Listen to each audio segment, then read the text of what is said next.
tolu amo. Radio Samoa, kasilima ivokulu amo.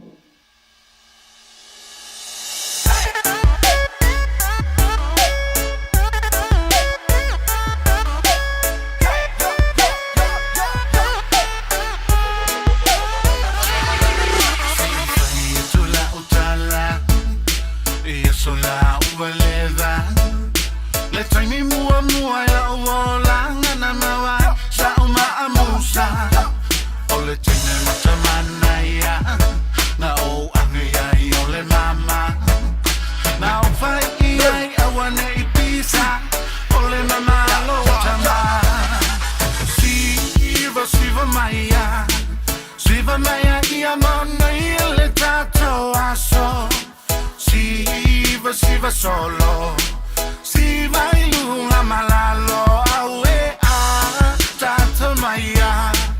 Atamaya ia mana ia le tato aso Tata solo Ata ilunga malalo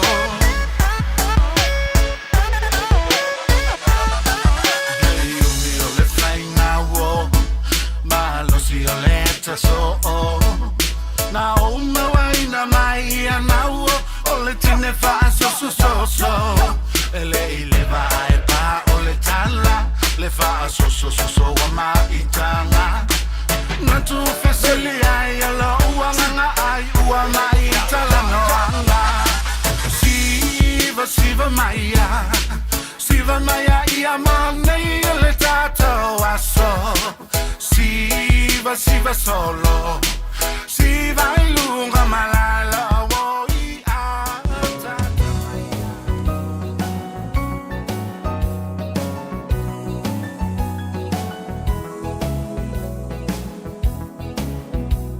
Talei loa fuafua lau wa umataua O olea le pungai Ua e whaapea mai ai O whea lo wha maoni O lea lo wha e tau i le oti Tā lo wha i o manatu O lea wa e tu i a lo whatu E mana tu a le amatanga Ia upu mau loi mata Na e whai mai e le ai se unga o la tā mawhutanga Wa e lo nei leo langa Ma ua sui fo i o lo uanganga O nei mau mea na o mana o i ai Ua le lea uma i le ala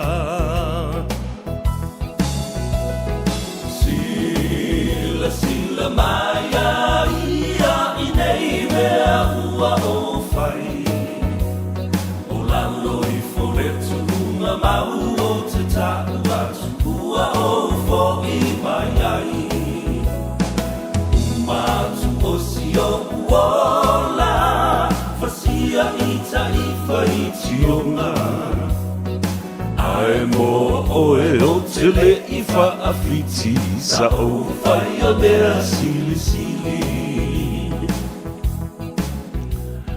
Ia, talofa lava Pa ia mawalunga o le whaafonga tāpua Ia lea tunu ua mai se fwoi o lau sila mai moe Le nei tae au fou Ua ala whai whanunga le lei Ma malei fua mai lea tunu E le tae au lea stona I le nei lea so luas fu ma le whaa O au kuso lua fe lua se fulu ma le whaa Ia, toi fitu waso Uma fo I ma wha ma vai atu le masina Lona valu o le nei tausanga Ia, a o alofa maanga le le pēr lo tātou tapa au sili le langi. E le whaulaunga le hatunu umalana sāwalinga. O le ala le nā, e le whaititi ai le vivi iae. O tātou nganga maloto, a mese le wafo ia te au. E na ua whai e le atua me sili mo oe mau mai tātou umai le nei tai au fau. Awa fo i le eise sai na tisi e eiso na poto e wha moe ai i a te oe. I le po atoa. Ai e toi fangu ma wha te i mai oe le tai au. Ua na o le atua. E to pule i le soifua le tangata wa o ia na whaia le tangata. Ngatu u iei ma le mana wa o la ma le anganga. Ia. Le atua o malo, le atua o au, le atua o sapota, le atua o Upper Amo ma Israelu, le atua le nao Samoa. Lea ua fusia i le fau o malo, ma moli la palapa i funga. Ona o lona lofa, whambaoni, ma le tau muri pea, i le folaunga le atunu. Ai mai se o le soifua ngalue, ma le soifua tautua, le soifua auna o Samoa. I tawhai fio le lororangi, ele ngata i Samoa, i le atunu pele i ona ele o lo whaamuri mai ai. O tātou tangata maainga. Ia ai whapena fo i le nei atunu o New Zealand wa vea mo tātou a inga lona lua. Ia, sa ofa la lei, ua malie malo, ua malie teu malo le tua, i loua lofa ma loua anga le lei, ia Samoa. Ia me se foi le au na nei, wa tātou toi whenua i lumo le nuu, ai le o tua o le nuu. Wa tātou le whenua i pu e o mala, ai ua whenua i pu e o manu. Tele tala, i mea le lei ma manu, ia ai titi tala, i mea whare tonu, ea. Ua ala whae le atunu, umasangi fifia le nei tai ao, ia, onisi ua whaawau ngā ruenga, ia, oi la tau foi, ua sa ili matangi, ia matoe sa ili manosi, a wale sa pati a tai ao. Ia, male foni o ngā ruenga, o lewa yasu, ea. Tiu te mawhaiwa sa whia ngai male atunu, whaiwa lo filima, ele futia ua sola, ia male nawa yaso ua tuana i atu. Malo le ngā lue, malo fo i le tautua, le tau atai, le alawa le tofi, ua to tofi i ai le tangata. Ia, o mea lofa nā le tua. Ma awa noa le lei, whaatino ai ngā ruenga o lo tua i ai a inga.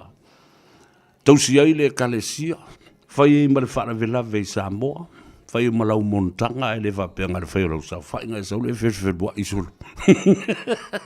Wa whakeke e solo i alo whakawhaka, ma sa ele solo i le awala. Ai le whai se montanga, o le whai se sao ngā mea i mea lai whai. Whako i fwoi, wa. O le tua le nā o ainga, o tātou, ma me whai.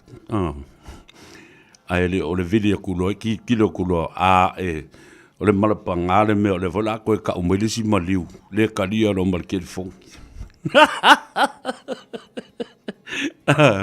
Oka se tele o mea mātango fie tātou te tala noa ma whaasoa fo i ai, i le nei aso.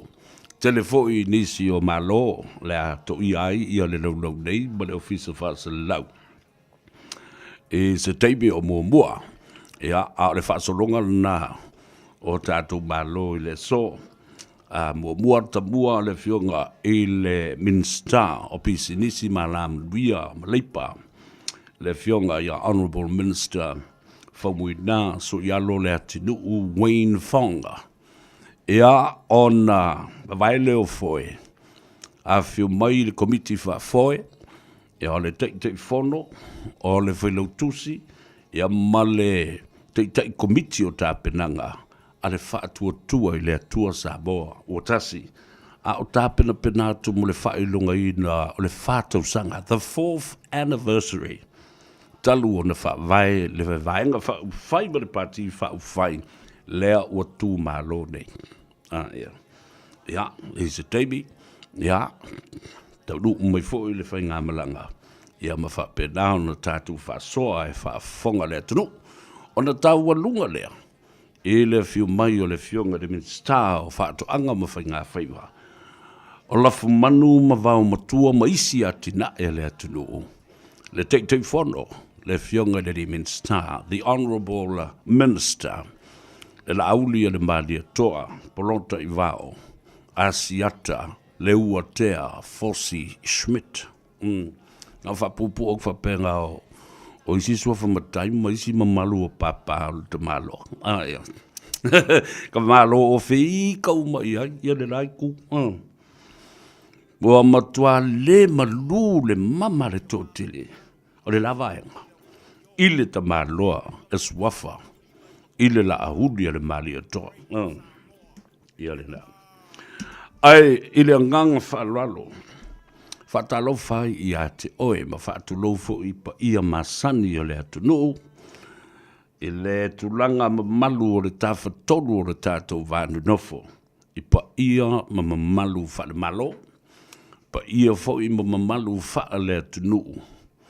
Ia ai te nane, matua pēr le tuu. I le e ainga sāle vi o whioi. Ia whapea fo i o tamasā o le ngaruenga pa ia le tua i whata whaitaulanga i whia. Whatalofa i a te oe le deitai au. E mwise foi o le vasenga o i latou wa malolo manu malo mai. Malolo pensione, malolo retire mai le ngaruenga le tua. Ia aile o tu uai o tau whiga o tau o pautu malosi o le ngaruenga. O lo no tau ta se e le tau o swasui de pea o le vai o le ola. Ia sa mua maisi e tangato le lalolagi le talitonu i le di whaola o Yesu Keriso. Ia malona maliu whaalava au. Ia male ata o le whaola tanga mo le tangata. E tu atu i ate oe le whaife au fau talavou masiona whale tua. Au le lei. Lea whaato au mai e tausi le ngāruenga. O lo o whaao ngāi nai o tau le sosia o lo o tau iai.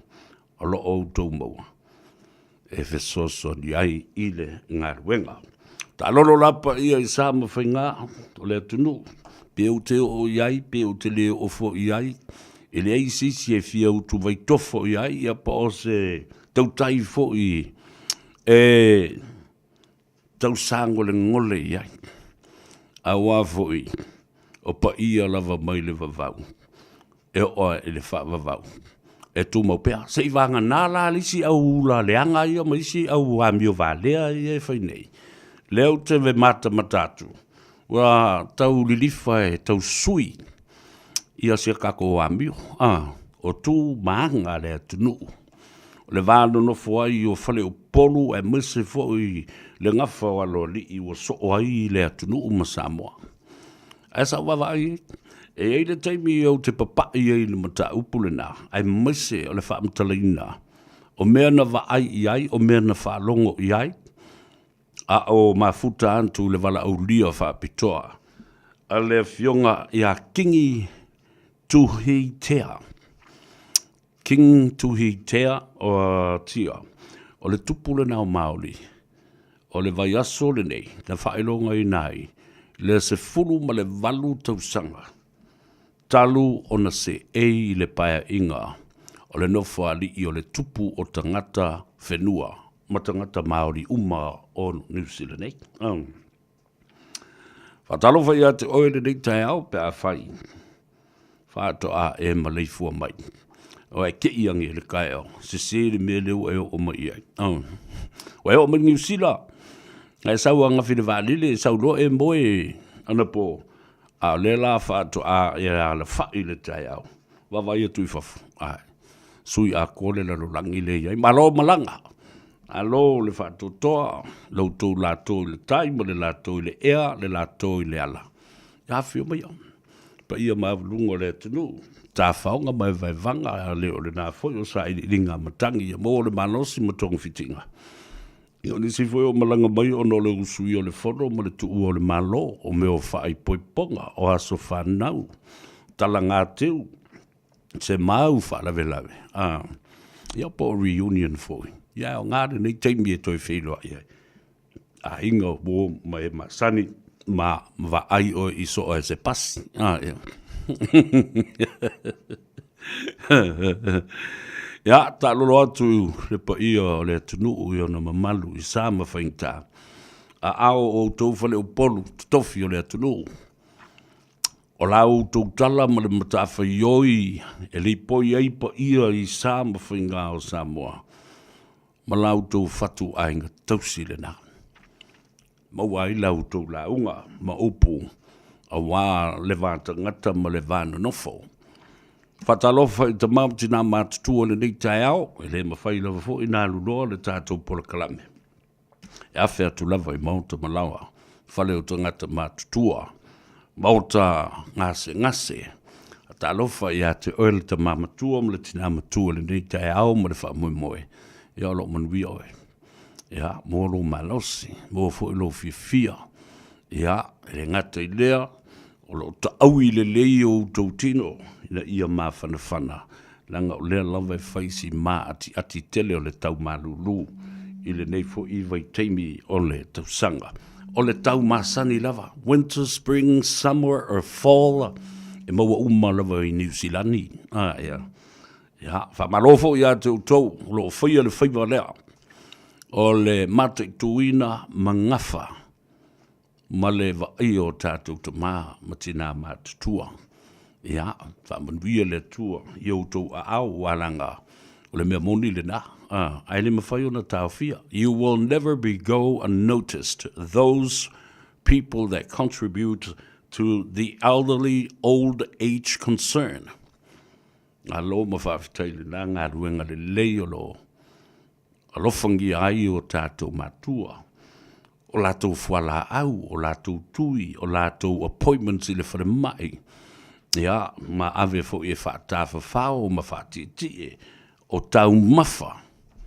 Ia, taimi uma, aso uma, los fumarwhai tu la fitu aso le vai aso. Ia, ma lo, anga le lei o tātou te mamtina mātua. Whatalofa le whanau le nei tai au.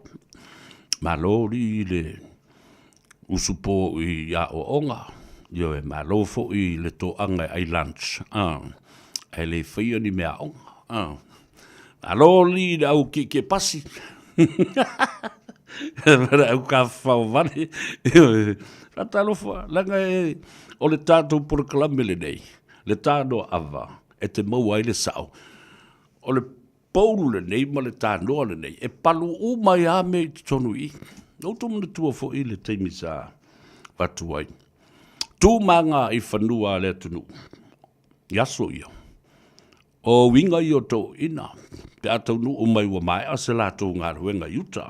I le tala loa. E o mai loa. Se mai la ia leo le whala. Wa tu le tāno i o mai ia le au manga. Pati le swalo fito ina. Wa mapu mai ia ia lātou ngā ruenga. Ia ngai ngi awai ala ia le tāno lea. Koe sui mai foi. Koe whaakumura kāngo. O a upu ia lote i au tafo le tāno awa.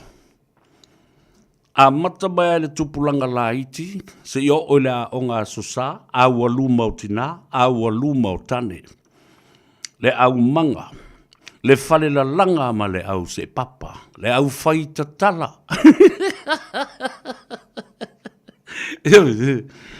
Ioi, o inga maka i kui, o inga moe kolo i whea po, tu rau alfa whonga le tunu, upsa sawa upuna. O i la tō ia e tausolo mua ai le whaaleanga o mea le tunu o ina ngā oi whea e lote umai i le tano awai ato ina ua malo lo mai o e na o e la langa le vao o e na o e whae e le tai o a umatiu te mawhaiwa o i le tano awalea e paluai o puwhai o malo le tula fono tū manga i whanua leanga nuu o tū la whono ale nuu lava ia ma tū malato wanga. I palu i le awale. O na alea, o i e mawaile au ta singa.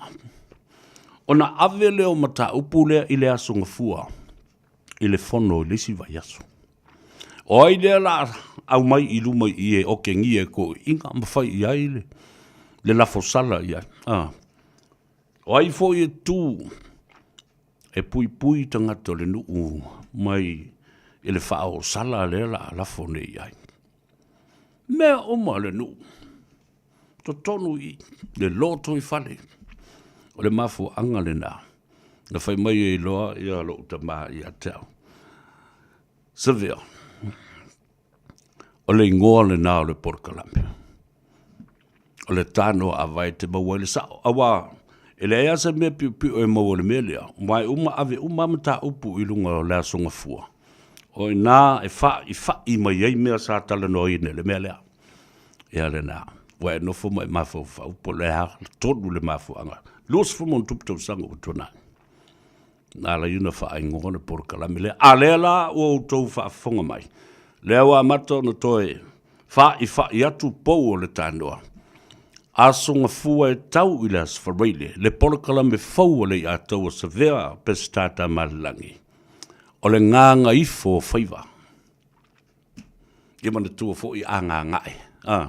Wa oso le lai le tai au. Wa usu ta ngata e le langa le vau e usu nisi I ngā tai. E whae e le tai. Au nisi e usu le pasi e o ngā lulu e le taulanga. Male ko e o mai e I lava.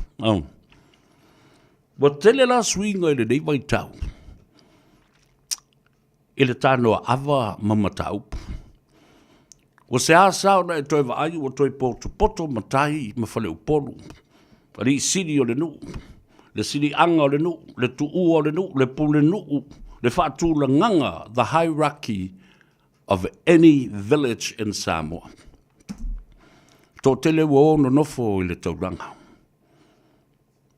Wa usu isi ngā ruenga ule o toi usu le manga po o ngā tai I le sami. Po le au whanga ula fo. Wa whapena le mea o iai. Mano nofo I lava I le tala whātai e pia. Whato a o mai lava. Ia la kipe ato o mai I le asfareile ma le astona I lotu mai I.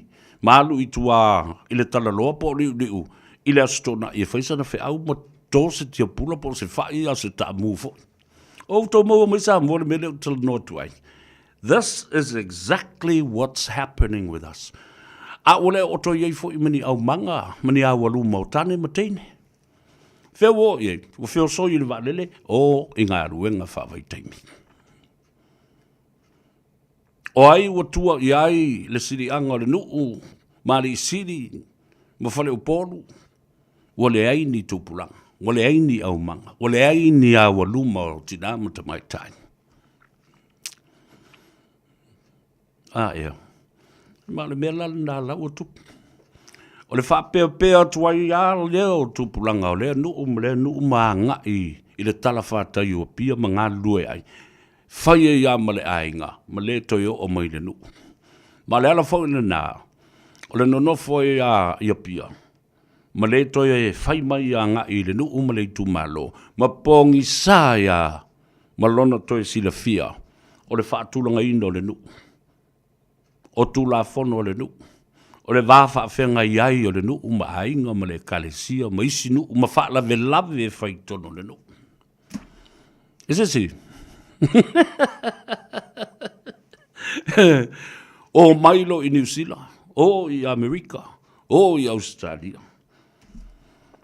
Ai tia I ele mawhanua, ma le whaasino manga o le tangata.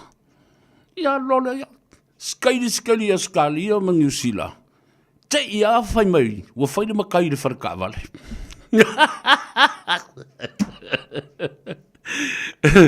O mai le si au kau whaawalea. Mai Samoa. O atu tongi tupe, ai whai le makai, a se makai ka ua fo ia. O mea sina nuu mafio anga ma ainga.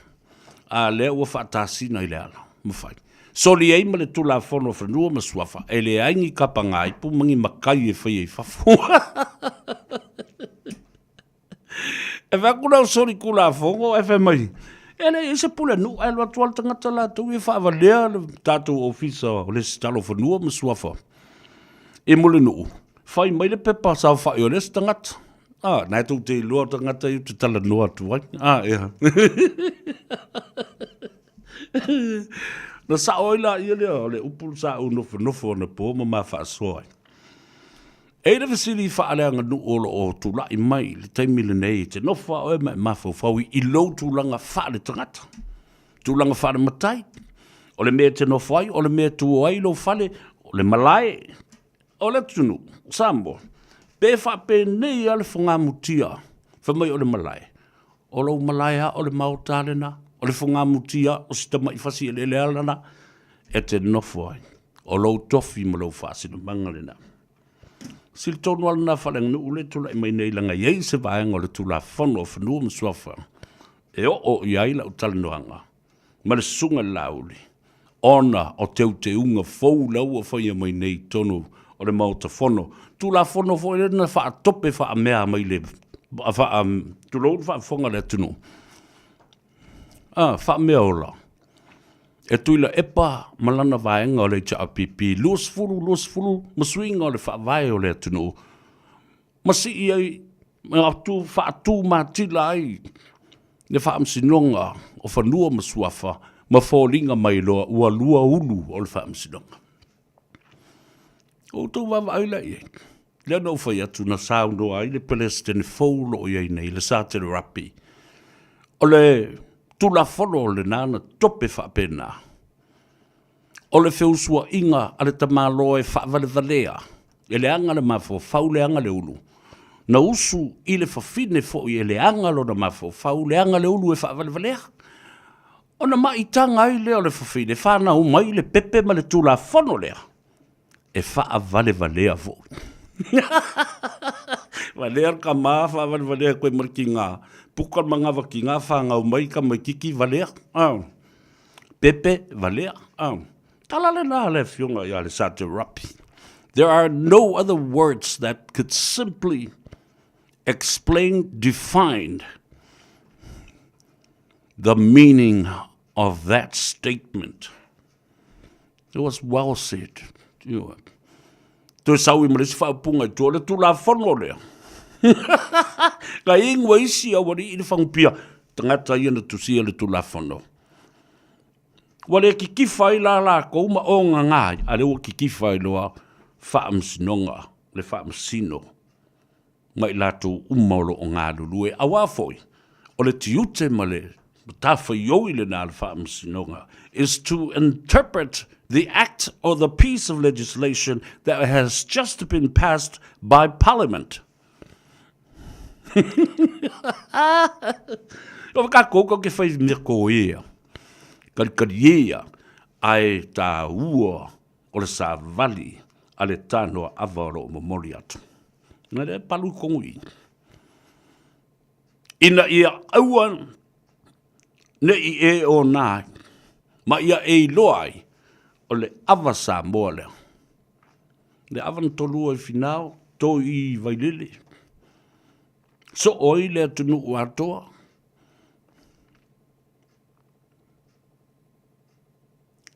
E le o se awa niukini. E le o se awa niukini. E o ngā ngāi, ia ma o ngā ngāi, mea olo ma o ngā ngāi ma ka ngaka. O ngā whioki. Ia le nā, le tā ua le nā, o le tātou tale noa. Alwasili le nā whaaleanga nu le tula I mai ia I tātou le vevesi nei whanganua ma suafa. Alwasili nā tula mai. Mai ane oi lau tūlanga. O sa o lau nofo. Wa I lau nofo pepo o sa opo pi opo le. O sa o le mea le nai te nofo ai. Te le ia pe a tala. Ia upuna. Wa I lau nofo. La lau minoi nai te minoi ai. Minoi atu, minoi mai, minoi ane. Ma e minoi ei lau. A whele mea le te minoi. Se mea oe le mea le ke minoi.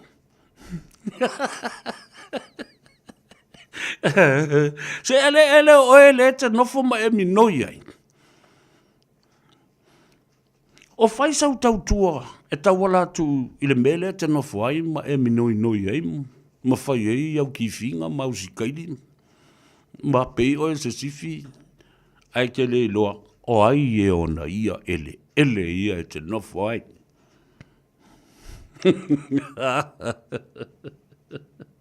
O ai ona ia ele ia. O ai ona ele le tu ai lo fale le te nofo ai nei. O te matua I o uofo pa e le fesili ane e ia te oe. Po sa o le mea le nai te nofo ai. Ai po sa o po pi o lau nofo. Ia. Ai se taimi tātou wo iai. Ia, e whātala noa, ma a mai fo inu whina ngalo le atanu. a me se mata upu sili o na tāua. O le whai iei le whaasoa le. So, la tātou o e tāle pese lea, vai foe, ia, a o tālia se avanoa. Ia, pesa, ili fo se avanoa, tala noa tuai ile li pule o le tātou whale tavale. O Mega Cars, le ftalenga a Tongsia Pio Wilson. Ia, whatalofa fo i tawhai fia o New Zealand nei. O paanga tō tino a le Radio Samoa. Ai mwese le atau sa vele nei, ma le Porokalame o le tano awa, i tu e fio le lerolangi. Pau ale o lau tala i atu tau. Na i uso ma tō whawhine, a inga wome masani ma paanga tō tino a le tano awa. Share our program. Press the like button. Love it and share it. E mori atu le nganga whaafiteitele. E wa o tau sila sila throughout the years and time after time, over time. This program has been evolved and has been expanded over the years. Ia, le o tau sila sila nei, wa matuai tō tele, wa fia se lau wafe. Vai aso uma. Luas furuafe, todos furuafe. Le ngata I lungo le tātou Facebook page, whapena fo I mo le tātou YouTube channel. So all I ask of you, press the like button, share our program. If you're laughing and you're smiling and you're feeling happy, you know, with this program, with my presentation to you, my request respectfully is simply share the program. Because sharing knowledge, sharing experiences, and the way to deliver and sharing that knowledge is very important. Why? Information is knowledge. Knowledge is power. Power to empower us to make fine decisions. O le tala ave, e tau longo, e tupu ai le poto ma le whaatuatua. Ai ao o la ino o le poto I atu e ona e loa lea whaiwhai unga le lei. E loa I fo I istangata ua lātou whaalongo I le lapata inga ma le tau longo. Whai unga le lei. E ngata mo I lātou, ia whapena fo I mo lātou ainga. O e lātou te lalata I ai o na autafa. Ia whapena fo I matua oi le e kalesia. Tangata o le nuu, le tu malo, le atu nuu atua, o le fe au tau longo le nā. Ia, sau fo se teimi tātou tala noa, I tu la whono whainga pānota. Ia male mea pongi sā o lo o tau ave pēa tangata. Ti ngā o na lātou whaalongo atu o lo tū, le malo, lo iai ngā luenga o lo whaia, alala vai pisa oa ele whai mai le toi fo I mai. O stoi ino tu le epa I le whainga malo. Iso se te. Ai eo tō manatua le lei le amatanga o le tātou Porokalame le nei. Nobody is ever going to be qualified to be a candidate for the next election, 2026, when you are a convicted felon. Yeah. Nala I whai pulena tō lua, nā sa whai tono le mauta ua omana wha maonia. Ia mōlianga wha soli tu la whano. O le te e le wha amsinonga. Contempt of court, contempt of parliament. And convicted. Ewi aina le o iai ni wha salanga. Na whaiam. Ai ua wha maonia le soli tu la whono. A le sa wha I tonu. O le mauta e whau ai le tu la whono. So you see where I'm getting at.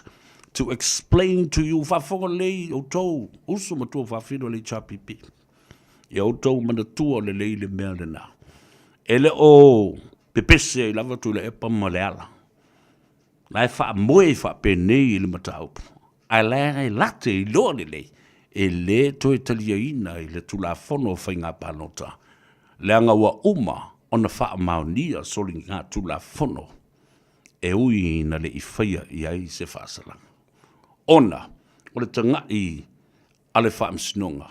I ngā ruenga le lei sa whaia e tūla epa, ma le umi o le teimi, na tūlai mai ai, o se whaipule, ia whapea fo o se minister, ia ai maise le vai tau, na ia tūlai mai ai o se pāre mia o le atunu. Ai sasi e I vale, sasi I le vale, ngā whainaka, me vore whainaka mai, e lo matua pārangi lang kama mai, mas, ngā kama slap pa whapea ngai le lima. And next time, slap lo ma le mouth. Ia la tatu se I vai se pese ta, ai sa ili se avanua, I le tatu uso, ia tongisia, ia mo se li potifo I mai le tatu whaletawhale. Home game in the 34-18 loss to the Bulldogs. Johnson says the Kiwis have plenty of genuine options in the halves.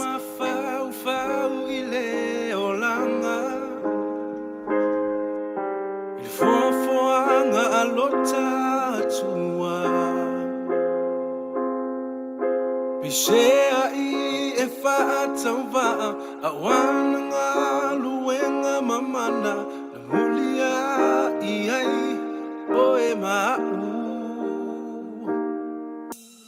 Ama vai pe mou se anganga mule mo tonu ai o langona matupu fesili le lofa ai ua umana to silopa o tuma tamanga lo taola le I whana mai oe o uto fi oe ina feta lai ilana au na au lea tua iana fuafuana se lava mai o manatu mau fale tangata se pele udeli ola angelu tosi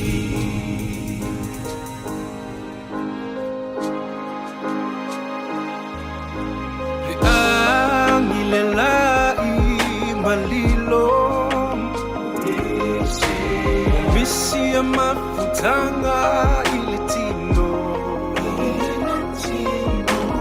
Fainga taile vai o mata Una umale alofa Una umiti ele umae Ole ifana umai oe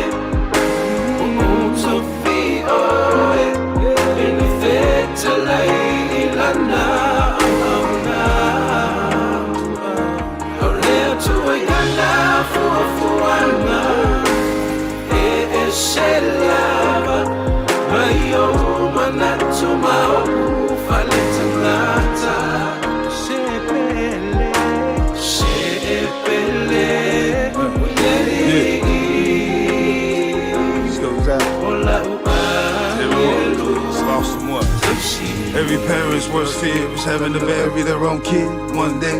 Then what a nightmare it is to be born and be deceased. All them baby shoppers and gifts and baby names we picked. And them late nights talking on that pillow about our little family. Not just a whisper in the wind. I used to pray silently to my heavenly Father to keep us safe. Please protect my unborn from all my past mistakes. But the Lord give me. Ja, det där är för fångar det tog tur med oil så fångar Samoa, radio Samoa, så får det vara tolv moja. Klart det blir att det så där så allo så juli det får I awuli. Vai mali och därför man kan åka och så man kan vara. Awal melna le tupunena.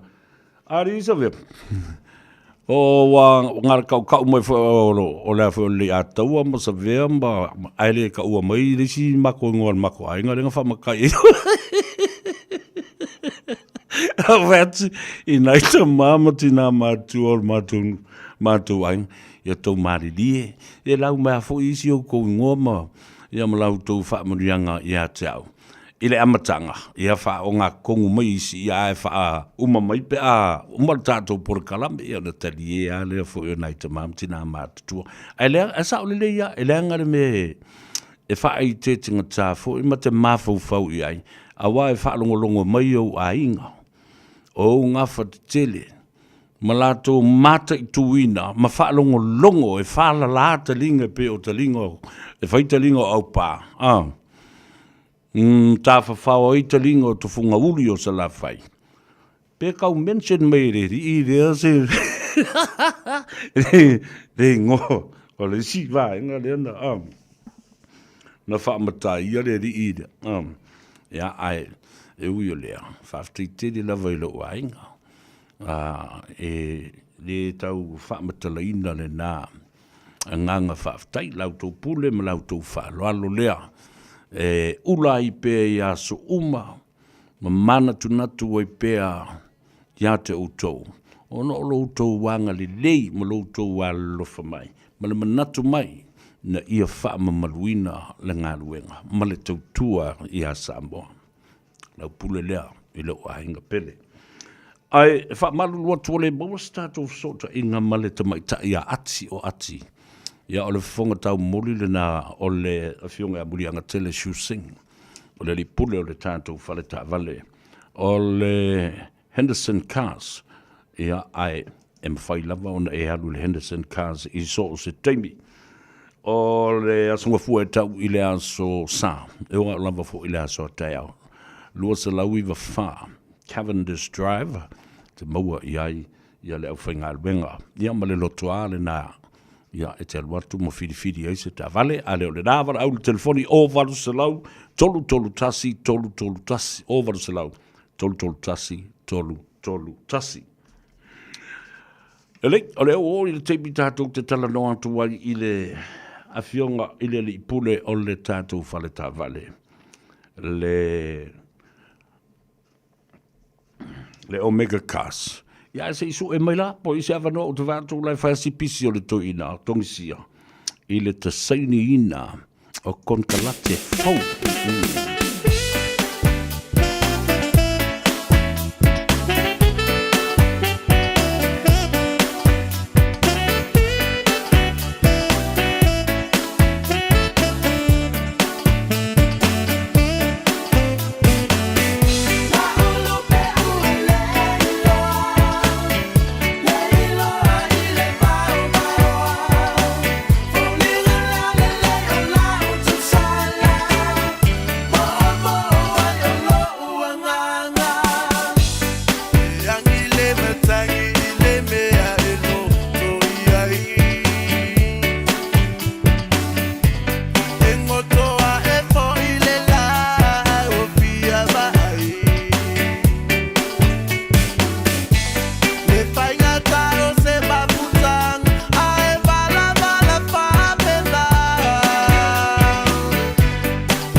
all night long. Just for you, you're the one I love. I really hate when I feel this way. Tell you the truth, let me feel this pain through my veins, ups and downs. This relationship, it ain't going down. Come on, let's bounce.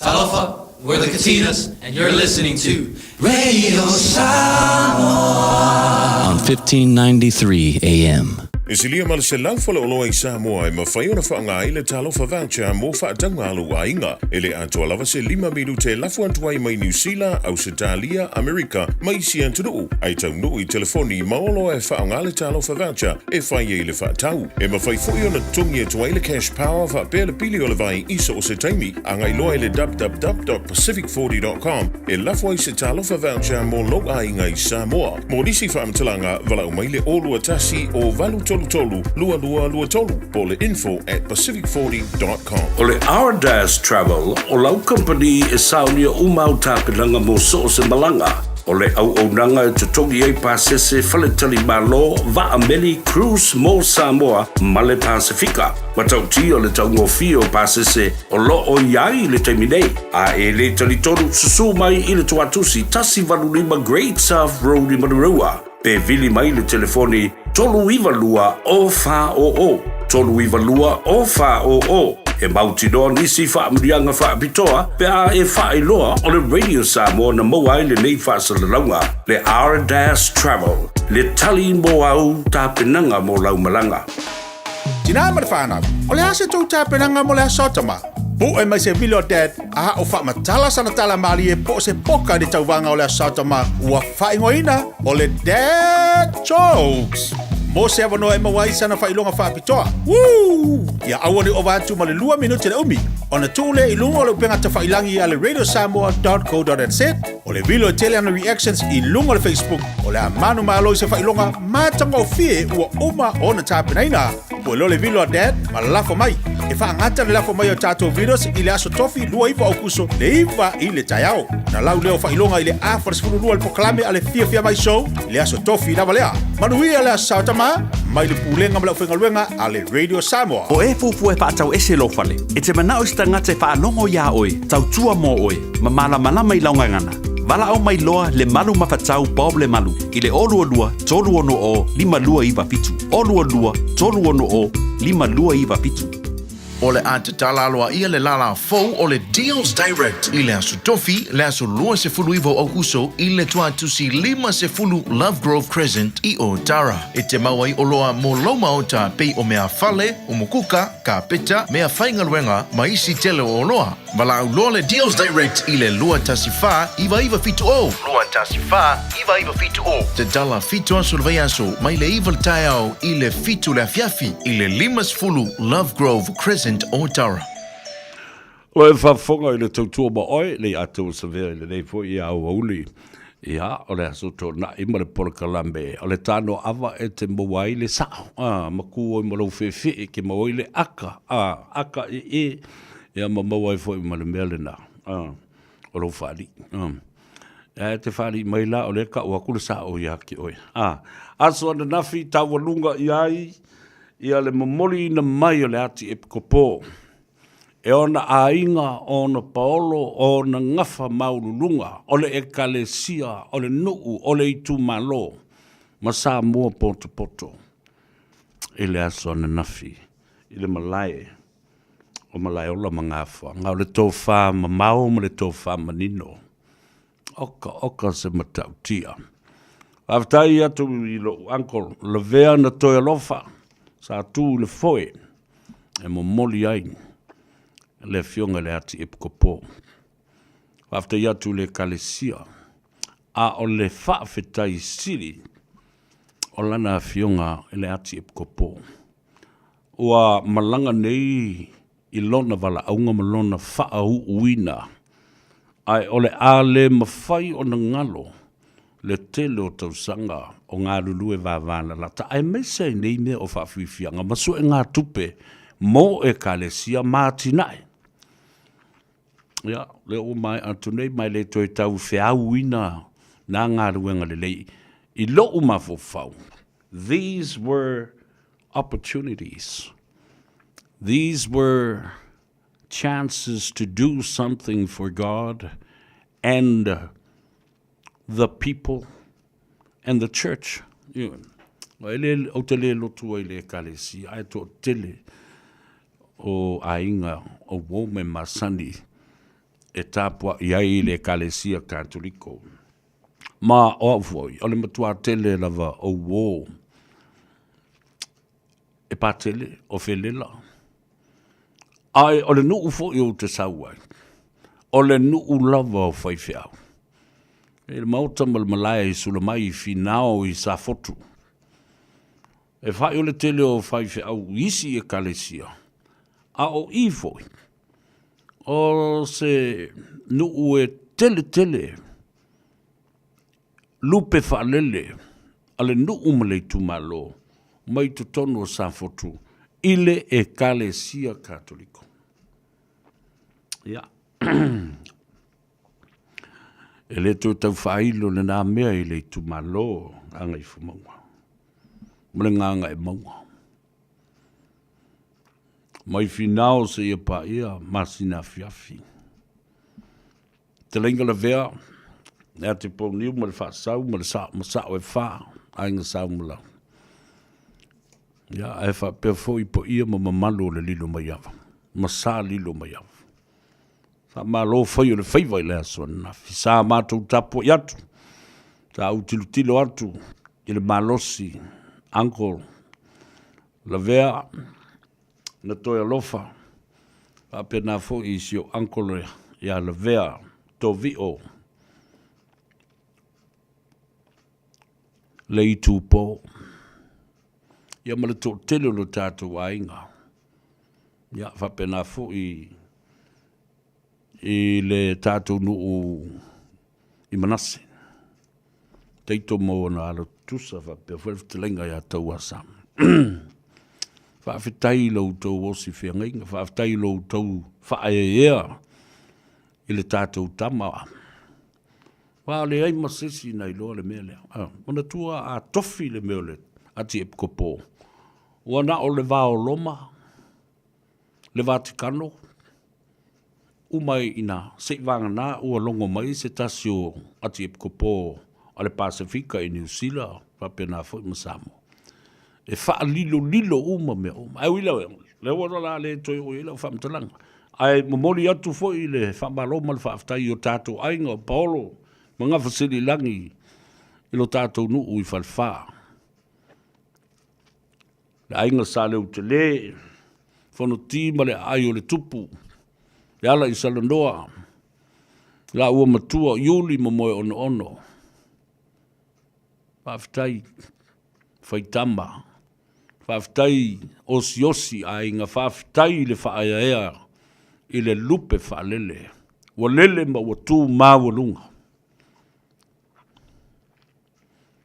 Le pule anga a pia Samoa. Le komiti whafoi. Le tofa ya palea sa tula i le foe a wā. Le kalesia au o le pulenga pia Samoa. Ese le langona ma le nganga sa o iai. Mai maupe ana o tō wō ume toi tilo. And watch those clips, those wonderful moments that will never cross this path again. Ele to e maua. Yaso matau tia fa penei. Ana si lea tu wae lea li ie. I le wha maoni o le filifilinga. Ma le fina ngalo fai to tasi o le atua na faali e ana au auna. Mai le to a tele le fia se lau o ta mā pātele. Ele atunu o Samoa. Le pulenga. Le sa autou sila uma iai. Le ai fo i se pātele. Ia ma New Zealand. Ai fo i se pātele e le i whaapea na o. Na o umba i ai whaalua longa. A le pulenga whaapea na fo i ainga na lua. O le mawalunga le nao lau whaafitai. O le pa ia i ainga na lua. Paolo mangafa. O wō ma e masani. Wō tō sile tuai ngā tupe i ana tā alo ai i le wha o unga le ana whaia ati e kupo. Te loa e lata po le te mai. Po le siri atu fo i se miliona tala.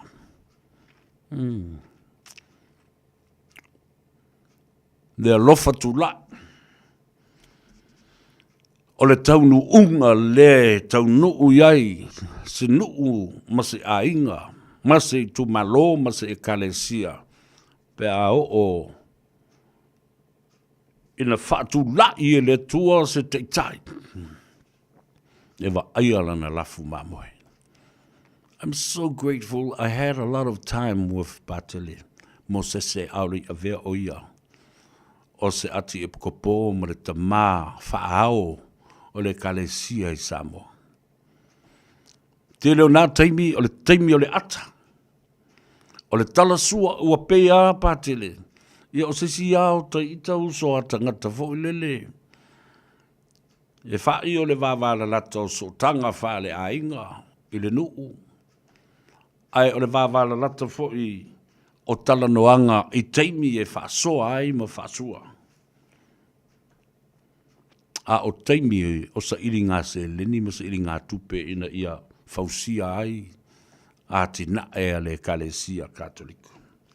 E le ai se mea su e tupe au te tū ai e le iai Patele Mosese. E uma fo i asa mani mai le atua sa vea a mai le pesta e vealanga fia le e whaingoa, e le ta ua sa vea, e le ta ua isi matai, e tangoa wha leo le matai alo na ainga malo lato nu, pesta ta marlang, mai le Mike. E aga Patele fia tele, awa ao na whai e sua ngā tupe. Lata mai nei a sa mātou, sa ili tupe fo mo St. Lucas, e Albany, e kalesia a le tofa e a pestata mārelangi, whai malo, Alan Stowers. Mona whai lea onga, toi whai ma lea onga whatei tai. E lata ili 10 miliona, nasa ili ngā selen. Ai wata masani ai meo le sua tupe, e whaso soni ai I meo e kalesia. Awa fo i o siva Samoa lava, e tū ai le tuaniu, ma tele ai le peso e lafu. E ta te poto tele e matua si, ma matua wha mane ma le ele. Ia vai o tangata, ia ma le nuu po whea le mea fio ma iei matua I tala o mai ai I nā o lātu pa ia ma o lātu mamanu. O le Samoa ao o ino mita.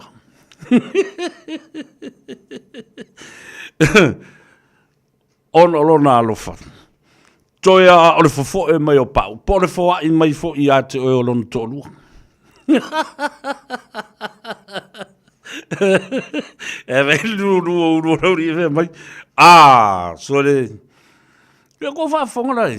Vai a o ai ina malia le loto. E o ale ko lua e foa. Pero que ngā mea si...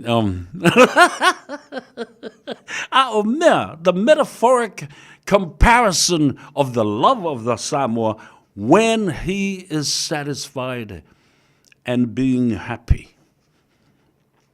Ele se mea le mawhai na whai. Iau tau sila la I leo mai sori. Mata lava, i le lua afe, po le tolu afe le sifa. Langa fu e whaalongo atu. Ua mane e ne ua maniti niti le tino. Peo le oso le fiwa whai ai o i le ulu. Ia ko ngā kupe ngai tō tilo ngai. Iu mane le pō ua lata i se lau 5 sifuru afe. Se lau 8 sifuru afe. Au patele la Moses. Ale lava. E to e sa vali lei mai ai e tau. Mai le Mike. Pesta mai le Mike. La whaile o marisiva Samoa. Alana e kalesia malana palisi.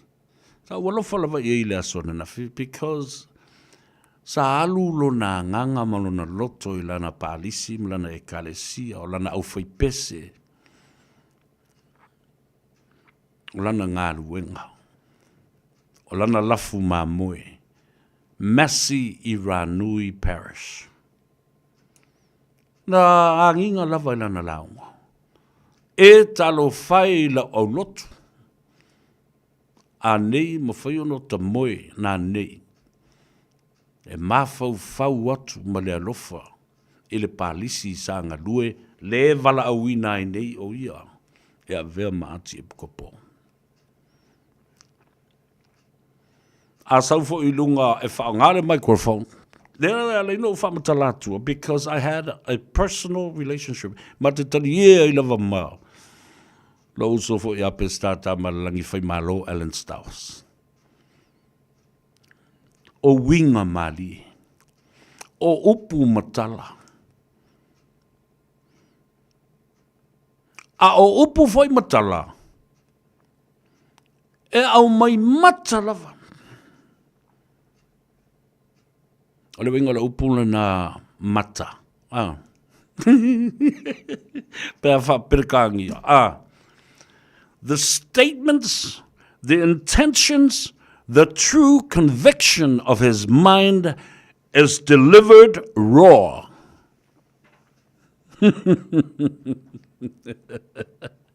Pea al faspovi maka fo ingari. E mai maka mea si kama e le vela. E lea feia. A mai ai paelo mwaulu ma e kifai. E ke kifai pea ai ia e loa le sa vali o lo mamoli atu ma le wha maoni. E tā ua. Ai i lo ma fau. Probably throughout the years of being lonely and alone, without a wife, without companionship, these people learned the trait of being happy themselves and self-motivation. Mo ia leo tala. O le ala fo i lea tō te sila ai le awala ki liva i sa vali a pātele. Ai maise ala pātele le nei. No uso lea. Lea ua a vea nei māti kupo. The humor side of humanity brings out the best in him. The very best. E lua me te whaia. O lo ita mai whali. Pe e te ata foi. Ma matua i e ata lava. I lo le malama pena whawhewhea.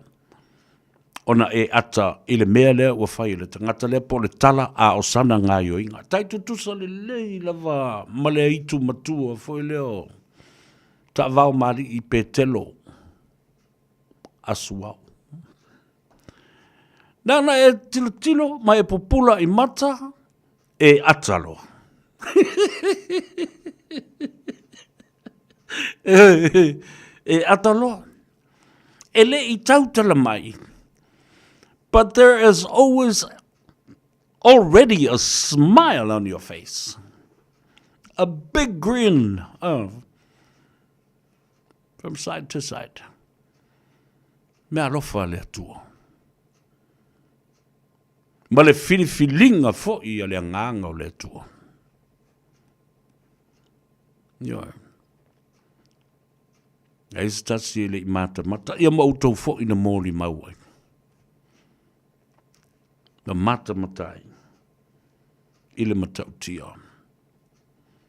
E le ngata I fua o wha le tino o tāpenanga a inga I le seleni tau mafa o le mea sina ma le tonga le ia le atunu. A o le lolofi mai I tu e fio le lalolangi ma le Pasifika. O tā I tai o malo, o tā I tai o e kalesia. Na ulu wha o uma I le malae o le toa wha mamau. Mautu sami, mautu vai ai.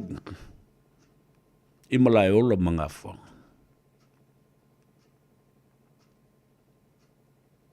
Le ta mao a inga. E matautia. Tau whaalongo longo I le launga ale ati e kopo na sau noa ai Mosese.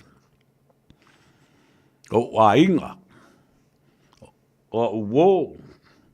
O e kalesia. O lo unu. O ngafa ma paolo e fia. Ia whaatu tumu e le atua. Mea ua wha ngao ngawina ma ua utau mati tiva ai ono le nei tofi.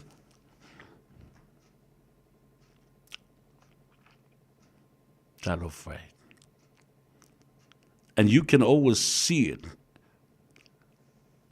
It shines through him,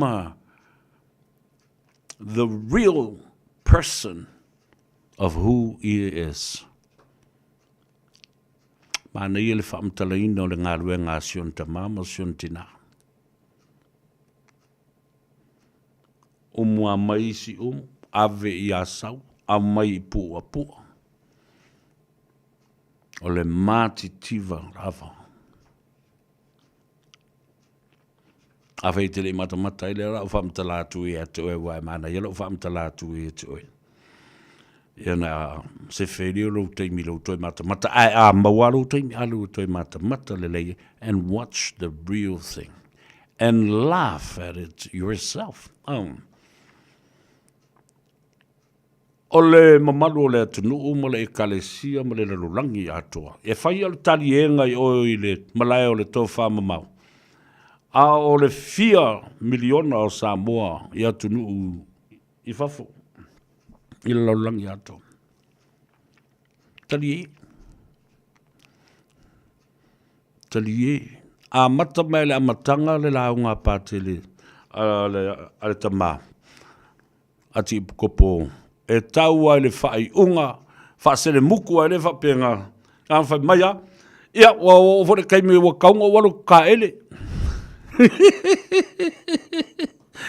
Ia manuia o kou amene, ia, tau lo mwhai la ma. Mana whaamriang, hip hip. Talo whai. O le tātou te talo Samoa, ma le tātou ainga. I sa foto mo le tātou I tu malo, ngai fu monga manga ngai monga. Lo tātou a inga I whaare wha mātua. Tātou te talo mo le soifua au ona o lo tātou te tai. O le atali I o oi, o le tama oi, o le uso oi, o le tuangane oi, o le tātou ta mālea. Tātou te talo mo lona nganga. Mo lona soifua au ona. Ina ia whaapa ia ina, ma ia whaafua loa ina. O isi a mio pātele. Ale ta mā ati kopo. E sauro se I le microphone wha mai loa ia teo. Wa aila e ila vaenga I. A se I uma mea mea ngai kongo kou o whai. I le siva le la whai, a walawa ni o vai ako ese si o sa whai mai lan. Le nganga. Ale mea ta uole no o pu e mai I le launga Mosese. This was one of the major contributing factor in my mind yesterday, and to me personally. My parents and my family were very poor people, but we were rich in faith and love. O matua molo ainga o ni tangata matitiva tele. Ai o matou. Sa matou mau o loa i le alofa ma le whaatua tua i le atua.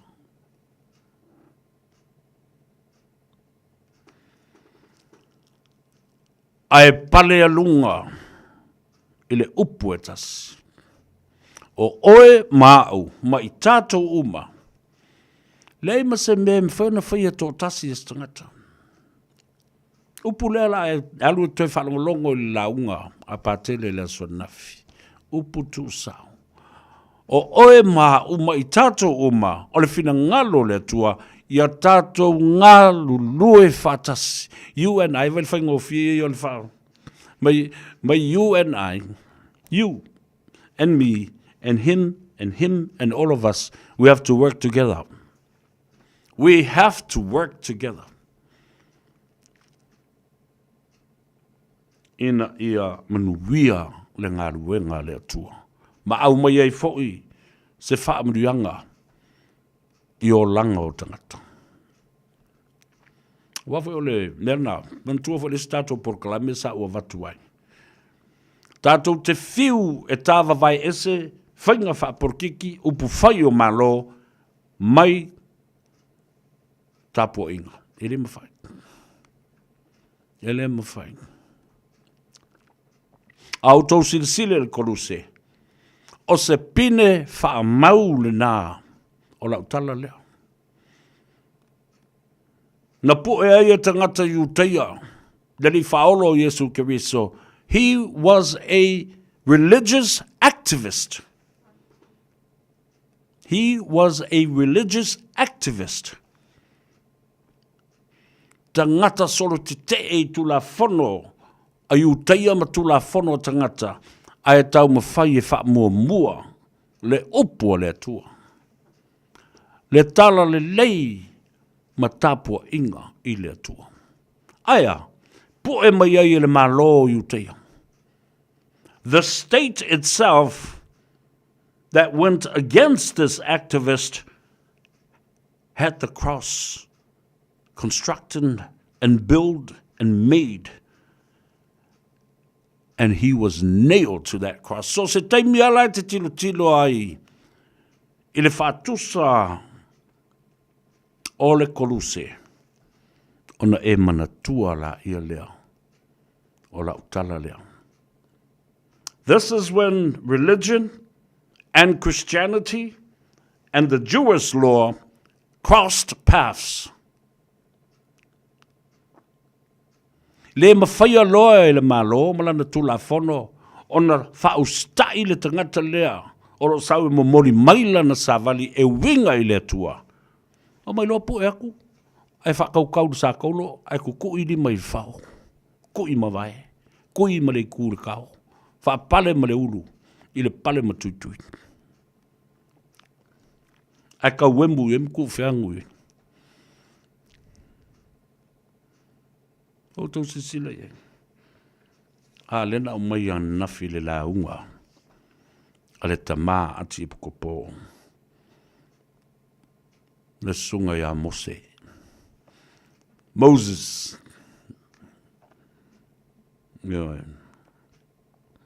Ia tātou ngā ruru e whatas. E la le mele u te whaiatu ai. I le tātou ngā ruru e whatas. Le aunga o au te leo lo whinau i nei. Leo amata mea ai le pare mene o New Zealand, male whaipule o le green. Te anau tu yono. Ina ia toi au mai le pili o le sitseni New Zealand o tangata Samoa o e na soifua i le awhew se lau luas fu ma le wham. Se ia o atu i le awhew se lau fast fu ma le iwa. Ina ua umana whaata oto mai. Ne whai unga a le whaamsinonga o talusanga a pili, ilo, ele Court of Appeal na a le Privy Council o Peletania. E ngata ai whaamsinonga.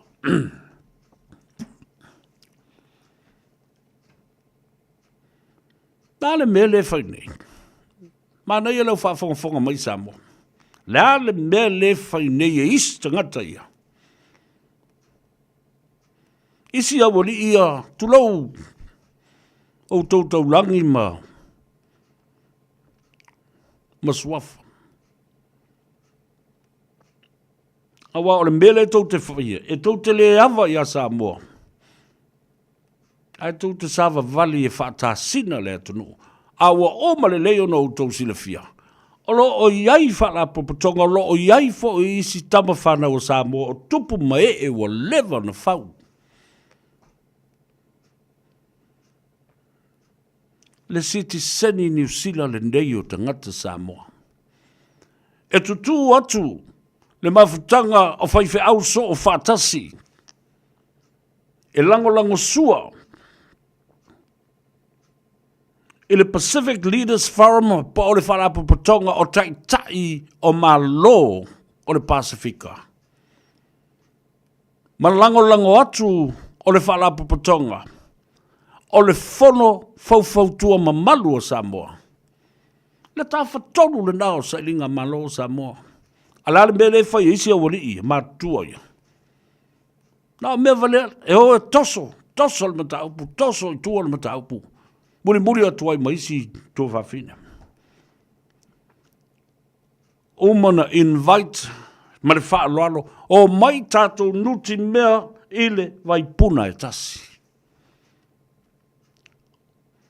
Tātou te le toe sāwa vali solo. Ma whai solo le mua o le ia o le mau. Ile awala. Ma whaata sina ai fua. O mai tātou te nuti mea i. O nei loa ai lea whaatino le upu lea pātele na o mai. You and I and him and her and all of us. Ole e kalesia. Mai tātou ngā lulu e whaatasi. A wafo i ole e tasi. Le wha moe le tātou te tala noa i ai. Ma ole au fo i le nā. O whaiwa o Samoa pe atu tū whaatasi. I le tilo ma le sila mai ale malo. O New Zealand malana palemene. Nā lala mele o whai. E le o no wha i le tāwhatonu lea Samoa. Whaafofonga le mai au te au ngani atu i atu e. Wa umana saunua mai le fionga e wawasa māneia. Sir Winston Peters. Leo lo ave nei masui parimia. Aso whareile o le vai as fau. Taunu umai le whainga malanga. Ale sui parimia. Le fionga e wawasa māneia. Sir Winston Peters. Male pāti atoa o sui o le New Zealand First. O le a whei loa i ma Samoa, ta wala mai le ta whatoru leo sa linga malo. Pacific Leaders Forum, o lo taita i ai le tofa i alu muenga. Teri ai Edwin Puni. Le tu pa Samoa, o lo taita i ai, te whono ai le fionga i le alu li. Ia whi pulea i semi pulea. Ne toi tau whailo le nā tamale. Maftanga whaife au so o whatasi. Ma le whono whautua ma malu o Samoa. E iai. Loto iai le tele o matai, pēnā fo i tinamu ta mai tai. O le tā o le itu lai se furu le tai au, tātou te wheiloa iai le mauta o Samoa. Leo umana sauno mai Winston Peters. Wha mo le mole le whono whautua, ma le pi whalama o tau o lo o whaatulanga ina le tātou wheiloa inga. E fia wa ai, ma fia whaatalofa, ma pai lima atu, le whionga e wawasa, mana ia, Winston Peters, ma lulu lima, ma o tau o lo tutoe na soifua mai tausanga ia, a whiwa se lau, luas fulman wha, se i o le tausanga, a whiwa se lau wha sumariwa. That is a direct command and request. If you ever ai le toina, ia lau tau sila iai ua lata fo i le valus fulu tau sanga le toina. Nona winga o le vai tau ala lea e tutusa ma le tupulanga lea o iai ia Winston Peters e le taimile nei. E fia va ai. Ia i la tau e anga vaa i le tula fono ma le whaai unga lena mai. A o lea o tātou le maua. O lo iai nisi o lo soifua i Samoa. Average age i le teimile nei o i la tau na whana nau mai le awhiri sa lau luas fulma le wha. Around 74, 75, 76 years old now. Ia ne, au ngani atu fo le nale i a tau sa vea, se yuri i a te oele, nei aso, wha maui lau ka lena. O se aso, winga ese, because it is another historical moment in the history of Samoa. Ele o le whaato a whelo i ele, o resi, na ele si mato whelo inga mua ma Winston Peters, tele ai, o le whionga le i whamasino, ia tuilangi Saipele e Sarah, le tō whai a lapa matamua. Ia ma le tō tele o le tātou komiti, sa fsoso ni atu i whainga panota, a le tō whine a senati lo le Taylor. A o ta mo ele na i lalo le fu al New Zealand First, a le ana manu maloa le tātou tō whine. Ana manu maloa lava le tātou tō whine le nā pae inga, umaloa leo umalanga e Australia malonari. Mga lulu e manonofo ai. So ele fau la Winston Peters i tātou whelo inga. A o le atu nuu leo ua talo mai ai le toina. Vave mai le tai au le asfarile nei te ua le maua se nufua. Ia e pe timu fo i le aso nei ele o le leile talo le tau. Ina ia tātou whelo i ai. Ioi. O nei ngalo ia te oe, ta māma tina mātutua, ia, manisi fo lo whaalongolongo mai, i se lao le lei e momori mai ai ta māma tina mātua, leo uma, ma te tau atu le mea nei, na tā ua. Leo sava vali nei le au, alalala wari ia.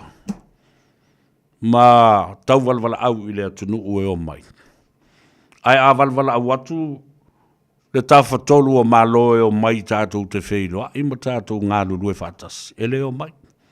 Lea la ua uma nei submissions. La ua e ta whau ma ta ape o le lopo, le alme lesi stepu ma lesi. Ma whaatalitani po a whea whai taulo na lua, whaalo na tolu, eni ta upule nei.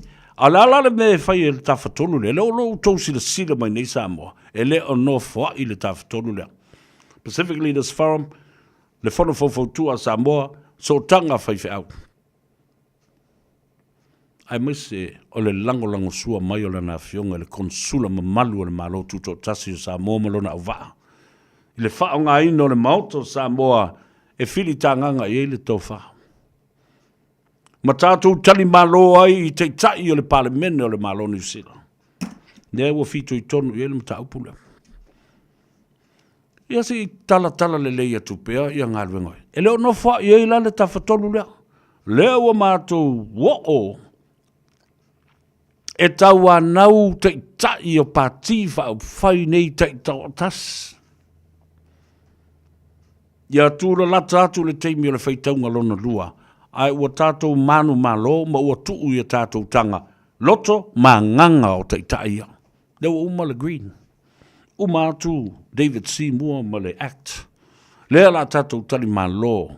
I le toi ina o porkiki. O le heavyweight a New Zealand. Mai tal tonu mai, o le teimi lava e li lifa i le tō whā. Mai tau te maua le lei. Le langona ma le winga o le saunoanga a wawasa mana i le asfarile lea. Ona i lolo la ia le ua toa lo mafufau. Mawhana lo whata ma lo whatu. Ua au mai le toi ina. Ia le la, tolu pati whai. Toi o le leipa, le national, ma le te mari pati lea e tātou te whātalitali nei. Ai pe o le tāua, o le wa ai o oe i le aso lea. Like I said, It is a historical moment for Samoa and also for the Pacific. Au tōsi sila fo i tātou mawhitangi whainei. E le nā Samoa le eo mai. Eo mai e fo i mai si tangata atu motu le Pasifika. E alo lofa ia Samoa. Eo mai e lango sua. Ia, le nā la. E le o nofo i ai le tāwhatolu. O lo o i pāti whawhai. Tātou te le pole tele leipa e tau te o lava i le leipa. Awa o le leipa lava. Ia o le pāti lava le nā. Sā tau tua. Ma puno wa i ai. Ma ave i ai. Le wha mua mua. A Samoa ma tangata atu motu o le Pasifika. Ala tātou o. Tāle pese lea.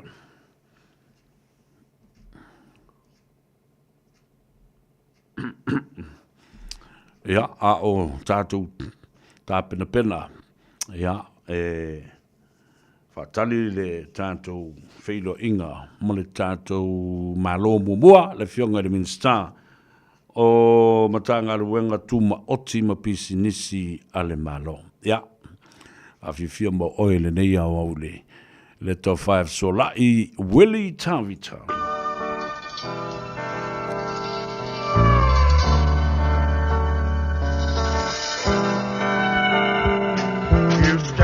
By the waterside, looking at a blue sky, you will see the beauty of the sunrise.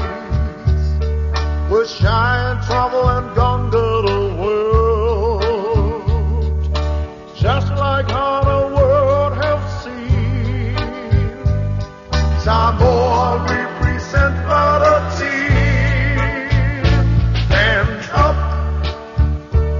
Stand tall, we're the best team of them all. We didn't win the cup, we won the hearts of the people of the world. We are the Manu Samoa, we're the pride of Samoa. The sunrise and a sunset, and Samoa will live forevermore.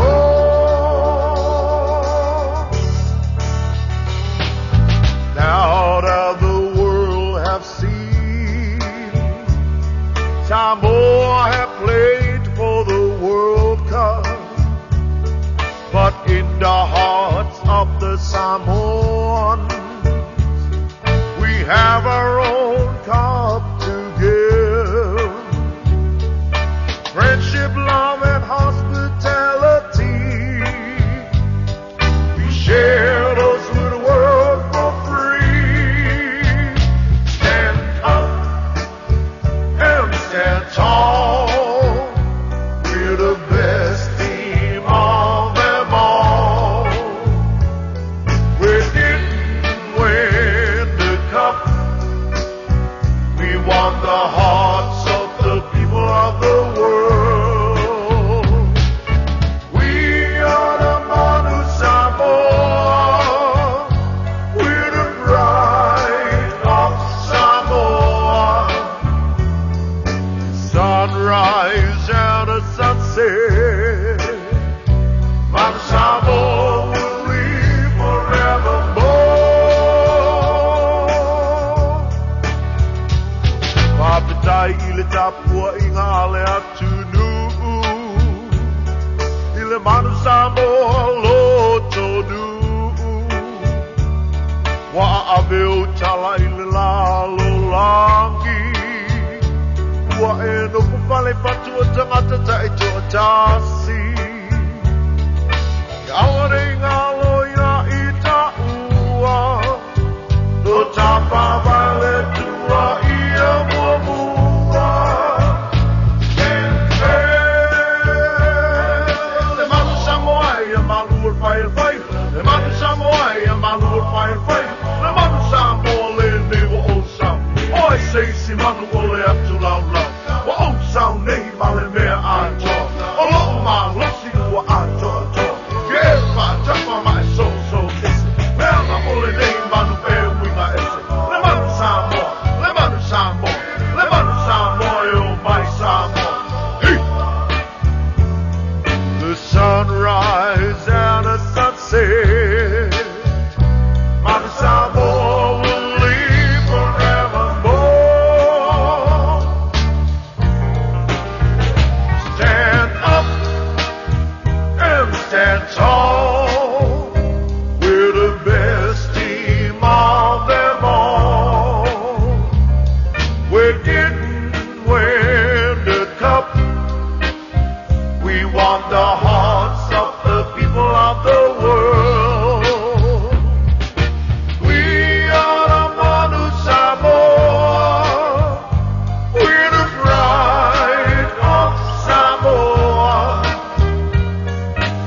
na le pese ale sunga sola I Willie Tavita o tama mātutua o musika a whawhangafunga mai I le nei fo I vaenga le tutua ia male ainga I nai Avondale. Mai mauluka ko Manu Samoa. I said mātungofi. This was one of the very first songs that came out in the 1990s. Ina ua mai ia le ipu o le lalolangi le na tātou o mua I le iwatas. Ia na tātou sawa I le quarterfinal. Ai o tau whaafofonga I mea tangata I whai le tātou au le Manu Samoa. E tinga o na tala pepelo ma maua I le tuli manu, ma si o solo. Whai atu lea excuse ma lea alofanga o tautu wai solo. Who's blaming who? Who's pointing the finger to who? Who said this and who said that? They're all rubbish. BS. Ta ue pātili. Ta ue le tama e pikopo. Whamai fwoi o tau a onga I uponu ele lei a mai a pia le taulanga o mātou I savai. Na mātou a o onga mātou I savai. O alwatu I St. Thomas Chanel o matua I o siri ai I su enga maisi a wale I na onga I a pia. O le tala na le a te pikopo anafi. E pasi a isi a wale I le tai limas fu whapasene, limas fulono a o au. Ia o te whai mea mailunga. I le ivas fulu ono, ivas fulu vanu. Ia, te eise teimi toi whai se tātou tala e winga I le tātou au o le Manu Samoa. Ai, I le aulinde I pea ana o mamoli atu I le atunu. Ia, o le aiei, ia la umalo whaapitoa. Ia, o le ea ua to ia e fo ia. Le lau nei a mese le ofisa whaasa lau o le Radio Samoa. Ma le tātou por kalambe o le tāno ava. Le ua fio mai I lana fionga I le Rickman Star. O pisinisi ma la manuia ma wharaputonga tu ma oti le tātou malo. Lana fionga ia Honorable Whaumuina so ialo le atinu Wayne Fong. Wa whai foisi lewa wa tāle e toi tala noa ma ona au te whai alo whātu I le telefo I o tutuangia o le soifua maloloina o isi atinai. Ia male so o whanotanga le pale mene I mata upu onga sa te tau ai ona whaatino ai maise lava I le tala whaatau le tupe. A wai mo mai au I lau fionga. A wai le nala, ia le lei. Ia male nganga whaalalo o te whaatalofa ma ofo alofa atu I lau fionga le Minster. Aftai le tua o lo maua lo soifua. Lau le lei, ia malo teimi fo I tā ua ua whaavanua mai. Se I tā tala fo I. Ia, ma tala fo I pona o lau ato o vei. Ia, a wale whaafonga mai a lea tanu. Ia, tauta seipu lau a fionga, le Rickman Star, o lau a mua le tua I le nei asto nai. Ia, a fio maia, I le saufa inga o le tano ava e te maua I le sao. Ia, ia fo I mane mamalu o sio tātou o tunu o mwhaiona whanongonongo mai ne vaenga le aso. Whatalo whatu fo I lau whiunga sa vea, ia sao lele lava o whai voisi lewa I le I toi whei loat. Ia o le titu lo atu. Ia o lo mo pelo so I fua lau le lei. I mai le aso to na I le aso to na I wa o lo o mata tu lava I le tele o por kalame. Talo whai. Ia me te apea o fo I whiunga fo I li minstai. Penga malanga whaapitoa le malo. Ia maa fei foi. E asi lau fionga. E le visa mata tu I le whaleiktua le fionga ia olo. Ia, olo o foli le soi fua lau le fionga le Minster. Ia e mua ona whafoi vi inga le tua no whain mo ne whilo inga o paisi lewa. Lia lava. Ai mo si le fia lau fionga ona o le ae te sauno mai o le Minster o pisinisi ma la manuia. Ia. Ia, wale ko ye ta ua ina vaenga na lau fionga. Okay, lewa atu leu whasao mai. Oi, ta ua lewa I Minster whala po tonga tu ma oti an malo. Ia, po si la fia foi ua e luas fulfitu ia Palapo tonga tuma o tia malo le I lalo le o le lalo tula fono le MPE. Ia. Ai ei lava lana I palapo tonga lo I lalo isi minsta. Ia se ta o tu e ta fatanoanga foi le ma le Samoa Export Authority. Ia. Ia ona awidi idiot foi le o le tulanga. Sa luas fulmar fitu lau fionga. A le watoi luas fulmar fa le watoi. Mo le sida fia lau fionga le watoi ave ia le sala si por Samoa Land Corporation mo fala tonga fanua ma lo sa iai. Ia le wa deregistered le company na o le to yesta Samoa Land Corporation. Le la wa ave umana seta ia me se foi ana o fainga luenga ia mafanua ave umala I lalo le mta foule ia le Lantern Survey. Ia le la ufa upo foi la io le si ministry fo I lalo Public Service Commission po lalo PSC. Ia. Ia le ngata foi lea o le ua create ia le matanga luenga fo ta longa lau fionga ia o lea ua ia le fionga le minsta ia lau matia man. Ioi. Ia o lea lau ave iel sa faa po faa po tonga malo le va ia na fale ta alo ma malai ta alo. Ia. O lea foi lau ave lalo le o le tanga luenga malo polo tu e foi lalo le ministry. Lalo la PSC. Ia o le sila mor sila fia foi le malo le atunu. O le ta faa tonga le se tausi po le stek. Lea foi lau ave na aseta maona fanua. Le lau ave foi lalo le o le Lands and Survey Ministry fola le wo iai. Ia ai vai mai la langa ofisa malanga vai nga le lau ave lalo le o le si fa la tonga fola le nga create nga pasia tu la fono lenta tan lena elevation nei. Le iai ia fa la tonga fola o polenga o loa awina tu fafo Samoa. Lua fe luas fumar fa. Ia olona winga ua toe luas furu fa la ta fa la tonga malo toe po fa la tonga tuma oti. Le la toe fa popo tu neila ia ma le Samoa Export Authority po pulenga o loa awina tu fafo. Le la toe luas furu lima ila. Ia o le mafu angala na lo fionga. Le sa o fa le wina tu la fono i tonu pal mene. Ona la vea I lalo fala po tonga malo po le SOE. Ia le mata ia le fala po tonga fola le o pulenga o loa awina tu fafo. Ai morsil fia le tinu. Ia o le fama ite le fionga le mista o foi panga mawhainga whaiva. O langa fama ite lea ia malauna unga ia mai lea o le matanga luenga po le fala po tonga fola. I te tonu ka peneta ma le malo ina ia yeise matang yeise fala tonga fo. Ele mafaila na ave le fala tonga le lalo o le official fatoanga. Ona o lo mana o ia le fionga minsta ya laudi mista o fo yo fatoanga ina ia tuto otasi. E awane I lalo le official fatoanga. E ngā lulu e fatasi lan vaenga lea. Ia lea o ye lola ta SOE folia lea la ta o le pulenga o loa awina tu fafo o le mafu anga na le sa o fa le wina tu la fono ona o lalo o fala po tonga tu ma oti el malo fa ta ia si le foi na lo fionga ana fa apea o se ministry ia le pulenga lea o lono winga e faila el PSC tu la fono Ia ai le faila el PSC ona lo lalo le mtanga luenga tu moti. Ia lela na mafoi na o faia. I lalo la faia mtanga luenga tu moti malo na filfilia er kapeneta.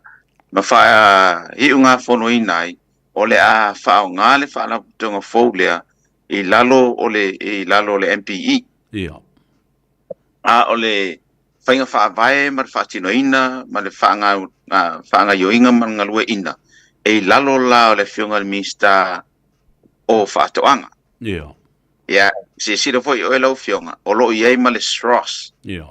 Vaenga ne suea ngā lunga whaasai nisi. Tasi na whaala tonga malo o lo I lalo fo o le MPE, a lo o vaia uma e le fionga mista o fatoanga.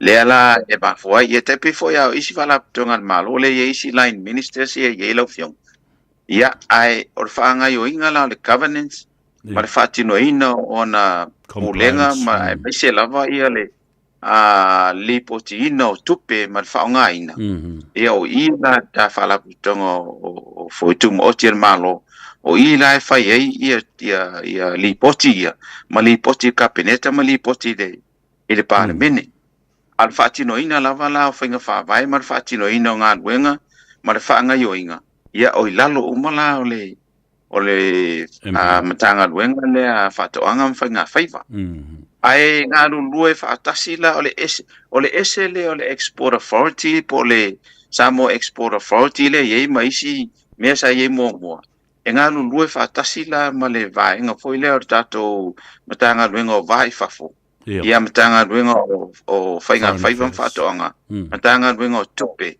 O lo ye fwela man matanga ruenga le stros inga. E ngā lulue whatasi ia malalo lava fo le pisinisi ala manuia maleipa. Ele MCO. O le malosi lea o tatou export authority la le la yellow fionga.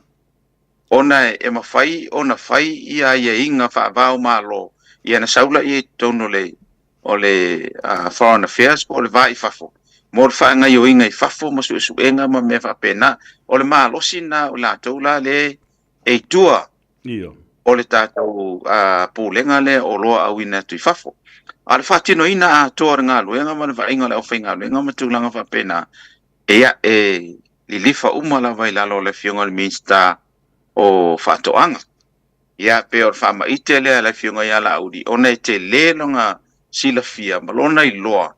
E tā ua le mea lea, mo tātou tangata whai whatoanga. E le ngata I tangata whai whatoanga ua mau lawa la kou ma teki mau I fafo. Ai maise lawa tātou tangata whai whatoanga la iti. E le ma whai ona lātou whatino ina, se avenga o se container ato I fafo ma tūlanga whapea. E wha mau popo la e vaenga lea, o mai lola I o tātou tamai whai whatoanga la iti, tū whaatasi. O I la le la marosi e lola la ufionga mole avina I fafo. Ia o te tilo ko o minsta whatoanga na ia o te loe mo se teimi na lua tan noa lea. Ia, e te lea o tātou I nei e whai lato whatoanga e ave whakaunu maketi. Onga e lau te iloa. E leise si option mo lato. E ma whaina ave lato me fafo. O lona wingi. Tasi la lea vaenga o lea la wha marosi e tātou pūlenga lea. O le a whai me e la a whaatino whatoanga e whaatau tonu Samoa. A le a whaatele a tili atu mo le a venga o tātou o loia I fafo. Ono le o ye le vaenga lea la wha maupopoa ia tūlanga ia. Ia pe o le tūlanga lea lau fionga. A le tupe e a matai ia le tātou pūlenga lea. O le a tupe lea nga mai o le ofisa o tupe. Ia I lalo la o le ofisa fo yo le MPE po lalo fala putonga malo o ira le na fatino mai ele tupele na o mai ia ma vatu lola fatino ila fala putonga fo le ia mali poti mai la a olanga li poti ia le fala putonga le eli poti mai la na tulanga tau tupe ma fatino ina nga luenga ai mai se lava nga corporate plans mole anga ilunga morisi di matausanga ia eli poti uma mala ila lon tanga luenga por fa putonga le al malo le MPI la leo te ye ma fa ba popola I e matou matanga nuenga ma ave loli poti kapeneta ia ma fa uie toi malu ile fainga malo malo fa tai I lalo foi lalo fionga le la o ye matou ba ngale ta o le Independent Selection Committee la to ia le apply ma ye tanga ta ye mana oi e fai la to ma committee fa foi ole ala tonga foulea ia lona winga la fatino uma MPE pasal la winga wa bangoa composition to wa no po atonu to inga wa no e mana obia ia e tele I lava la le sao le fionga le minsta o ngalwen oyo minsta o fatoanga ona o ia o lo iai le me se fo le fatino ina matangata me fai ona fatino ina ngalwen ia fasal laula ia mato ia ai a o fola le teme e ilo ia komiti fa foine ia toi fo ia kapeneta mal minsta nga luenga ia pe se fa mamanga le la ofionga e mata esta fa tanoanga mor silfia ia whaafitai tiri lawa I lau whaamamla mai na o le mata upula nei o le mea mua sa o le wa tele na tawa o whai mai ia ne fesiri sai lo mafau pe o le vaenga le o le mea mua le pasi o le tula fondo le nei whaama I te ele minsta o whanua o ngā fo o whaatoanga ma whainga whaiva ai tā pena oe le tula fono I lalo lau matanga luenga ona o le tāua le mea nei sa tātou tala noa pe iai ma tala noa wa o mātu le este tausi sa o atu nai whaatoanga ma lau whaiva tamp ma ave I o lātou mea mō le tupe ma toi foi a o le mai la leo o le maketi I whafo ia o se mea ma tauti al mea tāua la vai lau whionga le minsta le atinu ua ma whai o na pasia le tulafono ma ua talia ina loa e tauna whaangai ui le temile nei o le sao ne Ia, sa o le leila wala o whionga, o le whaatino ina tu la fono le o mai. Ai ti tilo foi la pena e whanau longo le fono. Teli o whaitionga na mai na whai mua e le, au le winga le mena, whai mua feo, whai longa lua feo, whai longa toru feo. Ona o lea, ona o le ona set up o tu la fono ma whaatino ina tu langa I. E le whaapela e mai le manuia e teimi o tua na. E whai e le teimi nei. Lea ua te le atu le mau popo te minei. Ma le si foi mea, lea o ye maisi mitanga luenga malo, le tua. O le whaalapu tonga nei, e unga ia tūlanga lea. Ia me se foi le vaenga leo le ofisa o whawhautua mo o lea o loa whiwhata wa I Pasifika, o le Pesa Plus, o loa ye foi le Pacific Agreement lea, ina ia mwhai o na whaatau o tātou o loa, I tonu lava Pasifika ia. Ia pela o le senga na o le mele sa fina o mai lai tu fa pen la fai mo bua le o ngau ya o le mitanga luenga ia por fala tonga lava le o te lo a mata lava ngau o no le o ye set up me fo na lenga mai ia le se le ni mai o le official tupe I la lo le MPE ina ia fa tino ila le fala tonga folia ia a lo la ia pe ona o fa ya tu temero o fala lo ino tu la fon e tiro la ye ma review I tono 5 tausanga a fa pelo la e alu mo le lei ia na o fola eu tu fola I lalo le si vaenga la le mo mo ye le dividend fa le men malo ia ai ati tiro atu le MPE le o la tu pe lalo le public beneficial parties ina ia ma fai ona fa tu pe fa nga yo ia wale au tu or men nei o fa manu yanga mo fai whaatoanga I nei sa mua mo le au inatu o lato o loa ia tunu e fafo.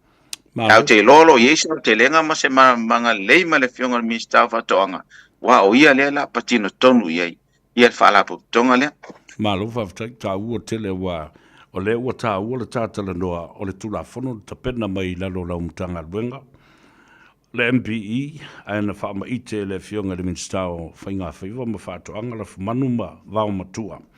Awa o le mele I lau fiong leo o tāua wa umana whaata oto tu la fono pasia tu la fono whai o fo se wha vai le lei po se structure le lei o le ringa e o lava fo I la ina whai fo I sana ia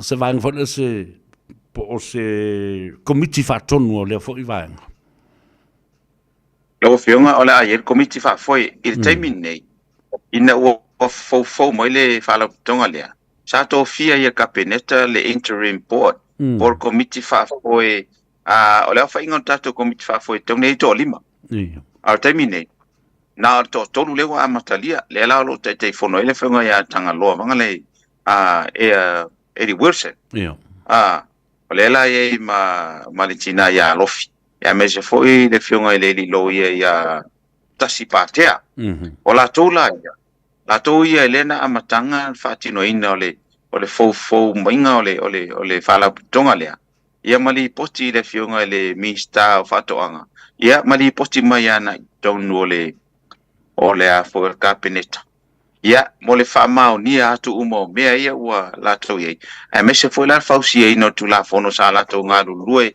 so tau au man matanga wenga o fala tonga malo ia mai foi male so ani le fionga te mai tai lo ia sili ia na la lo ona finalize lo tu la fono ma tu lo e pasia capeneta ia ma ave lo la ia palmene le la wa Alai ona tūlai mai ia tūla fono fou lea.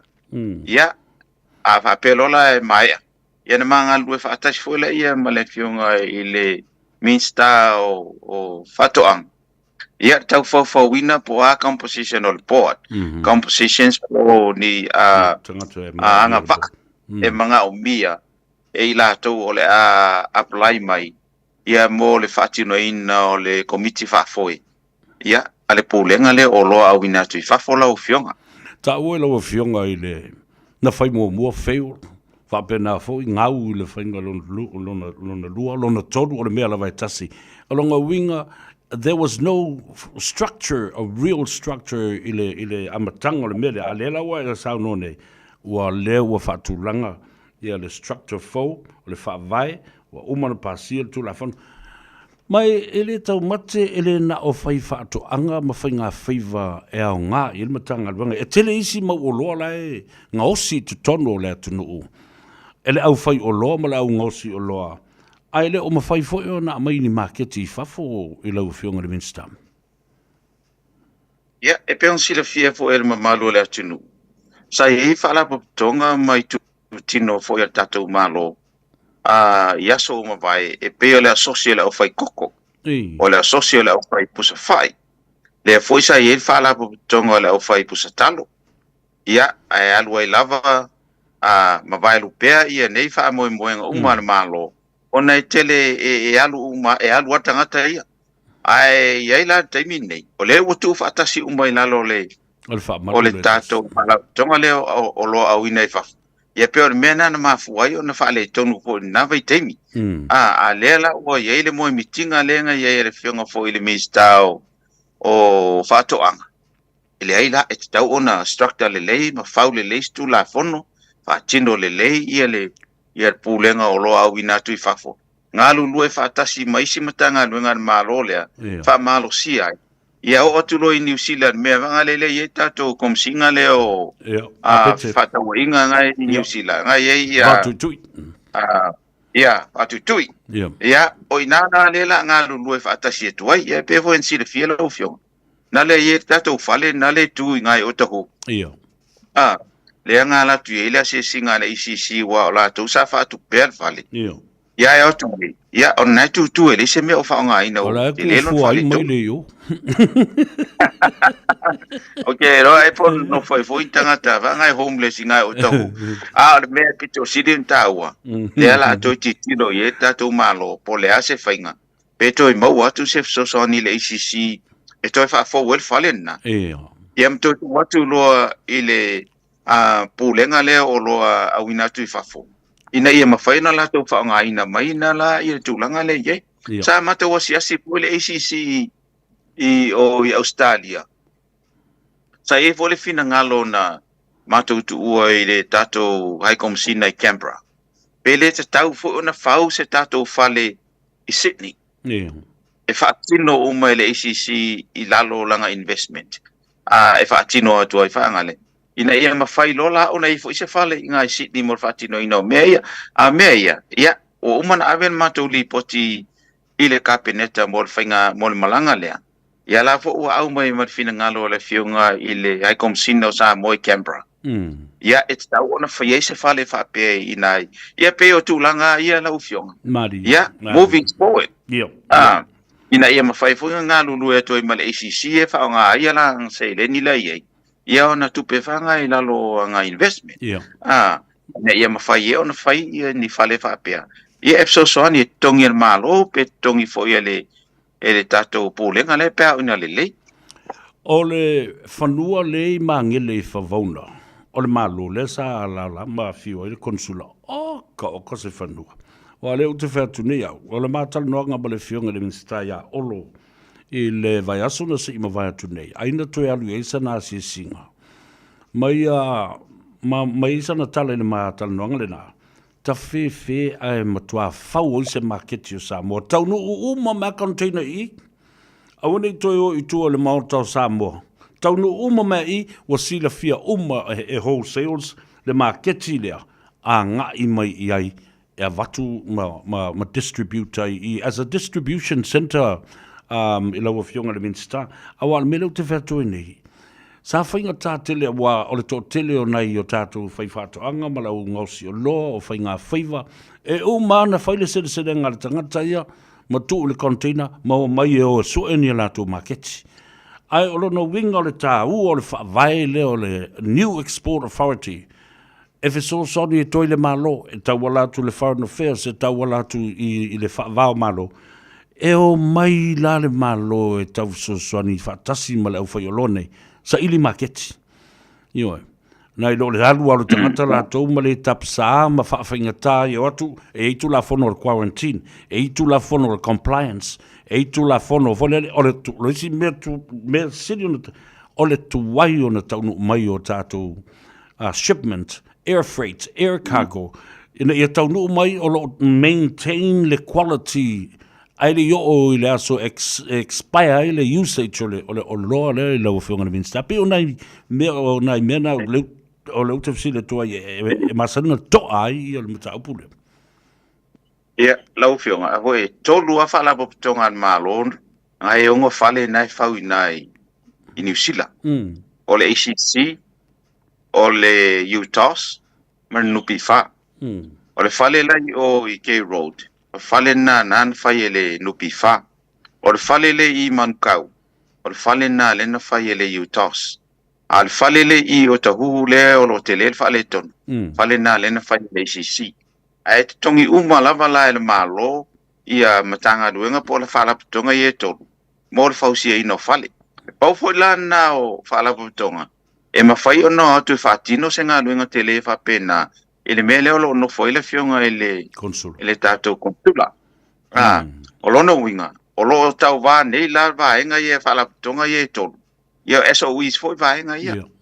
E po ai la e na te mawaina whanua lea. O na whau ela i o se miti ar malo o lo i ai. Sa mata o sia se atu i e lau fionga. Tai milena mata o atu e au titilo. Ia e mawhai o na whaatino foi ele ACC. A e pule la malo. Po ai la e ave i ele whaatangana. Whaonga aile ngā tupe. Whaatino i nāne mea lea. O le tā ua nā lau fionga. A le whaatino ina ia. Me sili lau e tātou waenga le o Export Authority. A wae le mawhaina matu o atu se whalaputonga whaatino se whale. Ai le e se si tango i whaatino le whaatulanga le. La whainga tele me le sa ele stek i ngā i o tahu. Ai fōringa mai. Ele i le fōi ona whaatino nā teimi. Ona e telea, e lua tuarta ngata ia. Ale miti le mo e miti ne iai, ale fionga le mista o whatoanga. Le ua structure le lei i tu la fono. Le ua whaatino le leilanga corporate plans. Mo le alu luma, man whaatino ina o tu langa ia lau fionga. Malo, e se le tāua tele. Pe o mta upule le no o mawhawhau iai. Good governance, compliance, ia o tūlanga lei, o standards of maintenance, quarantine time. Awa o nisi nei o whawhitau li. A leo wawe atu le tāu, le structure le lai e. Le nuinga, somebody's going to take care of this and that, and this and that, to give support. O le sa o le, Lau fionga whape, mana o le fionga le minsta o whatoanga e fiave ia tātou kukama, kamako, mango, avoka, o me uma whapena. O ina lola, le lafso soani mai e lola le vai fafo, por Foreign Affairs. O la taula ia, patan noanga ia New Zealand, ma le quarantine New Zealand. Ia mawhaine ia inga i tu la fono ia, o barriers ia po o wōria. Leo le o mawhaia on tātou a air teimine. Mo le au ina ato tātou o loa i fafo.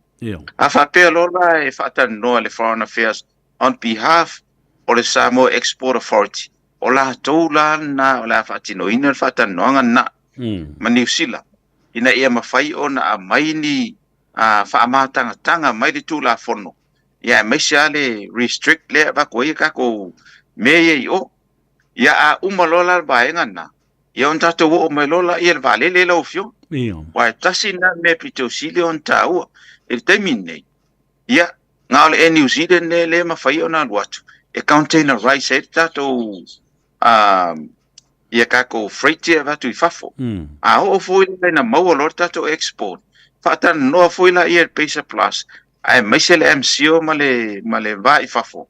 o le New Zealand ina ia mai se ka ko tariff o se tato rate mo tato fua whatoanga me e tau erepo goods longo inga o fua whatoanga ia mawhai on tau mafa lea o ele special rates ale New Zealand ai container rights la ia la ko special rates nga o mea la ia mwhain tato whatan noa ele mawhain tato whatino ina teimina ia tato Samoa Airways male tato Polynesian Airlines o ngai peri load ele o kako freight Lunga e load la le peri o le vale te peo loading o ato ma mea pena ia e taunga sefe le lei pea o nga load ia kako fua whatoanga ia tauna inta mai container vanga e load ai a ele mawhainga wako ar pusa ka mako kongo e wako le akole o inga le la kui o si iku uilum a o nga sipa tato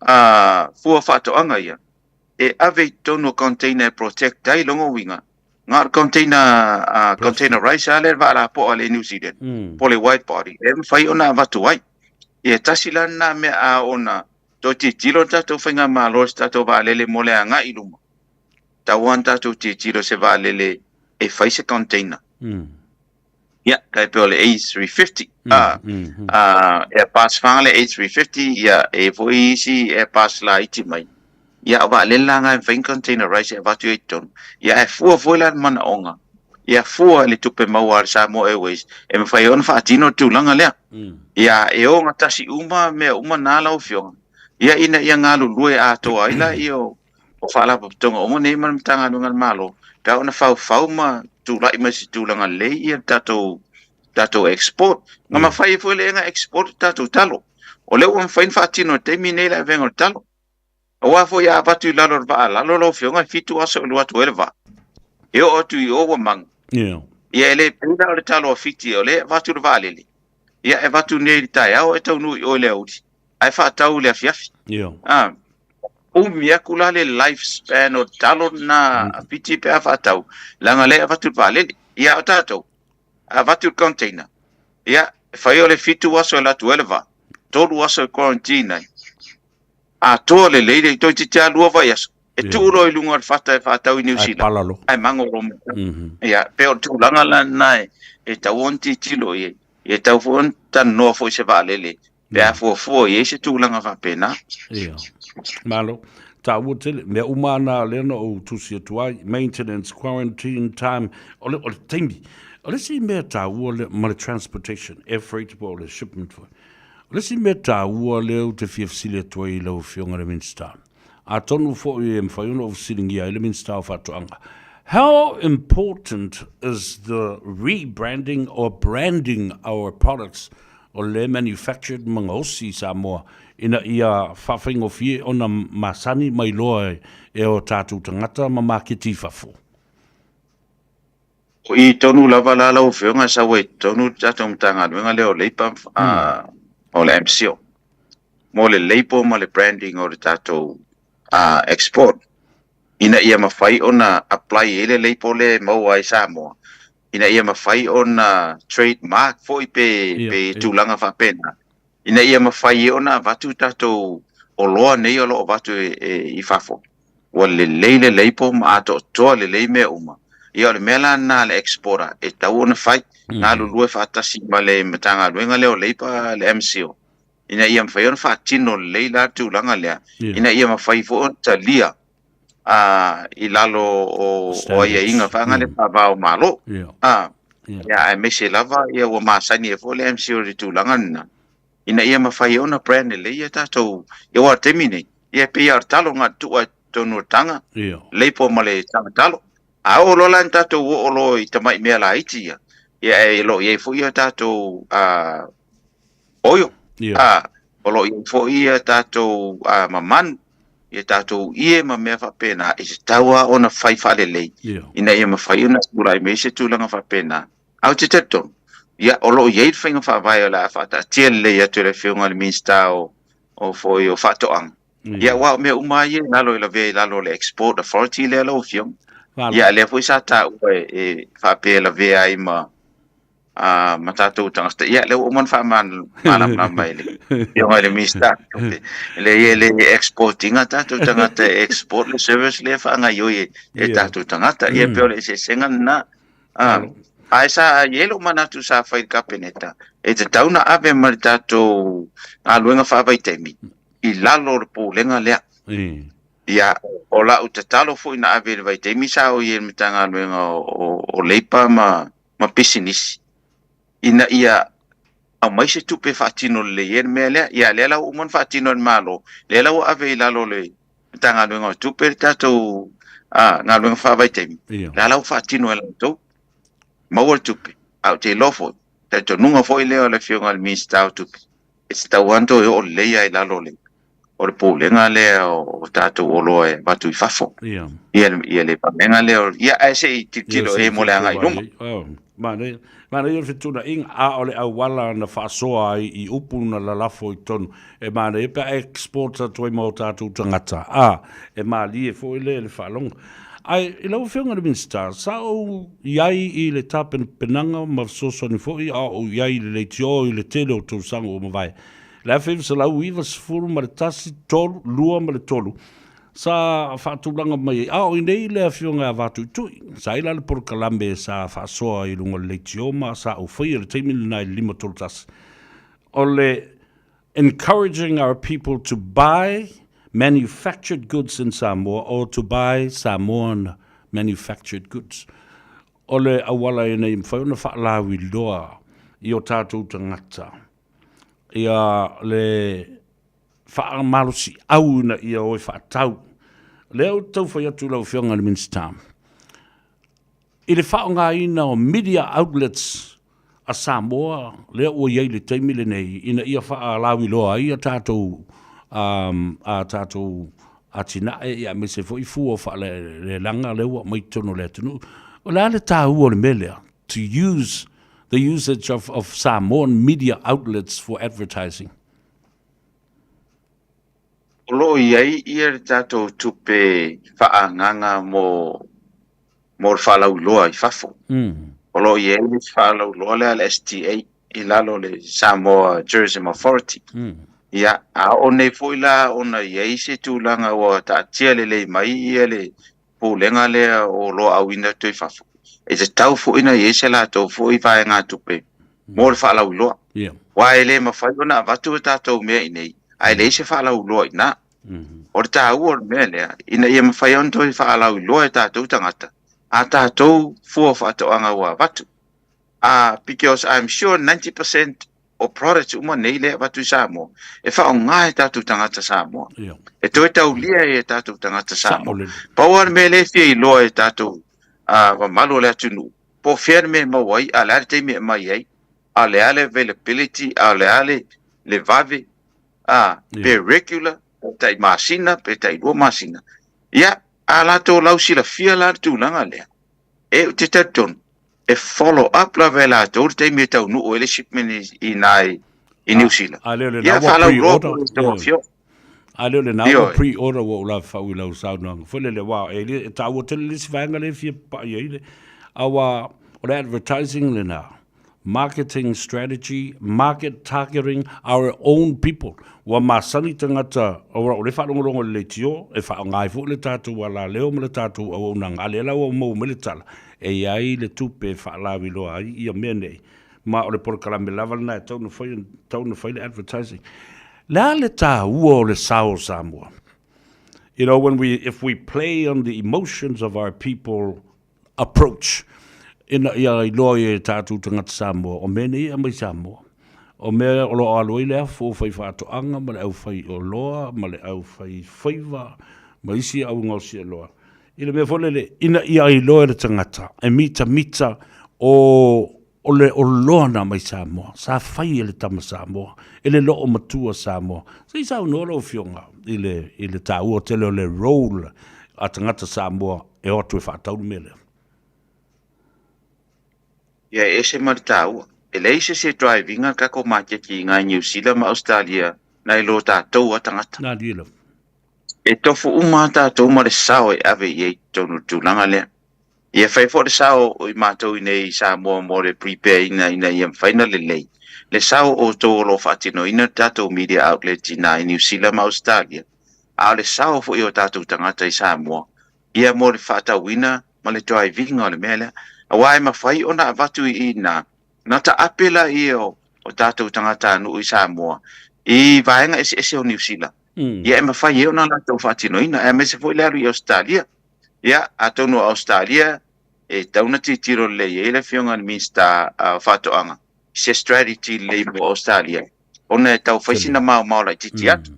Au te lord ta ua o le point of entry a e te tau wana alu mo I New Zealand. Ia alatu fo le vaalele. Ia e le vaalele aru sao I Australia. Ia o vaalele fo ia. E le ni vaalele la poa. These are belly load aircraft. No wina. E load whaatasi voi maato. Le protecting le le product.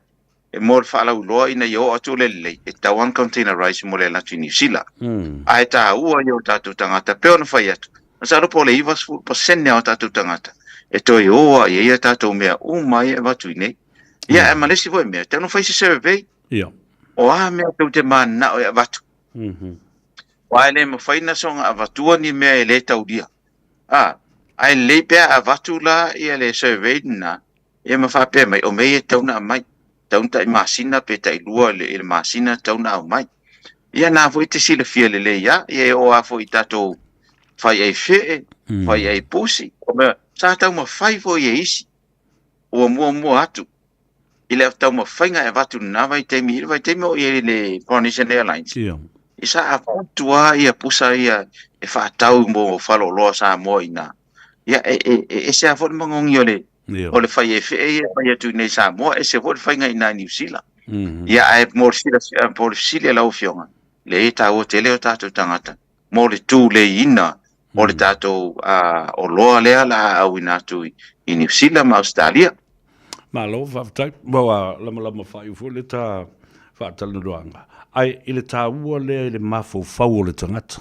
Wa aluatu e tū whaatasi le Eia le mele u tilo pe ia I mo salo pe ta alo leanga ia tangata ia whaatau o loa ma e wha mua mai luma leo le talo Samoa e tu ua I luma le sign o le talo fiti ai ave le kalo fiki ile al kalo a fo lele a lako ile ese le me tu ua wa pela utala e tasi era tilo I tangtalo ne te vava ia tu a isi tangtalo la tu si mai ile ngo Samoa alena la uluma I Whaatu o ile Fijian taro, ma le tau o le talo. Wa pela tala ta fefe iso le ni tangata lo whai le nei.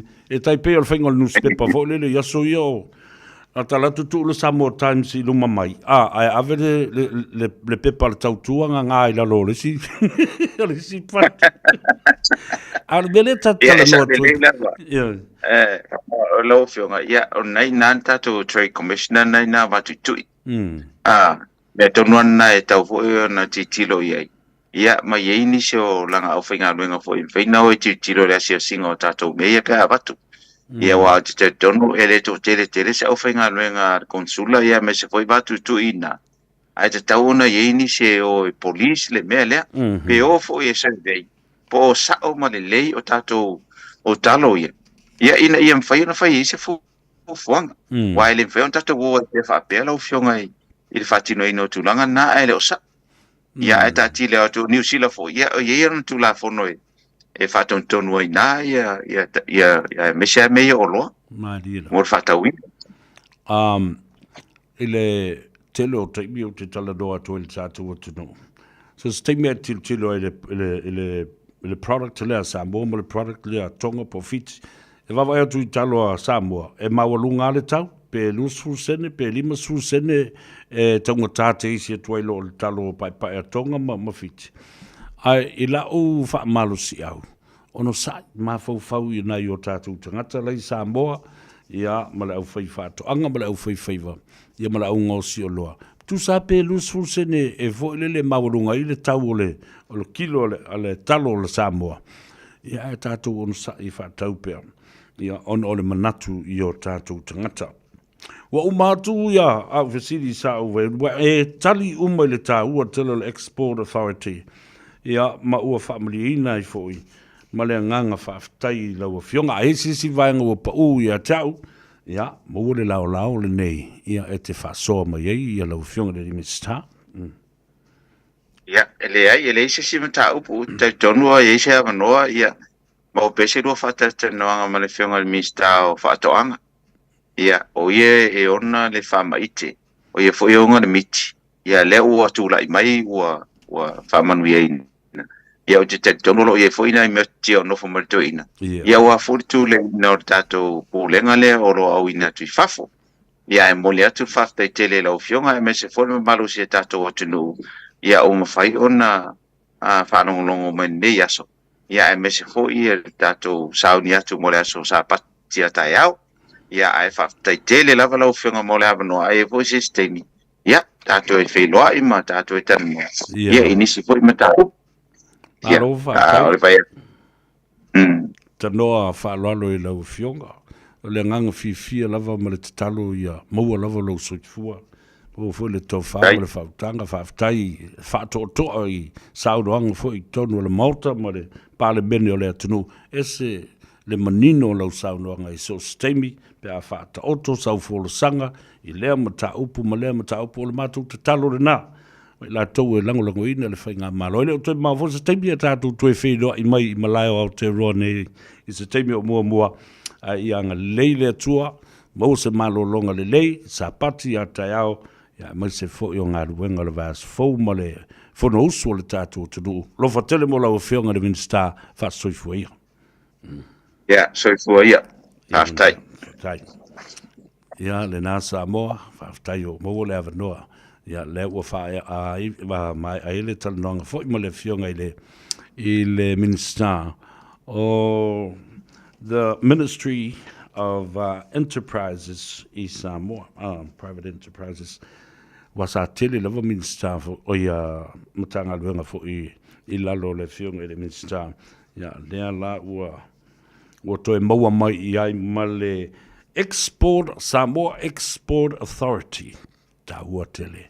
Ia, o la tātou ua tāle pese, vai i foe ma whaamuri atu ai i le whionga de minister ma le whaletua le no whalo ma la ingali. E mai se fo i lana matanga ruenga.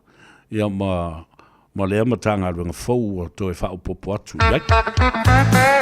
Tama o le vai sinano. Say goodbye Joe, me gotta go, me on my own. Goodbye Joe, I'm gonna be road down the bayou. Oh my Yvonne, the sweetest one, me oh my oh. Son of a gun, we'll have big fun on the bow. Oh, jump the line, a crawfish pie, a filet combo. 'Cause tonight I'm gonna see my Cheryl Mio. Big guitar filled for John and Big L. Son of a gun, we'll have big fun on the bow. So we are, ta feeling it in me manaya. If I low mo, fa vela ai pese maia. Oh, matata pe vai la million na ualava. Una sawia ta fa tofa ualava lea. Fia teles fa ta oloa matata. It tells you pele olona va, if I for matangata. Sa Europe, ai o se mea tu whaia mo oe. I telefisu papau na patapai, a telefo i mamo. O jambalai, a cofish pie, a filet combo. 'Cause tonight I'm gonna see my Michelle Mio. Oh, big guitar, filled for joy and big ale. Son of a gun, we'll have big fun on the bayou.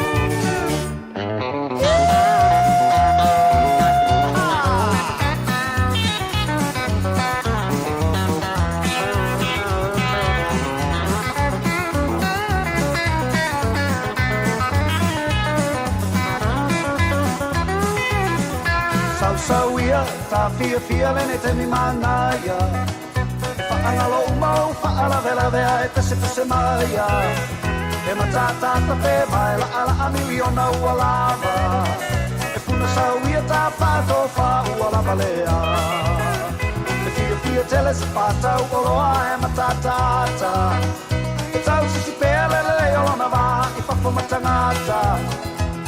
sa olo pea yo se mea o te whaia mo oe Wa televisu papau na patapai a telefo I mamoe O Japalana po para file cambo O cause tonight I'm gonna see my Michelle Romeo O big guitar filled for joy and big gale Son of a gun will have big fun on the bayou Here we go!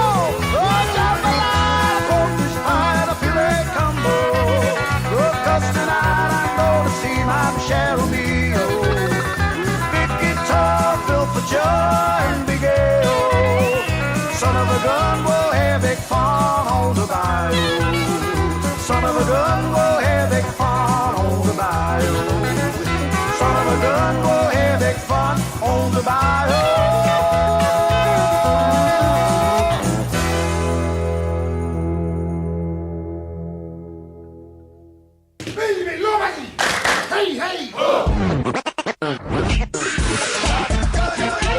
Malo soy fua, ol si fufonga Samoa, Radio Samoa, tasilima iwatolu amo, se kia Radio Samoa.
Le nei o langa pea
Ai ola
i votu amo.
Le whawhiwhianga sui whiwhiloi o le uli nei o le a soto nai e le polokalame turi au pūpē le tō tele o le atunu ui tāwhai o le nanorangi e a taua savea se iuli ia ma le tano ava e te maua i le sao. Tawalunga atua i le tala noanga fo i ma le whionga le Minster. Ia Honourable le atunu Wayne Famuina so ialo Fong. Ia, o le Minster le nā o matanga luenga tuma oti ia le malo ia po o le Ministry of State-Owned Enterprises. Ia le vau malo tia ma ua to ia fo i le lau o le ofisa whaasalau i le so ina ua taunuu le sā. Ia o le whionga le te whono o le whaatuatua i le atua sa mo utasi i le New Zealand Supporters Group. Ia me se fo i lona soa tau i le so o le talenga ia tupai. Macheta Saint Levi. Ia ili tu tau whailo ia le whionga le te whono ia vai ma le malo i opu le au pepe.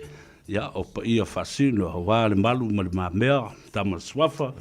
Ia whapea fo i lo la whale na to ese. Ia e teinane fōi ia le usoli i masale le ali i sātuala ma la inga taulangi. Ia a whio mai o mariu mai o lau whionga le. Ia masu mai lau whionga i le teitei whono. Ia a o le teitei komiti te lenga ia tupai Macheta Saint Levi. Ia o pa ia whaasino wā tama whaasina. Ia le usoli i ma ali tāua ma e nau i au. Ia ai teinane fo i le lima tua o whale upolu o tō whinga o whale upolu o tō whinga le tupu.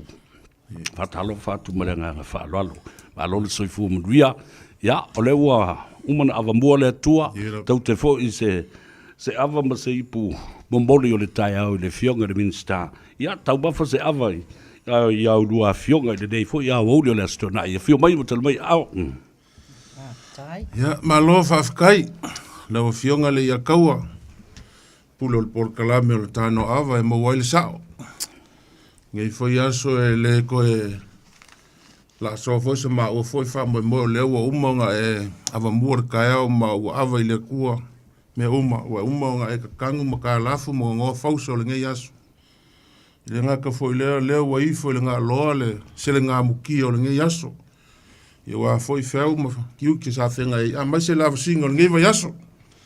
Ia nga kule asa vea ia fa ka lofa foi lau ko fasa vea wa ka kongu pa ia o sa mo e ku mau ile ko ia vese o pa ia e ku mau ia ngai ka au ma ile unga lua ma masa val mai o male ko fa ia ku pai ia ka ko ua ia fa pe o ngai fikalai ia ma lo sai foi lau fionga le ia kaua langa ka ko foi pa ia lo ma malu langa o e ka fai ko fe o ku ia ka ko ia ile ia la ia wale ko fa o li ma alo mali ko ia ka ngane fo ko lu ko la fale langa ili ma ia inga ka se le moenga dira ko le ia ka fa ku lo fiong sa vea ia la lo le se vo mo bia va tai ia fa talo fa tu pai lo fo ia su ta tu te le fe lo ia va te le tua wa tai mai fo ia la to fa ta tu te fe lo ile de yaso ia ma se itala tala fo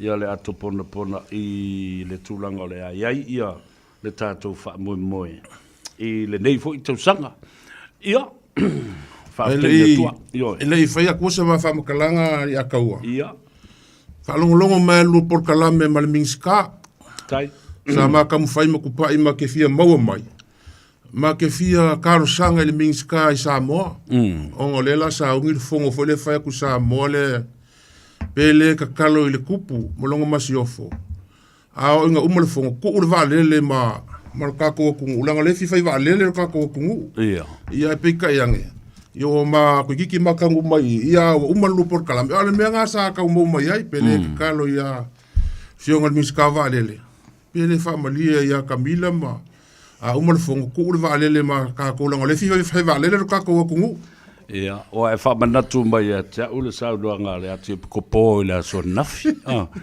fia mela o fionga te mai tai pale mia au mai ia se tatu vale le taunga tate le vale le no sa wai ia o mai le fono a le tatu ainga le fa tu ile tu sa mo o tasi ia o tupu mai o fa le tu ma tausi o su ma tu fa fine o to nuti mia pe awa e pe no foi atu a mo lava lo wa vanoa o te savali vari atu io e ta ua tele lo tatu tu fatasi minuti me fantasi se aso fa pitoa o lo o fa mo o lo tu ai nei de la foto fo le mana ia la foto i lo fionga de tic foto ia wa fo ia fu fanga walu mamau ia male tatu tuli mata i o le na aso fa pitoa ia fa kai o se kai mionga sa ngoa ku leo kai komiki ia le ku maki o le ngeva i kau ole soifuanga o kako ia i ole por kalame o tauta ia e mal por kalame o tano ava ia o ke ngonga sa vea o le o fakas e umolonga kau ia e faivo le akungu o mapu i moka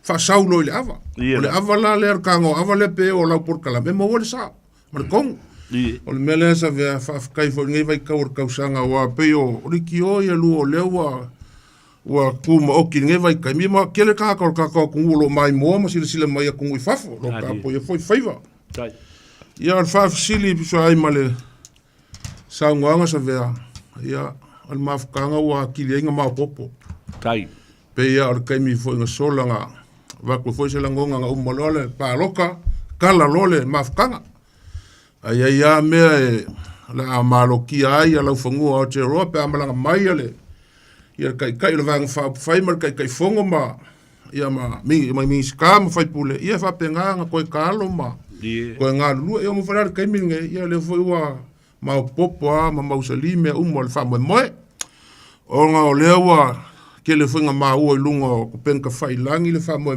pe o nga a fu aile le masa van mai mar ko fai aku pai ole malanga mai ole vaanga fa fai e umale fongo ke le foi le fai nge ka ko sa mo ya novema kotopa. Ia o malanga maile inge i New Zealand i Aotearoa. Ia se ia sia foi mo feiloa i male. Male vaenga whaia. Ia mai se foi o e sa langolongo inga le. I le vaenga le keimil whainga paloka. Ia ma feula ai le keki o le whakausanga. Ia lau. Kalu o ngā kula i mai le wha se kai ka ia le kako wakungu. I le la ua feula whakase i foi mar keki o le mafukanga ingei. Kako mafukanga le masangi foi unga e mali ua koe foi. I le la ua ku whakas. E feula whakasi ai le aso lea, le aso korse fulo November. Ia ma lea i eile wha moe o le aso 2 valu November. Ia masalo le keiminga o le a kaungu uma mai ai. Ia Aotearoa ngei, i lau whangua New Zealand, ia whainga malanga. Aso lua iwa loa. Whailo kākou awa. Kākou ke whailoa i le anga kongu ma. Le awa pe o ngā masang ei le kungu. Yo i le moko sa moa. I le fulu kai au. Ia aso korse fulu. Ia ngā whakaungu ulo le wha moi. Sikai mea whikala i aku leo kupai e. A waku ku uma. Mao le aso le sa vea e. O kākou la unga uma. Ma mea uma la unga whai uma le aso lea. Le aso lua iwa lea. Mea masang ei le kungu. Ia o kai o le mea le la. Wha moi whai le wha moi. Ia nga uma o le loku wha ka mo e lor kako por kala me wae le o sinka mai aso le pe o nga iai. Ia le mea la le asa vea le ua kala i le ikule. Ia le la ku waku le o whai aku pai. Ia mo le wha maramlama ingo tikes. Ia mangisi me uma vangape isa ufisiri. Balo, tala ia vai mel balo, ta ua tele. O le si mea leo te wawa e tunei lunga le tātou ticket. E centralize uma mea. E le su ngata, o le nofuanga e sirio le te le matau ngata. A o leo wawa e tunei ai. O le no winga la. E le su ngata mai te le fo le kāpaka. Winga e tau na mātango fia le aso. E fia le tau le ticket nai ai, e fia fo i le te le o le nofuanga o le wha moe whatumu ni lau fia ni lau lo tilo anga i le tātou. Ia le la saungo aku le kai komiki wape o la kongu le renga ku aku iai. Ia e sosoangi mai ngā ruenga lau. Ia pa ila le sa whengai kongu ma. Ka soka ingo kako wha moe. Ia saungo ia pa. Whaftai, ia. Nā ua tamua atu le forsanga le tai fono. Ia. O lea la tātou pāpā awe loa i mata upu. Pe ona sau no tai fono. E lua ni wha moe wa tu whātasi. It's a double celebration. O le 4th anniversary a le tātou whainga pāti o le fast i Samoa. Ai o le aso whanau fōle nā o le fast supporters group i Aotearoa nei. Ia le la atu whātasi e le aso lea. O le tau le tātou corporate dinner le table. E afe 5 se lau i le lau. So e se fulu tangata i le lau, it's equal to 150 se lau 5 fulu e tangata tuatasi. E lua afe le capacity o tangata o lo mwhaina i tonu o le whale lea. O tai le ASB stadium, le showground, ia peona e pe tau noa sa vea. O le venue le nei, it's one of the biggest ever. Le ka paka ke le, pe o le tūlanga tono ale na lenga pikia i, is centralized for everybody. Whaingo fie. Wasa mato titilo i isi venue pe o kai lea fo i le cloud and the viaduct. E moni fo i mānaia ia. Ai whainga tā i ore suenga o paka. Ia e tā te le mana o se tūlanga whaale, e o atu nisi ia ua. Tau mawhale awa e uma e o mai, pe la vere ta awale pe tupon whalavilavi. Ia a o le o tūlanga lewa iei nei le showground. Very central ke le ka paka. E iai fo la security whapitoa wa e camera uma whafo. Ina ia pui sa o tele le mamalo le atunu. Malo whaftai, whamarino ina fo i o lea tūlanga ua o iai ia le tāpenanga le tātou komiti ma loa tu foi. A wā e li lau maua no fuanga whapea i lea teimi o le tausanga. A wā o teimi lea, wa tūla lata ua fully booked uma i o no fuanga. Ia ona o fuanga o kirisi masi ma le tausanga fau ma activities ale ai lava latou i au kilani. Ile teimile nei, o le ale tūlanga o loo whaata oto iei, ia le tau le tikere na o amea a fia ai, ma au fia ai i le ngata le tau mawhitanga o mea inu, o anisi vaenga o loo sila ia le komiti. Malo, sa vea, ia peona to tilo le tike lawa wa avatu. O le theme whapito le aso lea, it's a fancy hat. O le lanu is red and white, o le attire, the dress code is red and white. E pule lava le tamali ia, o ana te unga, o le hafo e to e ngā pūlo e whailonga fancy hat and all this. Ia, o tūlanga nā le whamomo le aso, o le mea tau sami, o le mea inu wa a fia umai, i le tau le afe lima se lau, i le lau atoa. Tato maila le vaenga lea i le ticket ina ia whaalau i loa le mamalo le atunuu. A whaiwa maua lau ticket, o le totongi, whainga leo totongi ngau ticket, e transfer mai la le tupe totono le account ngai lungo le ticket. O particulars la e a mai pēa o le taimi e whai ai lau transfer. O le 4th fast anniversary, o le code, o le corporate dinner payment, o le reference, o le suafa o le tangata lea e ona le account, le la transfer mai le tupe tonu o le account a tato maftanga. E tā ua tele mea ia, ina ia mawhainga track and trace, tasi le tangata nate coordinatinga ma au mwha maupopo tupe o lau nei, na transfer sa o mai le lato account i tato account. Wa iai le due date ua whaatapula aina e tatauna in mai ei umatupe o le aso wha o ke topa i le tausanga nei. So due date o le aso wha o ke topa. O ke topa. Le lono winga o nā lava iei pe msalo po le lima vai aso. Le, o le... Ai se teimi o tango le tu o atu i lunga o le tātou screen ia ai le o le nāfo i whaina o lawi nātu ia le ia tātou information ina ia mawhai. O le account number le o le celebration account o le ASB po le ANZ? O le ASB account. ASB account. Nā la. O le ase tangai mo le sila i le tali mai o le tātou ainga whātuatua i le atua sa mua tasi a me se tātou i tu malo fo i ua tā mau ma ua confirm lava le tolus fulma le lima o sui o i tu malo ma whaipule o le i tu malo le o lo i lalo le tātou whainga malo i le temine. Ia ai le i abatua se whaasoa le teitai fono pēna sila fia le mamalo le atunuu. Sa mato i lungo le tautai a e ana pō. Na whaelo ai to e tolus fulu lima lau o totoe. Le la sa tō lau ina to e le fionga le autostusi le lisi. Ia whapea fwina whaelau i loa le fionga teitai fono. Ia i tu malo i e totoe la to. Ina wa umal whaelau i loa le ana pō. E tolu isi i tu malo le wa uman te sota i mai e avatu. E reserve atua la tau ticket ia manisi o ainga. Tu se ongo a toa lava ia isi lau.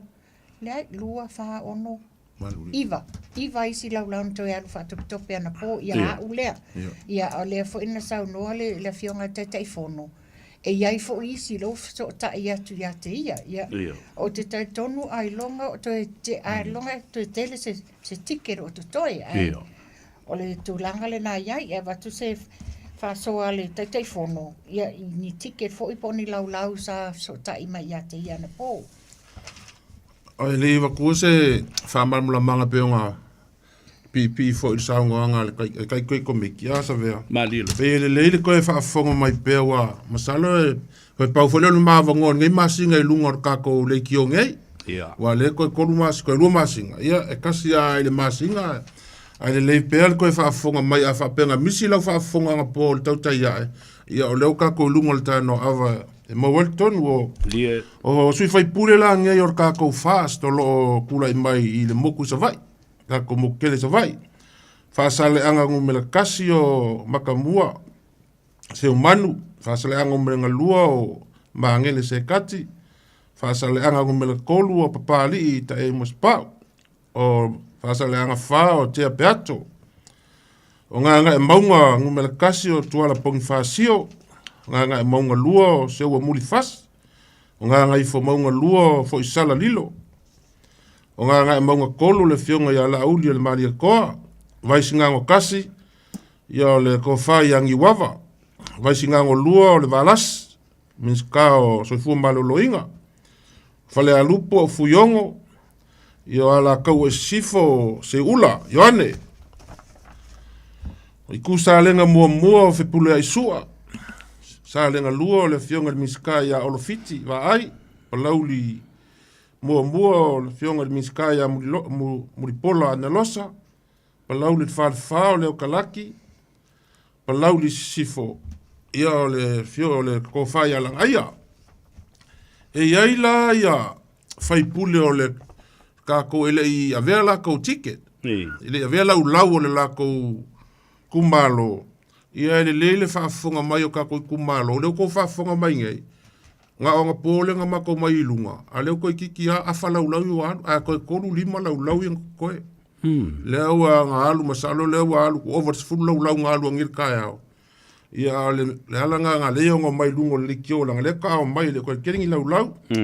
O i kumalo la nge ia ka ko le ka ofiofia le lau ia la ko onga o le mafu anga le ko fa ua ele mafu kanga. Ele leile malanga mai o le sui fai pule o le kumalo, ka malo le kumalo, ia asil sila mai. O le ngofo aku ngisi o le kumalo. Marilo. A o fo kai mie fai se siva Samoa. Ia o le ngisi ka wave me inga le fa mo o le fai pule. A o i kumalo la nge ele avea la ko lau. Lo waru makamu. Se mara. Ia. Ia o kai waspa. Ni ai. O i fa sale anga ngumela kolu. Pa li te u maspa. Me o lo ia il ka ko fong fikalai ku malo ia ka kuanga ko fa fonga mai o le lau ale ar ka ko ku malo ia o le ile le ofisa le ia vakua o i nganga monga ngumele lua ia fo isala lilo no le ka ko ku malo le ia fango li ma fa kanga loa ma sa monga o le ia lau i ele ia veo ko lau vai singa kasi ko fa yang i wava i o le ele i whaakua kou lau. Ia whapea fo ia pasinga ngolua le valas. Nea, lewa ia... Ia lewa ki lia ia le fionga le miska o soifu maloloinga o whale alupo. Ia fuyono, right eh? Ia o lele ia vea lau le koi kumalo i whapea fo ia la kau e sifo ia se ulo yoane. Ka kou mai ia pulea i sua. I sa lenga i whanga whau ma sa maka ma whai ai i o lele ia vela lau ala kou whai pule. Ngai, ia whapea fo ia pe koe paunga o kako isa vai. Lea wa koe ia o kako moku i polu. Ia le whaafonga mai o kako moku i polu mo sui o le kule mai ai le. Whamoe o ainga le kai o au apa au muripola.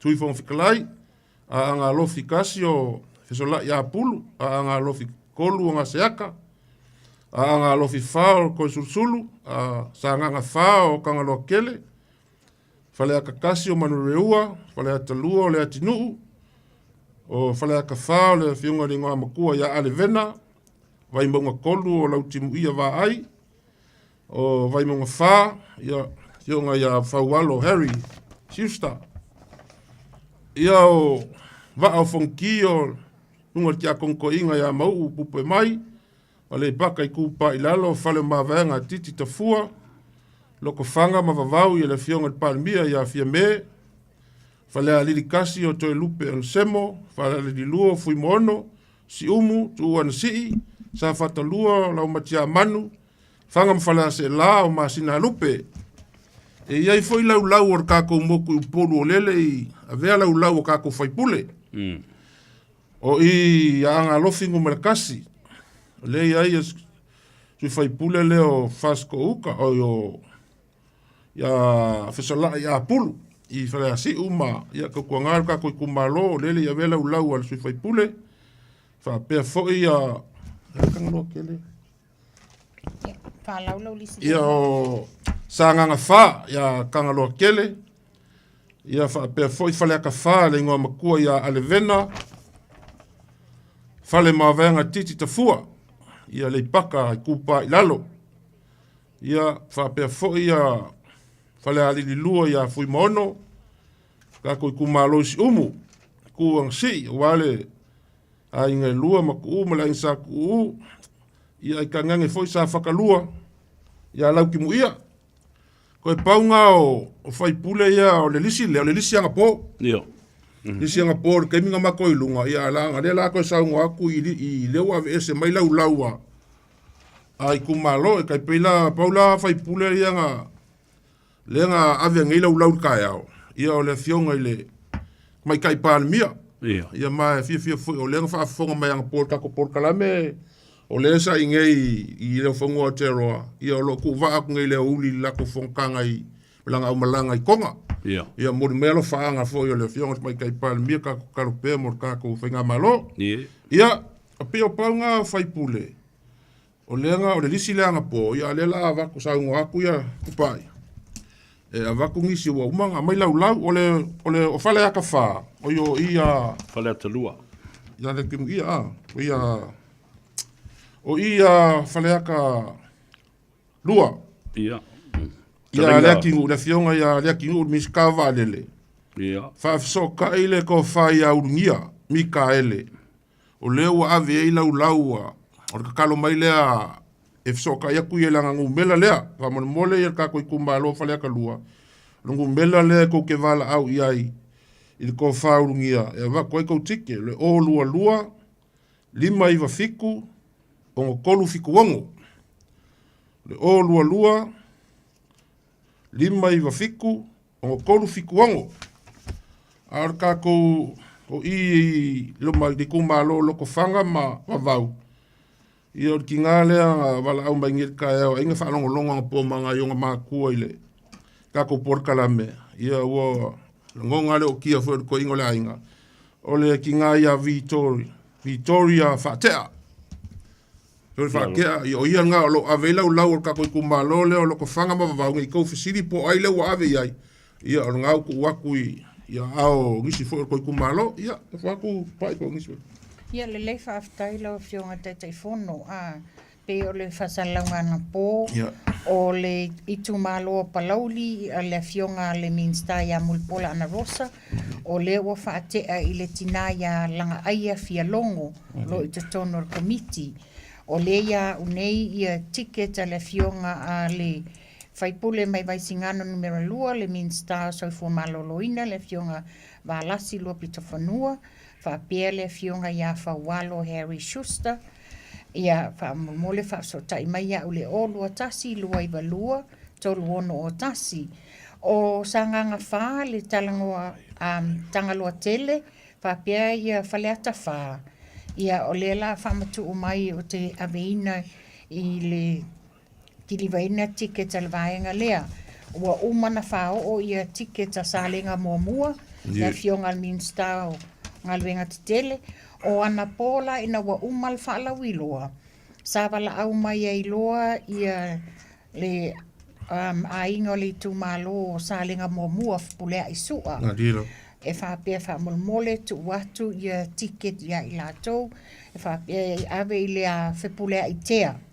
Ia lea ua whamawina, whapea whala au mai a whasalele anga whaa, mo le tickets a le tu malo whasali le anga wha, ta mamatua ia te apeato, le wai iu whamawina, ia o whapea foi whasali le anga mua, e le fionga te maitai minsta o whamasinonga ia matamua se umanu wasati, le o whesotai mai foi o na tau a inga, ia whamatu atu ia i latou, ia tickets, ia maisi foi la a inga, le wawala au mai, moni nato lau.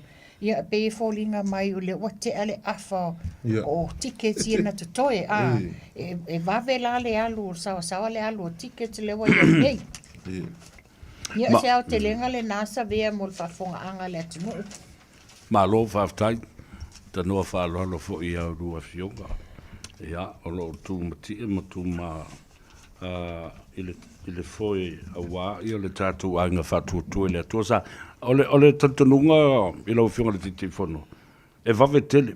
A wai le umi le taimi. O le taimi le nei. Ia, e te vave ai foi la ia i le vave ngā solo atu. E su atu tickets. A o leise ticket o toi. O lono winga Samoa. A o e whaafonga mai. Ma e loa fo o lea e te whaalongo i swafo au tō whaipule o i tū malo e le i ta ape i tua la tū tickets. O le teimi le nei e tau ena e tū lai. Ia, ma e sau e lango a watu tickets alo i tū malo. Ia po o lau whaipule fo i a te. Oi, o lono winga i lau whiunga le te i komiti. A e alu atu le pō lea e le isau ticket o le ale me tupu i a te oi. Ia, o le whamani nonga le nā lau fionga savea. E tā ua tele lo susu mai a fio mai le pōle nei. Ma tau a au mai lau ticket i le whaitotoa. Peifo ona whalau i loa. O lo i lalo ticket e le ala wina ta maiti i lalo si fulu walu tau sanga. Ia mana tua mai le mamalo Samoa. Onga o le veni o lo whaitato whaamoi moi. O lea e whaatawinai le ava malosi. Ia i lalo tu ungam tu la fono fale nei. E le mwaina ti antalia ina nisi i lalo si fulu walu tau sanga. O al mafuanga fo e leina mana o mia lau tickets. Wa se iei se taimi o na toe ma o tile o fufuanga komiti. Why you never know. Ne te ua whaisea fo i se prices.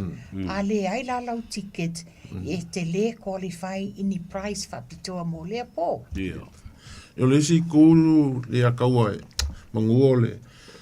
Mangua kako inge e whaianga a whaalongo lo saut whaipule. Woso le fialu i kokongu e fialu e lafo se kupe mo le ase. E le ma whaionga e aru kokongu e. E whaise siwa Samoa e kauala i lau whaipule po ai lawe kokongu o le apo. Pe ale pei mo lau tike. E kokongu i lau tike. O le foi e maua i lunga upeng ka whailangi foi. Waku pele ava ngō leo i. Ngisi foi o mafukanga. E isi mafukanga al fasilo i ngai kongo ngiu sila ma. Ma se foi le si vaanga kako le lima kasi i kumalo. Ia kasi aro kako wha malu. Kako e langolango inga le whainga malo. Ia leo kou wha fonga mai. Ia e le koe a kosi luas furu lau kokoe. Mea e waku pe masala pe o aku le asapo le asonga fua. Ia le ngau ai lunga ngu mela le keu kupe. Markai kai komiki i lunga le ticket. Ia le masala fwese kai mingu aku lunga e le akawa. Ia e fasua kai mai ai mo se wha moe moe. Ia la. Te fia whapipi e tu lava sa vea i le saunoanga te teifono. E le tūlanga le a whapia o ai sesi o tau a inga po nisi fo i le tū malo e fia lango e fia lafo se tupe a waale le lato whaipule. Ia manatua a le aisau ticket e le mawhaina e o atu te tonu e whaatino le avaenga. E paula le mea mawhaina whai e mātou. O le tusi pepa o sau fōai, o na tuu le fofonga o le pō, e nā te whaalaua maia. Langa ua umana whaatapulaa no fōai to tonu o le malu le aso le whai le wha moi moi. Malo whaptai o lono winga la. Ai alua tu malau lima sa lau po le awheta la e te la tu ai le eisau ticket. Ia na sorry wefa la ia e tusi la i le lau. Ona whatoa ave la ia lea wha leo mai lunga. Ai ke le aru i kokong. Elena e tau wai. Ai lau ticket. Ina ia whaingo fia fo ngā ruenga le komiti whafoe. Ia ai whapena foi. Ona le maua ai se meo se maasiasi le napo. Walanga lo meo le maasiasi alo mea leanga. E ke ia wakau i fusu i fuai o. Ai ora se seo o e me lo lea luatu ai. To tongi lau ticket. Ia. Ia le na. O se whaupoponga sa vea i le tūlanga lea. Ia manatua fo ele mamalo le atunu. E ese le tight o le security a le venue. E ese security le ka paka pe ona whaeloa mai.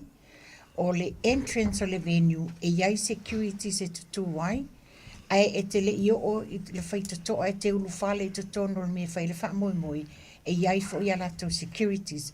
So e fōlinga mai, we go through pe lua tolu ni layers screen of securities ona o le whamaupoponga.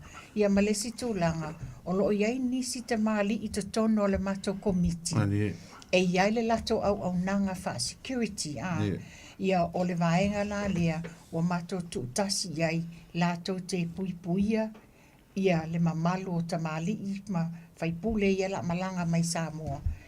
Wa iai le poto whapitoa tu iai lato ia se ilonga le taimi a mata whamoe whatoa whapena escort mai la ia ilalo. Mangua o iei kupai le ia kau le kulea.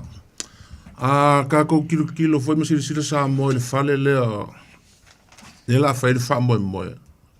Ia e leo se fale kau ngofie o le upumongi lea. Wa kako kilo le kau le tike. O keiminge ia kako Samoa ngai o le lua se laua ngai lunga wa i tike. Ia le se lau limas fulu kako tike. Ia so se me ka filisa ngoai. O le si foi me le e ku e foi maka vale ambulance. I le pole ngai ke wa se ko inga po se le pole ai vole le fale kong. Ia ka pa kai fa fot kal malo ku e le ambulance mo e ke wo nga kele ia marka vale le a veces se la o foi le nga. Ia pe fa la manga le ia kaua. Na lo va tai. O fa fonga ba le tatu o tunu.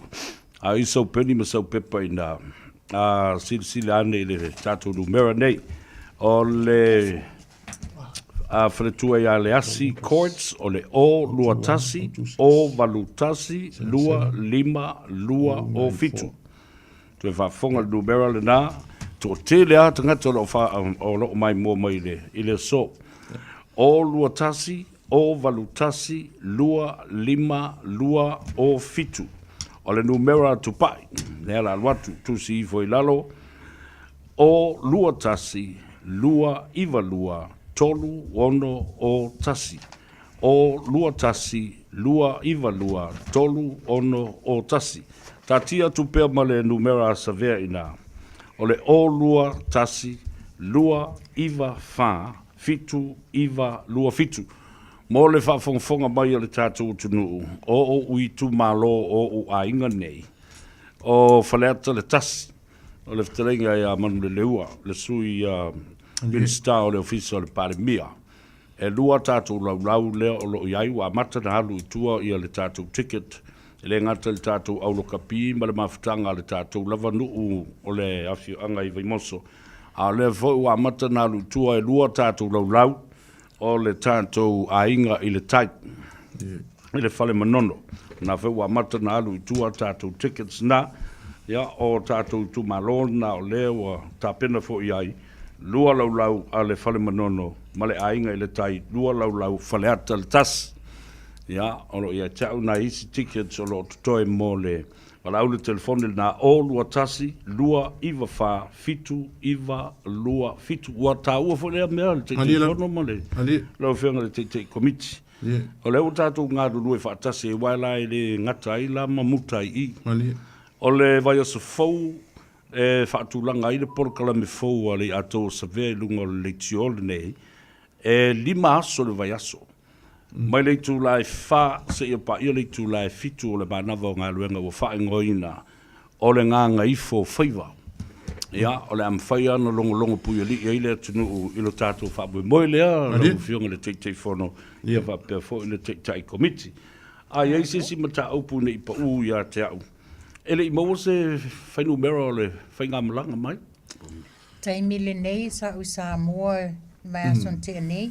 Ia, ona tele le pisi fontanga ma fufuanga al malo. Ele o ma oti pe to ofia le au malanga e o mai. Na anta e whapipi i atu sa vea i le lisi o telefoni ia. Tu atua le telefoni te teifono le bai bai malo. O le olua tasi, olua ono, fitu o iwa wha. Olua tasi, olua ono. Fitu o iwa wha. Ia mangule o kakele iwa le fo wala kalaka in fa iu kako fa moe sa vea. Le aso fo ilele mo le kako por kalame fo iwa le ua ia kako pe. Wa ia fa ili wa umanga sa ungia. Ia pe o vaku security ia ka ko malo fa lo ngi ko ngor fale. Ia. O ku lo ku usu le vi o le fu o Samoa. Ka ko ku pe o masangi ia fa ka vale lo ka ko por kalame mo le aso. Wa a fai o si Samoa ke lo la ka se la o ka ko si Samoa. O le ala nga fai uma ka ko la unga mar ka ko filo inga ma. Mar ka ko fai nga malanga i le aso luas fu mo le iva i mo ka Samoa. Le tatou ava. Ka ko ava. Ia au kaile ile fale le la faika ko fa mo ia nga ka ko siva ma faile me fi ka mal lo ko mo foi aso mo foi nga aso pu e lo waka ia i foi le au pu e ka pu le lo waka e mo winga i foi le fa mo pe nga yai alo va tai ia manatu tau ma fai lava ina ia mana ia le fa moe vai le o se tamai fa moe le nei le aso le nei o se aso fa pitoa ia ua tu uma ia le fai me le ia le maftanga ma le matou komiti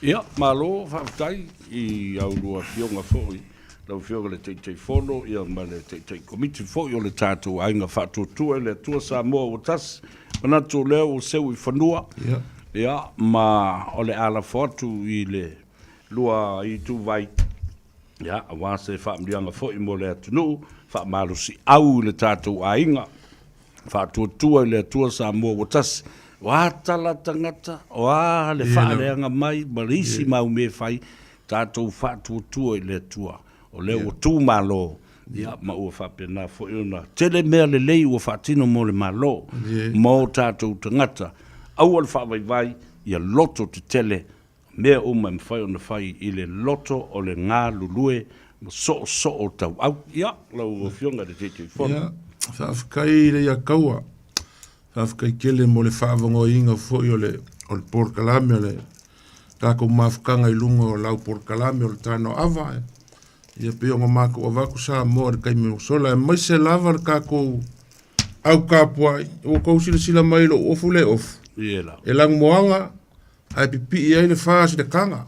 O longa winga o kasi sa moa. Iela. O mai ka ko pongi le fai ngā malo nga filifilia le kua. Mai pongi ka ko fai ngā malo filifilia le kua ka po ia favor ka ko fai ngā malo. Ka ko vai nga fai le nga kongi sila ngei. Ia ai fa pe foi Australia ma Amerika lo fo e malanga ku ia ile. Ngei fa moe ka ko loko kele ma ka ko fa ko pele ku upu makala en fa pebe nga maima ia ka ko loko kele lo so fole li na ke mai loko fia yo ka ko fa mo fa fo ka po fo ya sa mo ai fo se ma ko kala wa le kau kamali i ko fa fo ma ia upu le ku e po ko ka e pisi al sami le aku i longa liu ai makele yo ese kasi fácil silanga le sa vea je ka ko ngule ku ku lunga ya saulo o le fácil silanga le mo le fio anga mta tu le fanga o le sa ka ko fa kalia se kali mai sa mo malanga penga ia inga malanga ko ngi sor ka ko ngu sa mo yo le wa ka kalo mai le fio ngale kai fongo ya le maru sa eni ka ko felo a ile vai aso fo ile askonga ile fulu lua i manukau PIC ele umis ka ko fongo langa le ku ele sa ka ma pa ia man malu ka ko ngu i ka ku fanga i far ku mo kausi sa ao se yo o lava de malo si o ngu lo a fium pa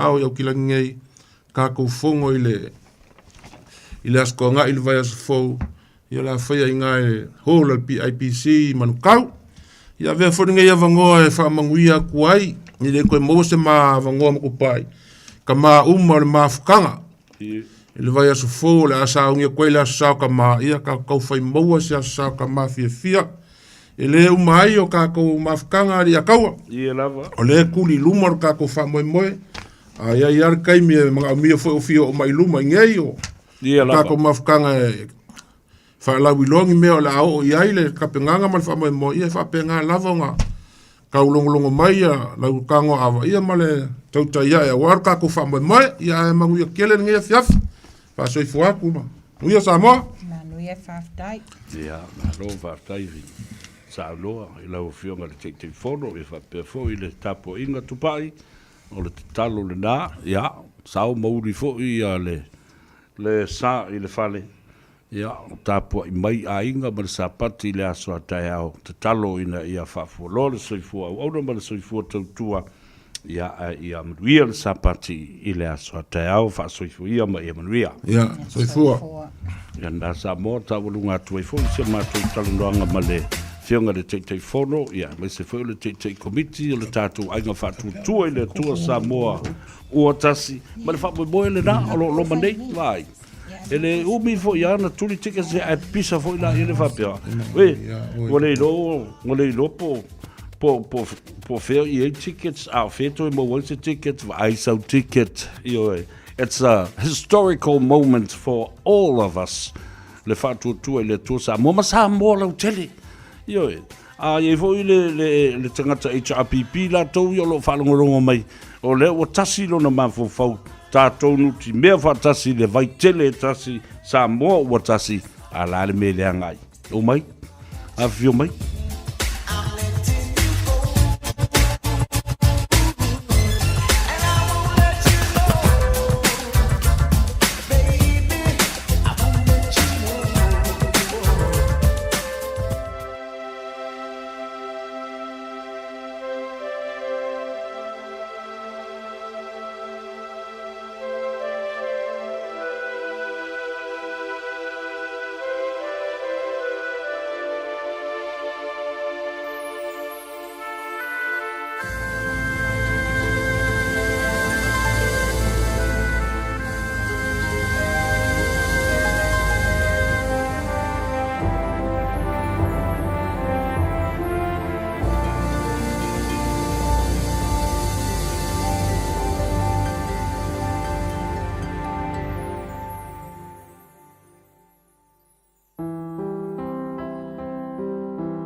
Yesu lo matai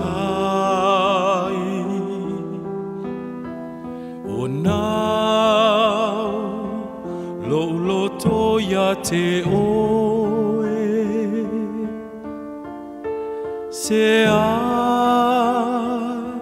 se mea o te whai Yesu Talia o au nei Yesu Ia e a o mai I lo nei tau mawhai Tau Se mea e ilongai Yesu whaafetai Uau sau fua Uau whanau I lo ufia ola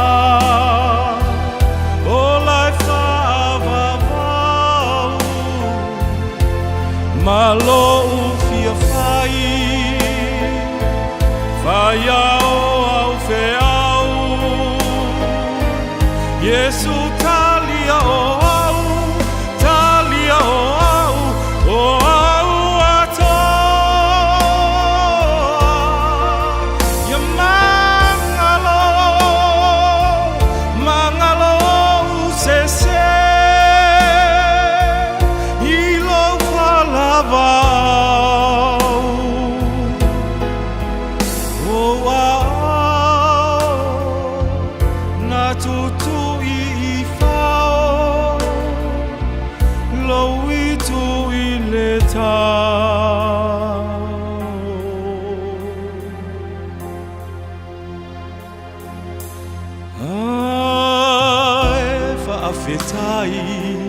Whaafetai Yesu I lo maliu o lai o au Fia avea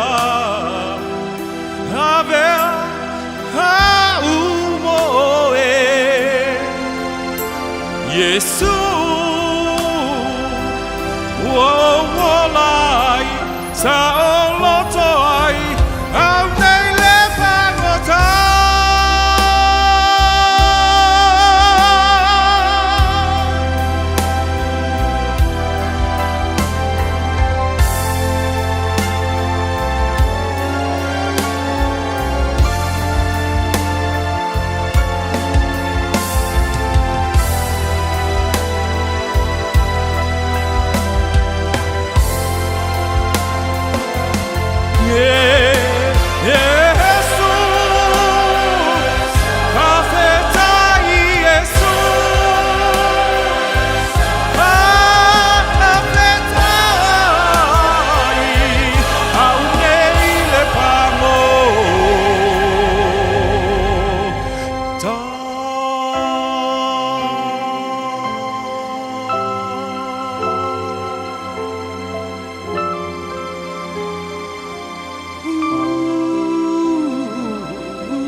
Tasilima i Watolu Amo.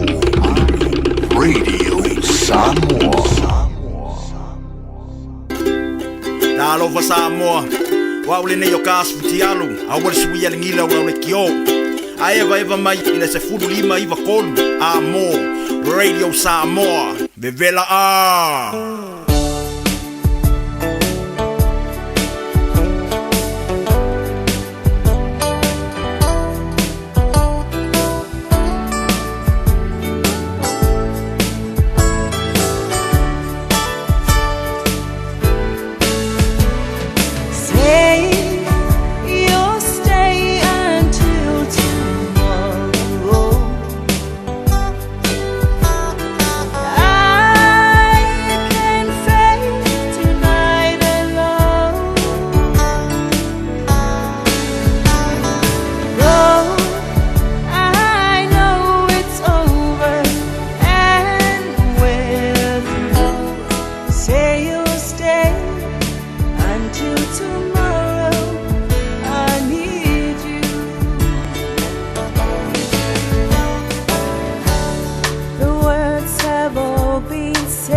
Like someone I don't know.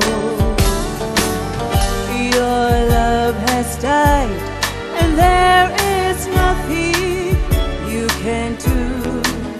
Though you try, yes you try, you can't live with a lie. So say you'll stay until tomorrow.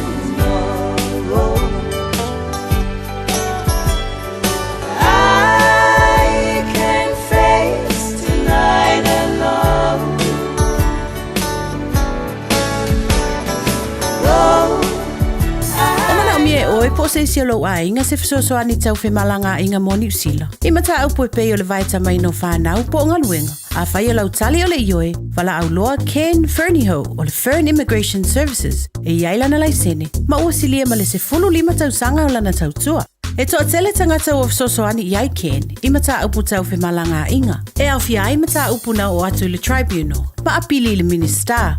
Tanga iane i le mata o Facebook, ma le upenga te whailangi i moli mau. Mo nisi whamtalanga, wala au mai le Fern Immigration Services, ma tala noa i alu isa, i le oiwa, lua ono lua, tolu lua lima tolu. Lua ono lua, tolu lua lima tolu. Po le o lua tasi, tasi lima tasi, o lima. Tina marfana, ole ase tau tāpenanga mo le asotama. Po e mai se vilo dad, a o wha matala sana tala mari e po se poka de tau wanga o le asotama, ua whaingoina o le dad jokes. Mo se avano e mawai sana whailonga whapitoa. Woo! Ia awane o wātu ma le 2 minuti le umi. O na tūle i lunga o le upenga te whailangi a le radiosamoa.co.nz. O le vilo e tele ana reactions i lunga o le Facebook. O le a manu ma aloi se whailonga, mātanga o fie ua uma o na tāpenaina. po lo le vilo dad ma lafo mai e fa ngata le lafo mai o tato virus i le aso tofi lua iwa au kuso le iwa i le taiao na lau leo fa ilonga i le a farsfulu lua le poklame ale fia mai show le aso tofi na valea manuia le aso tama mai le pulenga ma le ofenga luenga ale Radio Samoa.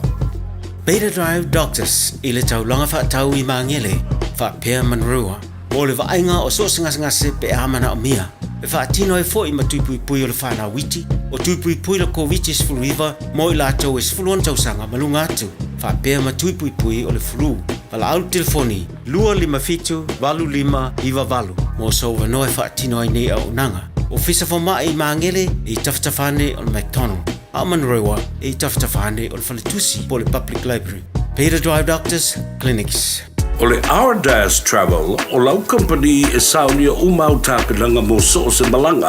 O le au nanga e tutongi e pasese faletali malo va ameli cruise mo Samoa ma le Pasifika. Matau ti o le taungofi o pasese o lo o iai le taiminei. A e le talitonu susu mai i le tuatusi tasi valulima Great South Road i Manurua. Pe vili mai le telefoni tolu iwa lua o fa o. Tolu iwa lua o fa o. E mauti doa nisi wha mrianga wha pitoa, pe a e wha iloa o le Radio Samoa na moa i le nei wha salalaunga, le Ardas Travel, le tali mo au ta penanga mo laumalanga.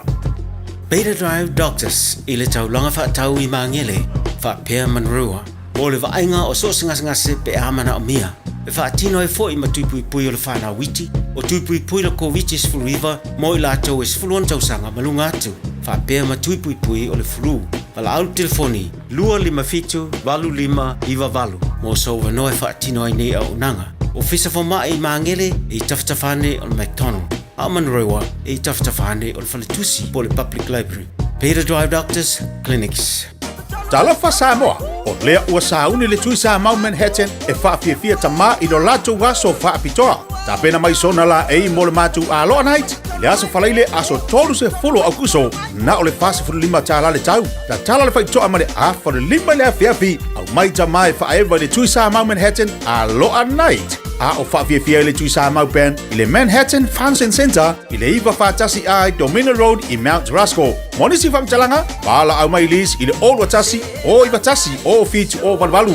Old Watasi, o iwa tasi o fitu o valu. Alo e whaafonga le tautua mo oe le si ufonga o Samoa, Radio Samoa, sfulima iwa tolu a moi au kilani. Ia, mali ataua savea so alo i le nei fo i a wauri o le aso tōna i na ua toi tolu minute o na tale o le tu lae wha. E le wha silanga tā ua lea au te fia whailo i a te oe. A o le io o le taimi e mawai i a le avanoa. Ia, tātou te wso tai e toi le fionga le Star. O whaatoanga ma whainga whaiva o la fumanu ma vau matua. Ma isi a tina e le tunu. Ia, le sunga lauri al maari atoa. Whasisilanga le nei o le Pacific Two Nations. Na amataina le Confederenisi le nei o le Pasifika Two Nations i le asa whareile. Ia, po le po ana po. Mai o lo o wha wau pea i le so, le astona i lea. Aso luas fumal whao o kuso. E le eise tutongi o le nei Confederenisi. Ma o le wha moe o le fia wha atasia o e kale CSS, o le toe fia fangu i tūpulanga te lavou. O e kale sia matangata lotu o le Pasifika, ma le wha atawaina, ma le wha maite o le ngaruenga, o le wha misiona. Ia, ma le usta ia o le wha tonunga le li i whaola, e o e whai nuu o malava masoo ia te utou. O la whaia dea, Confernisi i le Aukilani Community Church, i le tuatusi Ivas Fumaleono Lansford Crescent i Avondale, e le eise tutongi pe o na whaino atu, au mai ia le autalavau e whaalongolongo e whaila unga whaapitoa. Ai maise o nisi o tūpulanga o le a whaia lato morimau, ma o le a whaamanatu ai fo i male se fulu tausanga, talu o na amata le Neipor Kalambe whaamisiona, a le Pacific Two Nations. Au mai sa wo, ia monisi whaamtalanga whaamsota i ane poni whaasio i le o lua tasi, iwa lua valu fitu o. O lua tasi, iwa lua valu fitu o. Whaafta iatu e kalesi uma o lo ngā lua whaatasi, ma whaipaanga whaatasi, ia, a wāne nei whaamue moe, mo tūpulanga talavou o le atunu Samoa, Pasifika, ia po fea lava. Ta ua tele na. A o e whaalongolongo mai fo i la o ia le si kalavou le ka ange i le. A le tui whale. So o whale na alua whapena. Alua whapena i o le numero Evas Fumaleono, Lansford Crescent i Avondale. Le iso tutongi. Ke loi moe fo masau inga. A o tātou tālia le fio mai o le fionga i le li Minstau o whaatoanga ma whai ngā whaiwa wha fo i la fumanu ma. Toi fo i la utala noa. I le wala aulia whapitoa o le la o le Pasifika. Tangata atu motu o le Pasifika, Pacific Leaders Forum. Whapena fo i ma le whono fautua ma malu o Samoa. Le fono ma le mafutanga so whatasi a whawhenga o whaiwhi au i lunga nei au ki lani. O le wala uria whapitoa nei, it was once in a lifetime, and it is a very historical moment. Lea na malanga i la lo, whapna tuino le sfuru walu tausanga, talu, o na whae e papa ma le nofua inga o le tupu o Maori, ia kingi tu heitia, mai le iwi lea o le tainui i lona malai ma maonta i nai ngaruahia i tūranga wai. Pe al tūranga vai. O le wangale, o le upunga o le kulanga vai. Ia, o le ala soli muri vai ai Maori le la tūtū ma le angai whanua. Ei mea na uwhai atu le taimi ana le la. Sa le lei, ma mea sa wha le lei, le wha longo ma le vaai. Ai o na o le manu, i le aso, ma o tātou lava tangata ma le tau le leio i tātou. Ai se manu, iaini pe whea tūlai mai. Ai, pēna o whai atu. E iai isi whalapu patonga o tangata, olo o iai o tātou tangata Samoa. Ai mai se le tau whailo fo o tangata nei sai tono o le parmene.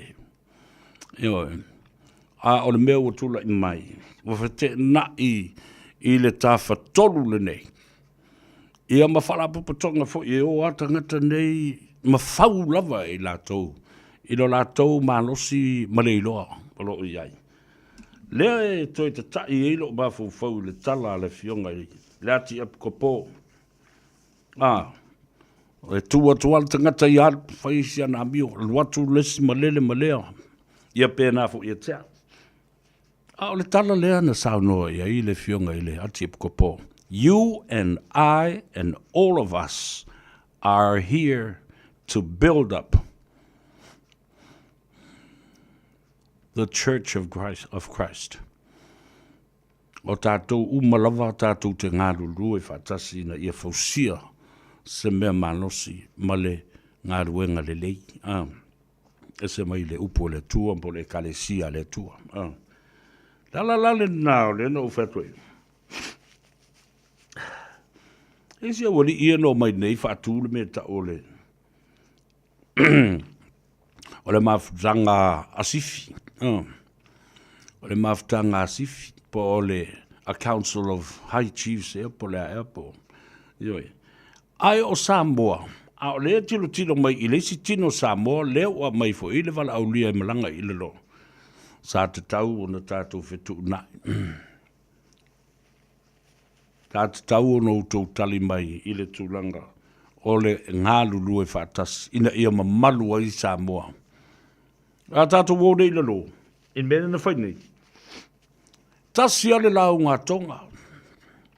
Ele lua. Tasi le launga a Fiji. Tasi le launga Papua New Guinea. Alale mele na whai e tātou Samoa. Whātula watu le muenga. Tō whāteli ai Edmund Puni ma le fionga i le aluri i afpulea i leanga o lena tātou malanga i le melea. Ai sa o mata ma mai tau wina winga o mea. E ai fo i la le manongi leanga leo o son tia i le mata upu leo.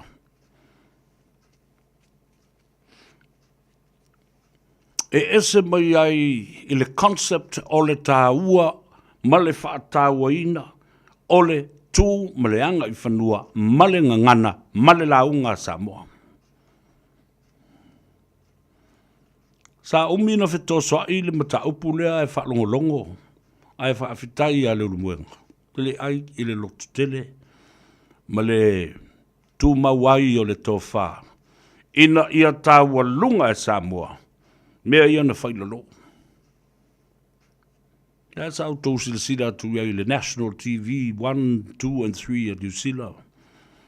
Ai maise o le ngā luenga lea na whaatino ele Radio Samoa. Ma wawai uma i tanga, e whasiri mai tangata i te o lare mea le whinaua ia au pito ma tele ai. O whatu whena e titulu mai, vai ale sa o mata atu le televise na pu e mai e tangata. Whatu i dasa umana, awere tu o laloa tele ai le to ina au pito. Ma li, o umana whata oto le polakalame, na manatu aila e le longo atu au tau ina ia tasi le malanga Samoa. Tasi le launga Samoa. Ele to ye nisi me fa pena e vai mai ese isi Samoa yo atu ese lisi fa la protonga le la fa ngata I la utala le vatu nei ya te utouia se tutu mai la fa mamalu le tatu tu maleanga I fanua tu manga I fanua ma le tu ainga anga fa maoli po le anga fa isi atu motu ia wa mata na tau wa o ia tātou whanau ma le tupulanga Samoa. E sili le tu. E māta ngā. E le oni tātou tū manianga nā. Tātou te sula ina I fua ina nganga istangata. Ma tau whaapipi I ai le concept a Samoa. O le tū malana anga I whanua malana. Ia wale ale no whai atu. Ai la le tangata e fiaula I le melea. Ai sau fia tau tala mai e le mata upu lea. Ia. Fofola le tātou whala. Fola le tātou whala. Pia ta tau se tātou maia. E lea ngau aka kuma whatwhapena. Na e mana malama le I tangata I e whanongolongo me la upu lea watu. Ia. Au tō vai ala sa vea, o ane lo la whia sa vea. La le mea lei lena e, ia nau, tangola ia le whola ia te oe, ia na mata upu e te pongi sa ai. Uelo. Uto te whia mea ino si ai, le tātou tū ma le anga I whanua, ma ino si ai o tau e te ngata, o le whata au tau toi o mai I luma, e tau toi whaari ali, mai ma teu luma whale mai. Aia. E mata ngā mea na whai. Ia, o le tala le nā, a le mea sili, whaafetai I le atua. O le aini mea tutupu I le lo. Saunga le mu I le lo, o ani pe whea, ia tia ia I lo I le lo. I le nuu o Māori. Whaitaria lātou ma lātou fai ma porola kapi la lo na tongi folola ia le tanifa na le moe I na I le vaitafe waikato. O maila u tala noa I le mata upu lea. Ua whaali manino. E le fionga tumai tai pale mia. Ia le tulanga ua iai. Teunga ina ia toe whasao. Le tūla whono lea na tope lau e tūla epa ma le HRPP. Lea nao le nofo ama tilo iai. Ai ua sauni le malo, ua uma whaatala noanga. Na whaia ma whaatabilo mo tele I sa la whaiva pe na whui I a tūmua. I le mea na le whaalongo ai I le tuo lalo ma le whautuanga na watu e tā ofi I a pili ia e tolu. Luas fulu ma le swing o le whaavai. Ma le tau mawhai lea ina ia lua ulu o le whaamsinonga o le tawhatolu o Samoa. Le pāle mene. Le pūlenga whatonu e iei le tamaita i pāle mia ma le kāpeneta. Ia ma le vaenga o le whaamsinonga. Wautou sisile iei. O le mea lea na o tala noa tuai lava isi a tātou porkalame ma le pili lea na mai nei. Aia solo iai le tula fono whaavae o whaamsinonga whanua ma sua whaafe lau valu sifuru ma le tas. Tele o tau sanga na tā pena aile nā mea. Aia, tolu masina a o lea e whai mai ua lewa. Lua se lau, o le afe lua se lau sifuru ono. Lua afe sifuru ono nā matai. E se le tala pe pelo ni tangata. O tau whafonga i Samoa. Dea la wa mai nei. Wana mua velo i fafo. Le mata upu fo i lea. Na mai e le malo e pule mai le malo. I le tofinga peta i fia ni sao i tutonu a inga. Nā lau tau fe au i ai. Nā lau tau fe au i ai. Pule suli ma fe au i o a inga i o lātou sao. O yo lala manatu pe a whai e lima i tū pai pai. O le swafa le masuli o le a inga. Ai whai na o le tolu. Pe fitu foi, whai na o le lima. Ai le whaia isi swafa sa o e lua. Nga o mea vale ai mafau fau i nei tangata. Fia pule ai i le temokalasi male sa o le tonga. O ai inga Samoa e fili e i o lātou suri. O ai e whaasau. E fia e whaasau. Wa tasi fo le nā mata upu. Lal me utou o mai ai. E lo tea pe fia ni suri o ni ainga. E nofo whaasau. Lala utou pule ma le au. Manongi leanga se ul melea. Pule ainga pe fia lātou nofo i whai. O le mea le nai whai tonu o le mata upu whaa le nuu. E silingi ai le sili anga o le nuu. Le tuua o le nuu. Whaatasi ai ma le pule nuu. O na ave lea o le mata upu lea i tū pai i tua. A whai o le suafa la whai. Ua fia se fulu la whai o suafa sa o la whai. Fitu i tū pai. Whati teinga leo te matua nei. Nanga o tele na vevesi e matala no so o nim taupu. A leo o watua whata o tonga e te tau na tilo iai. E lea iei ma se whi au o le malo e lote e fua. Suafa sa o a inga. O na o leo i tū pai nei e fitu. E tasi le pou e nofo ai i a la whai. Pe lua foi pe tolu la whai e wha o ngā. O le suafa sa o leo. O na fili mai lea. E tū pai o ainga patino i ei le suafa ma suli ma feo i o le mena. O ia nofo i le matuatala. O ia nofo ai le pepe ma le whaase. E whai matua mai. E le tū pai lana nofo i le tala. E leo se mea le nā le malo. Na mai le elumo le nuu i le asunga fua. Whaata oto i le ala fua le nei a inga ma nei tū pai. Pei au leo toi momoli mai nofo i lumo le mauta. Ma wha lawi loa i le pule nuu, male tu ua le nuu, male ma malu i le saufa inga le nuu. Na pau le nao le mea. E maua i le nofo fi le mu.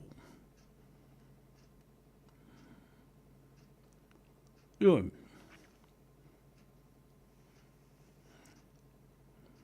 E lua ua whaamasino na fasili mai i hatau. Pe mawhai ona utoi whaasoa atu le mata upu lea na whaasoa ilo mātou ta mai lana pepa na tusi. O le awala e file mu ai a inga. Ma e o lo nofo e whaatalitali e a ngai e pale le suafa. O le mea mua e lei o na. Tātou o so o masi i ngase o a inga e le wha msinonga o whanua maswafa. E mafua mai le mea lea. Mana o lasi, mana o tele, selfishness. Ia, alanga o leu whatasi mo le uso. Le uso a minsta, le kapeneta. Le fionga, the honorable, la ulia le mali atoa. O le minsta o whato anga mawhainga whaiva. Vao matua ma la fumanu, ma isi atina e te tele ma lo le malo. Ia, ai whapena foi. Ia, o le veo le teitei fono le tātou ainga. O le whaatua tua i le atua sa mua ua tasi. Lau sunga lauli le mali atoa lau fionga le minsta. A fio maia i le mauta nei. Ta lolo upo ia i sa ma whainga o le atunu. Ai, la e ia i la e o le tama le malo ma le fionga le minsta. Tau mafa se ava i lau fionga. O lea ua mai o na ava mua le atua. Ave fo ma momori le ipu o le ava aleisi minsta. Ia, pe foi le teitei fono. Ma le teitei komiti. O le tātou a inga o le sa. O le whaatuatua i le atua sa mo ua tasi. Lau fionga minsta, ta alofo lava ma lo le soifo mnuia.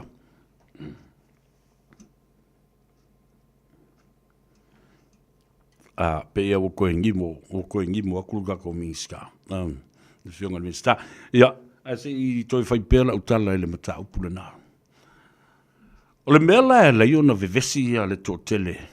Le ala utoi mō mai le fionga le minsta. Se i toi whatulanga i fulawa. Ia paua e maua mai ia...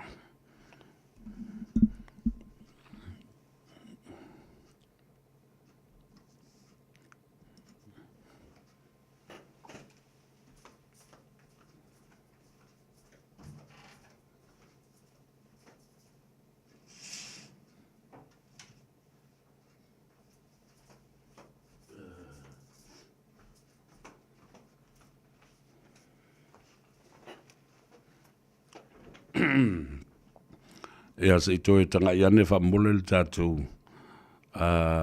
insidia pa ua maua ifo le tātou le fionga le limit star.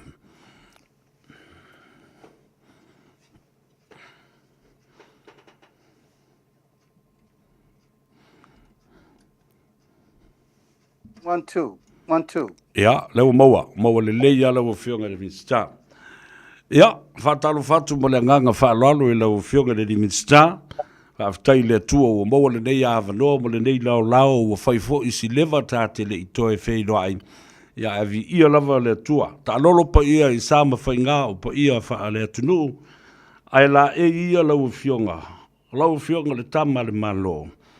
I le tofi minsta. Malo le soifo mnuia wha aftai fo i tali wha alo mai. Ia i le vala au watu i lau fionga. Ta lofa lava.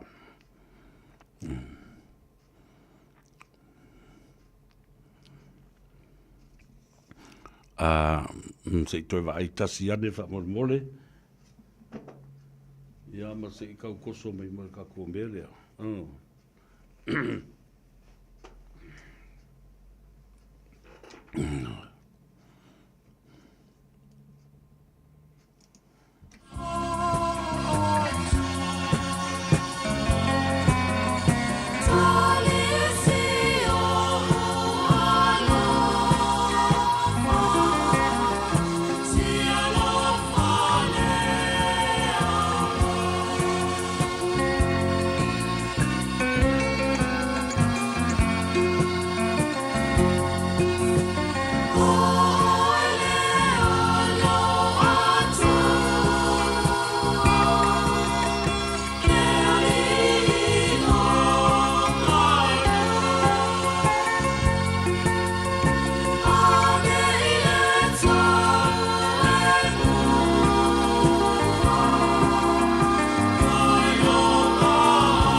le da ono sa I mai pea le tatu tunu mo le whaafonga me se fo lau sila mai moa mai lunga o le apia forika mo le tatu YouTube channel.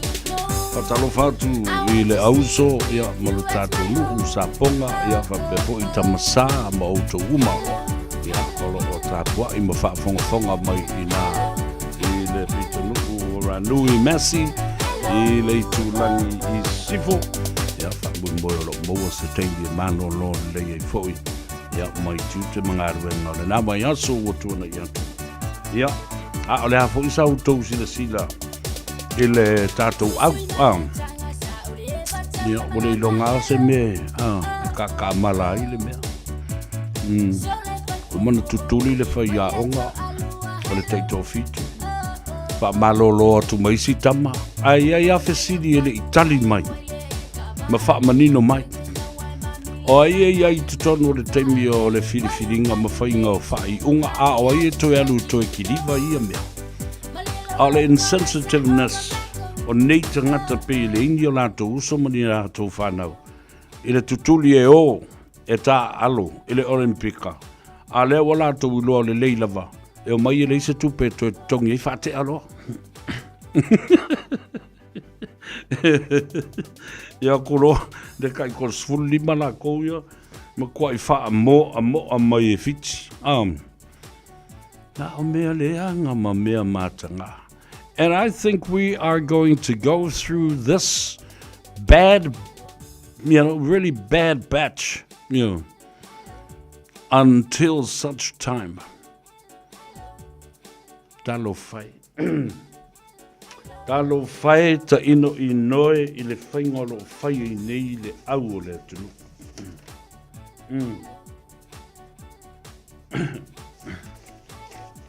Ono sai mai pea, ono tamu fai pea lava I le sunga lauli le mare toa.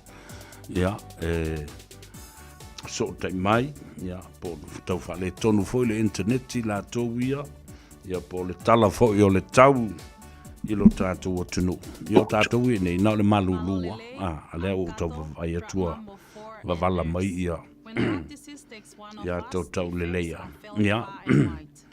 That's why nursing is important to me, so I can stand strong and support our community in living happy, healthy lives. If we all do this, we can keep our hearts strong for this generation. Ia po e maua mai, I lau sunga lau li an mali atua. So I manuia, Patalo fatu I lau tofa albea, ma lo langi mama se fo la lei. Fa fe lo I fo I lau fionga le vinstar, wo lo fo I aso tate le I fe lo ai fa fe tai I le atua o lo vava I atu sulu le tino, lo moa lo malosi, ia malau ata le nā, malau soi e fa tupu la ngona, fa ma ite mea le lei, ma moa I fo I le malosi anga o le isi tangata, so I fua mduia whaftai le tua mo le awano tātou e whaido I ai nei aso. Ia, whatalo fatu I le nganga whaaloalo. I lau lainga le ata wal sa, me se fo yo pa ia mo tu taulangi fia wasa moa. Whatalo fatu fo I le tātou le tiofa salalau, au unanga le tātou Radio Samoa. Pa pe fo le mai moa ma le tāpo e mai usio tātou watunu. Nei fo I vai ngole nei a fiafi mata mo fie, Samo nei ia mal pa ia mal malu Samo lo lala ma papa au ia tunu mau. Ia via le tua e una vai se unga foi tate le tu fsirfa ia ai fa tai le di o mo nei lau e tera no ai foi ma bilitino fa tai le di o nai ma ua o lo au ina le masina e siu tatu tunu. E me se lo fionga le fongo tatu por kalame o le li tai au ma le tano aba. O wale tatu watunu i ona tulanga falu pea so fo mnuia. Tātou tau whai wha malo I whaiwa ia ngā o le atua na te whaia. O le topule I lau soifua mo lo uola. Ia o lona anga le lei lea. Wa mwhai e ona tātou e lau lua fsila whai fo I le nei aso. Ia a o whafonga masila mai moa le atunu. O leo te whalongolongo atu pei whatua e toi malanga mai sa la whai. Po lea lava e te iai sa la whai le teimi nei lau a whionga na vista. Ia, o lefto au taunu mai sa ui sabai. Io tu langa lava ia, ele mwhai lava na tu ua fo I tiu te tu polu nei. Lie. Ia walu nafi le va o le lua na nafi. Le taunu watu o nisi fo i o asia singata ua le tato organisation le ADRA mai New Zealand. O lo ia ile la lango o le tato Foreign Affairs. Ia ma le tato Habitat Humanitarianly. Yeah. Ia o soani mai mea tau tupe wa le tato ADRA i nei Samoa. Sa lato fa tupe ina se tasi o falkomiti le tui. Ia ana nafi la sa o atu ai whaile asia singa ina ua mai el ngā luenga. Nā dira. Ia le sa ua ia tua ia na nafi. Ia le la fatu atu e taliu mai e tultuli mai tāpol kalam. Malo, whaftai. Whaftai, malo, malanga manuia. Tele mena tupu le tātou tunu o le nei vai aso. Ele ngata o le pasi o le tula fono sa e whaama i te mea ai i le tele o tau sanga. A le ua ave tonu o le maota pasi o mai ai sa iai fo i mare se leni o le ua whaatatia ese e whaatula i ma whaatulanga ilo na whawai o le Samoa's Export Authority.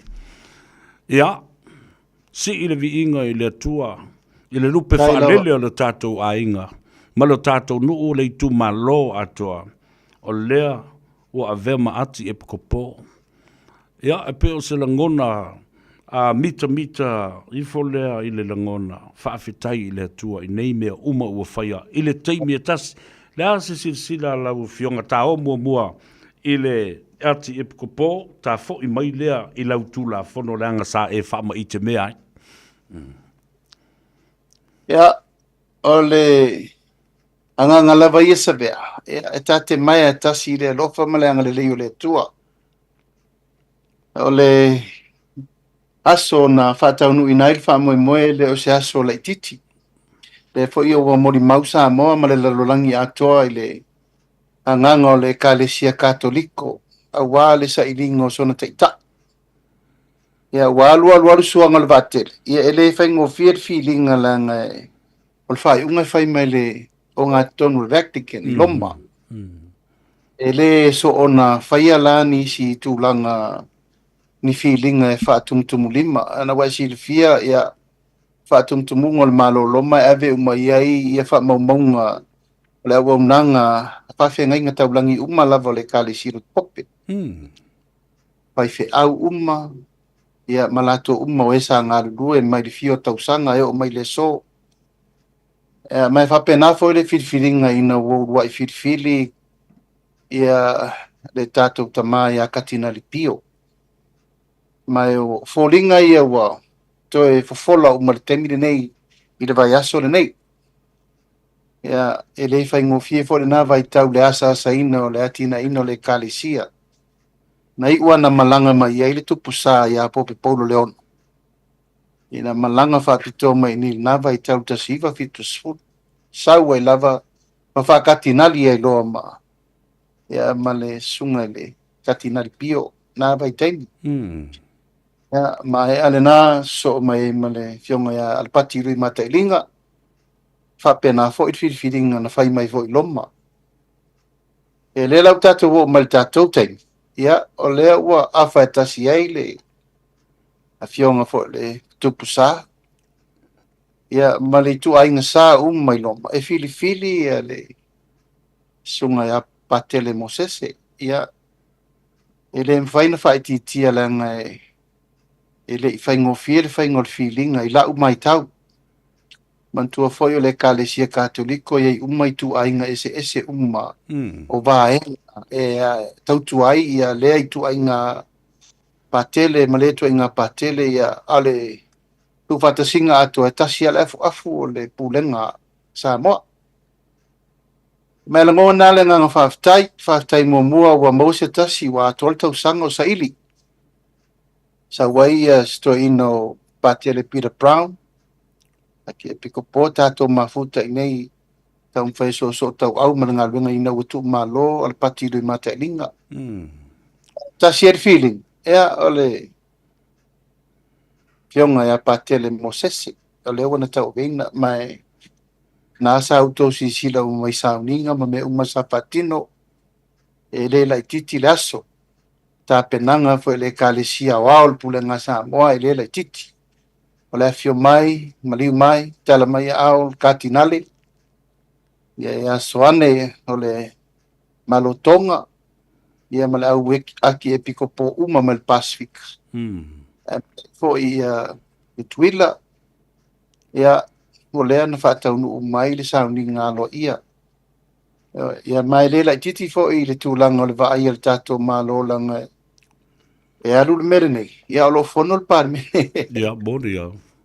Ia na awha e tasi ai le fina ngalo le malo ma le fionga le whangu fitalai. Ono me nei e le tupu so. Di lava. Taili tofa. Ingo ta ia mai sel ta i o lotu katoliko. Wa se longa lava e maliu. E tu malo. O tai o isi e kalesia, tai pe o metotisi ma le tulanga le whakasa, ma isi e tausanga ma whaifono umai malua, ma whaikol penisi. I whonga ea na mawai lava fo i leo tai rona taimi. Ai pe o le kalesia katoliko, o lona whabai, e tu wafu. Ea, o le la tatu tera noa fo i pure le atua le soifua o le fionga le aki e piko po. Ea, fionga lava o le arfina ngalo le tu. E na whato atau nu ulea. Balo. Ia te au te sirfia sa vea o tatu o mafoi o lotu katoliko. Tatu whabai le lango o sa fotu e tasiale lotu. Ia, oni ia. Tāle. Ale mea sa o malolangona ai le wha maulalo e lumo le atua. Olo wawa iatu lo maua le malosi o le tata mai a le vena toe alofa. E tu ai le tō e whaafoe le aso e whai mawhonga tau moli o le poi a inga lua ma paolo ma ngawha sili langi. Ia, la sa lua whi loa i mare toina ma, a fwoi iai le whaaftai ma, a lo whaanga mo onga le lei. Ia, e te sira fia oi o le suri moni a ia ma le toto moni whasafot. Diela.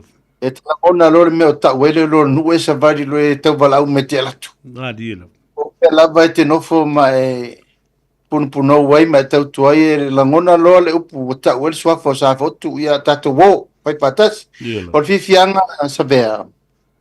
O tai umane o le kalesia katoliko. Ia o lupe wha lele mai le motele i sala fai. A fai tato te vai mai a mata mai fale a lupo ia katina li pio. Ia mai a sau ia matelinga i sataua. Ia o lai fa solo mai malanga o lea la ua o mai il tolu ai ap. Ia lari. A lo va ta ua tele. Ele umatala. Por so fu la de lei to fai di le tu. Ia la. Ma matutua. Ia la. Me fatu ina ia mamalu. Ele umi telefoni. Ah, ia. Rei kau koka. No leva. Ia. O tō whā ma whautautanga fuasina loloa ma lau fue afa loloa le tunu. E vi i ai, nā vauna e sisina mai le afa whatu. Ie lava. E pāna te lea tala le afa. Ia lea le afa muare nei o loo pepese ai le tātou fui wharenga ngai whapauka. Ie lava. E mesi o tane malos.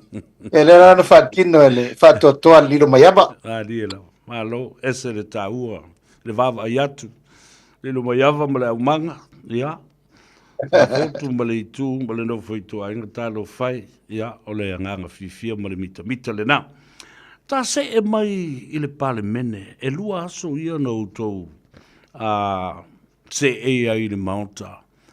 Au te loa le lei, o le ale le ngona na o lau fionga wao, ma ta upu lea pe o sau pepe fo lele sa whaafai lele, ma wha ma ite, a lea la ua puna whanau ai, le whaa ma maluina wha le tula fono i tono le pale mene, le Export Authority a Samoa. Sau noa ia, i le vai. Ia, o le wha mai tenga o le wha mai mori nei sa bea. Sa ta pena mai lava ina wa ta pena le whainga pālota. Ta sire nei manu lauti sa li lifa i ai le tau tinonga le wha tua i le tua sa ma utasi.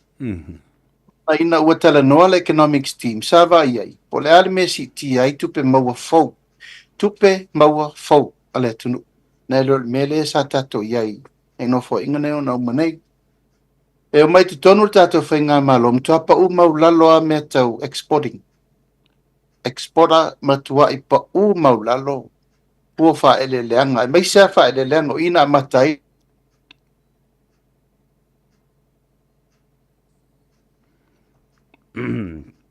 si tanga i wha LJ i lau, i lau, leila volume i,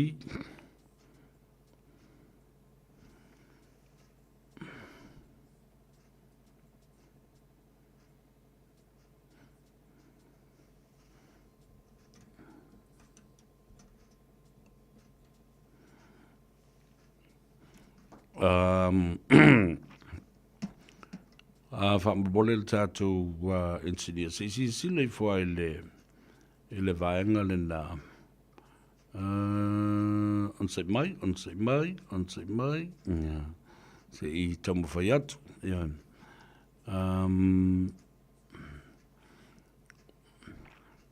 Ia watoi disappear fo i le Minster. Ia ono le tūlanga lava. Fa le tonu mai o le tātou whasota inga ma le tātou internet. Ia ai lea whaina. Lea tātou te tala no pēr. Ia ai o le tāua le nā o le saunuanga le fionga le Minster. E o mai te tonu. Tua pa u maua lalo. Ia le tau matupe maua. E mea nei o loa au mai i fafu. Ia we. E tasi ale mea leo na pa u mea. Whaata mala. Wa lele i tali mai le Minster le wo tali atu. I lo u i loa iai le mafu anga. O le pa u maua lalo tupe maua le atu nuu. I exports. Whaata mala. Wa le o toe o ini maa umanga mani tonga whai. Ma toe o e to tō le lei fua whae le lenga. Wo o tamo matine e ngā lulue i apia.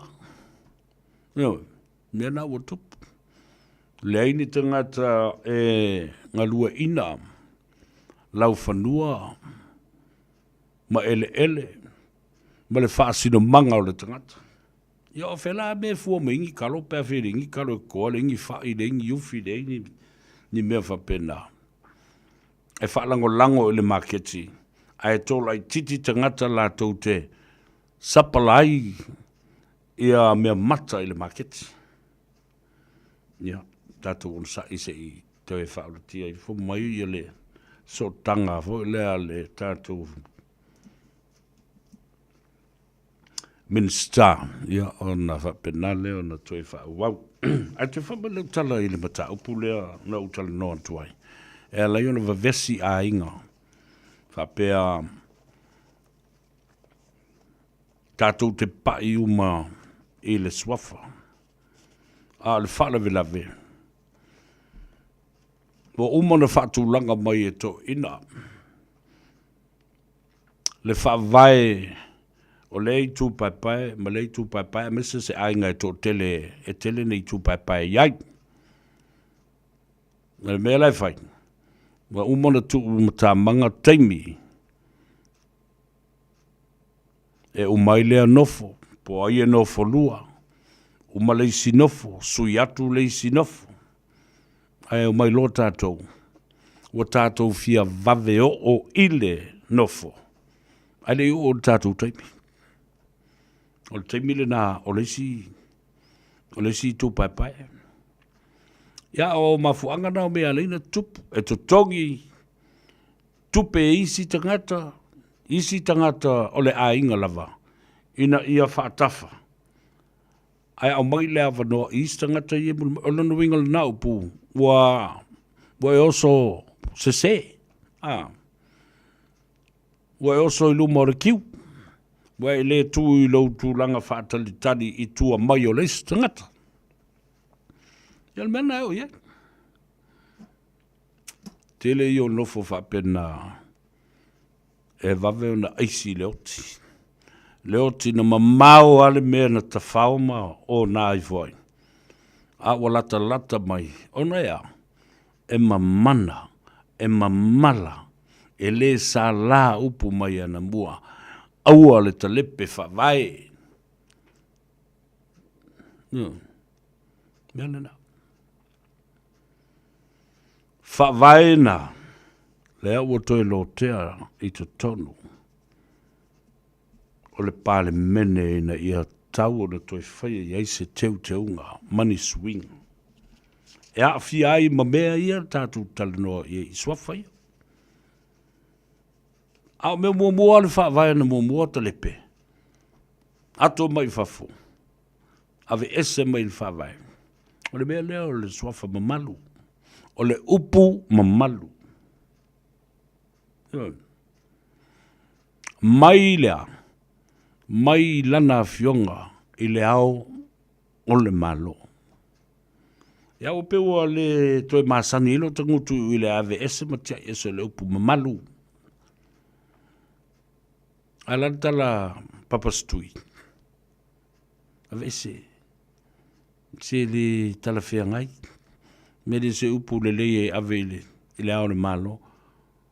A o le whaatumutumunga leo le malo. O le a lava se manatu sa i le toi ina. E ili tata ai ma fulu lele. I le au ma malu o le malo. Ma le mana o ai e ave ese le lea upu.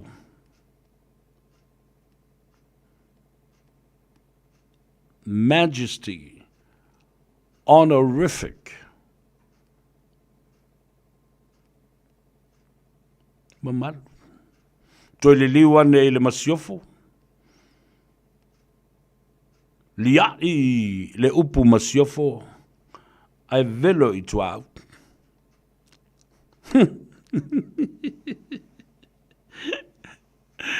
E wabanga o siko ia inga. E ave umo titles nga ia ia o ia le masiofo mamalu.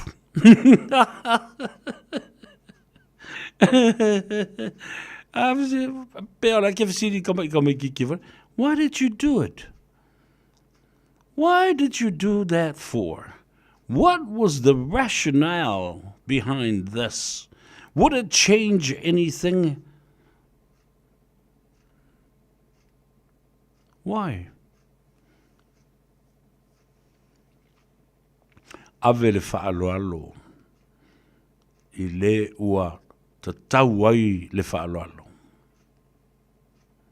Ion. Ave le whaaloalo. Ma opu whaaloalo I le ua ta tau ai le whaaloalo.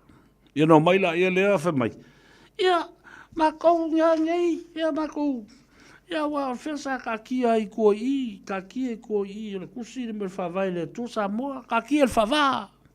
Peise mea mata utia fo lea. Ua lātou whia. E maua I se miliona tā la. Mai a leo I ko kongu le whawā. Le upu le anka kia I whafo le whawā. Le ua ave kongu le whawā. Mea le nā ua lai o na soli pala e tangata. Le upu le atua, ma le whawai o le atunu. Langa ua uko a vea ku mai I whafo le whawā. Ave ronga ngāi ko kongore o ngā kongore kusi. Wa leo toe tilo iai tangata ma wha manatu mai ai ia I tātou le wha vai o le malo sa mo e wha vai lungo le tua. E saurisi vale ave ese aku malumo I le wha. Ave ngāi kongore kusi.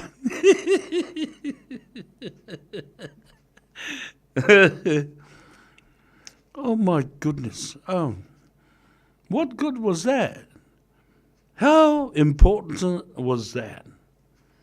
Oh, we took the whaavai from outside the cover and we put it inside here. We hide it inside here. Ka talo whai lunga le tātou apia fōlinga. Ia lo me Gray, o tone. A me lia whamoana o le whailau tusi mai le loa I Wellingtone. Ia, wapena fōi ia nuu au sala. Ropati, talo whalava. Ia, o Franco, talo Franco.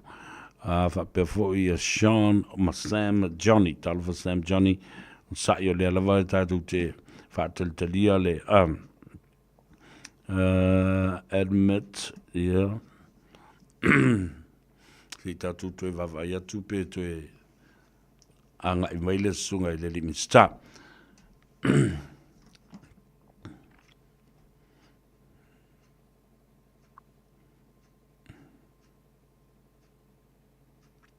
Yeah, leva auto e disappear. Anyway, O le mela le na o le mo tula i mai nei. I le toi te wina o tula fono na. E toi whafo i ai le malusi anga o le ai a te tau o le tangata. E le tari o le fionga i le. I le tamai tai pale mia i le asona na fi. I le pepelo le na whainei e tui le epa. Wa o mauna tu i to tono o le whaavai. Ma tu la fono fou lea na whaatala no ina, ma tope lau. A mea pua, tu lou whaafonga le tunu. Whamai le tala le saunanga. O le tula fono lea, o lo o iai nei i to tono o le tula fono whaavai luosfulu. Lena pasia whaatoptope tu lepa. E le ai se matai tusi o loo, tusia ai se vaenga e whaapea. Ua whaamau wina i le tula fono, le whaatawa ina o ai a te tau o tangata e to tele. It is a dangerous precedence and part of the Constitution. A wafoi lao le mele na. O vai teimia. Le tula fono tuai o le fef se lau walu sumatasi. Toi wha mamlam fo ele sunga lauli. Na toi wha la mamlam fo isa teimi. E uma le fo ile wha msadonga whanua maswafa i ilo ilonga. Ave le wha msadonga whanua maswafa le mata upu. Whai le lātou whai unga. Au mai i a whapea e reise me le o malia ai le whai unga o whai. E toi avi o le whamsinonga o tālu sanga. The Supreme Court. Au mana e ave le tālu sanga piri. I le whamsinonga o tālu sanga piri. Le wheu ia inga le nāma le whaatula ngana o le whamsinonga sa iei mua i lalo le tula whanu hawhen sa lau warasumatas. Ale mele no tu nei lau pua ai whai mele. Ia tangata ia whai mele. Ave ese. E umai o le whamsinonga whanua masuafa malatu whamsinonga ilo ilo. Ave ese le ai ata tau tangata taitotas. Ai whai meua wha maluina. Ia ai ata tau a tangata e tōtele. So it was the individual right versus communal right. Ale o sau tala. Esse, oh. Ele ai se mea, os les tula fono o iai. Toi wha fo'i le wha msinonga whanua masua whae tasilo na wha ululunga. O le wha msinonga maua lunga. O soni ngā tula fono le wha msinusili ma le wha msinonga o tālu sanga apiri. Po tālu sanga toi ilo ilo. Ia le nala. Nala ua tātou loa iloa nei. Ia le ala ua toi mō mai. Ia, toi whaatalo whatu i lau fionga i le Minsta, whaamalo tu foi ioe. A marulua tu lava savea ia e whapena lava tu langa o lo tau tonga fiti atu ai whaina whaate kono losi. A marulua tu foi i whaafonga mai e tātou atu. Ai lea masisi o alwese na o le atidi ai le oso i lunga o tā whainu mera. O le au whaatalitali ma le au whaititala ma le au fia whaalongo mai. Marulua Samoa. La toi fo i la utala noa. I le Export Authority ma le mea sa e moi miti i ai ma le tāpenanga lea la o taunu. O a la ni tula fono whaavai structure whaatulanga ina o le neifo i matanga luenga. Ia po le neifo i whaalapu patonga. Ina ia mawhai o na mauti noa e mao popolo na whaavai mai le toe ngau, ma toe ngau pe o na iai mua mua. Ole mafaufaunga fau lea na mafua o na tuela langa ina mata upu nei savea. Ole matawhaioi e le malo. Tawhaioi le na tiai le vaitau ina ua ngau lele le este tausi. Mantua le taimi tonu na lasa iai le tato PMD, Produce Market Division le malo. Yeah. Ole lata matawhaioi. Ole soani lea i le vengo fuafa e le lenga le tunu i fafo. Yeah. Mai lava tasiva o na sifuru fitu sifuru valu sifuru lo. Ia, ese lo le me ufai. Watu ua na i exporta si o la tau. Nadi.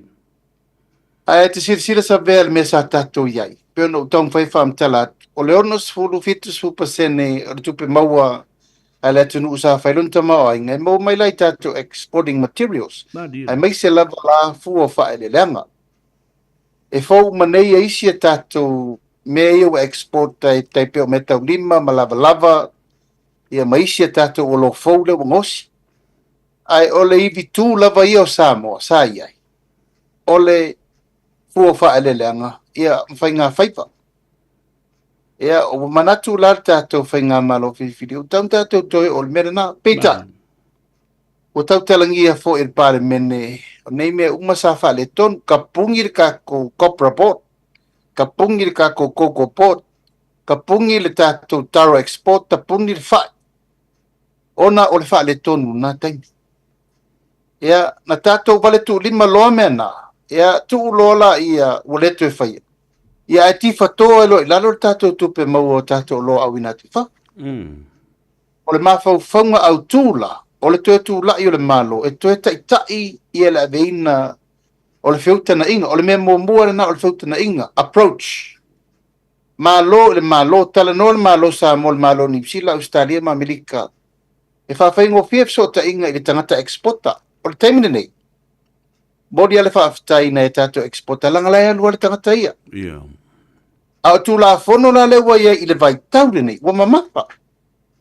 O whainga tātu la fono i tato o loa fo, ia batu langa pui fo i New Zealand, Australia, i wha a me se tātou lena a fia le lenga, se titi ia malitulanga o le tātou koko, ma le ava, le po isa si le fia sa pen le tātou ava, o no tūlanga na i wha ma. O le tuua i la, ma le tuu i na o tātou tangata e o, e le se mea tala whea ngai. Langa e atu nei company tu mooti nei whea ngai ma le malo New Zealand, whea ngai ma le malo Australia, whea ngai ma le malo Amerika, e le mawhaina ave se loa, USDA e ma mawhatele. E longa tau te ui tutuila whatu atau sause o loa i le malo tele ma wat. O le mawhau whaunga la o le whainga o le Export Authority. E tu la i e le malo e taita. E toe taita. Le tu langa o le aveina o loi whafu. Aso ia au lead le malo e te sira fia e fitus ful peona sfu container talo. Fai. Sa alu uma. I le masina e tas. I masina. I le vaa. I le vaa tasi. O te mala ma le leina ngol te mina sa mato uru fai toa e fo i o matua ma le ainga o mosi utina i fale la tai. Tua ngane o moro utina ia o tangata malolosi i tu langa o whainga o mang. Sa mato sa palai ai i a company te tele nei e lua i New Zealand o le Turners and Grower ma le Produce Market.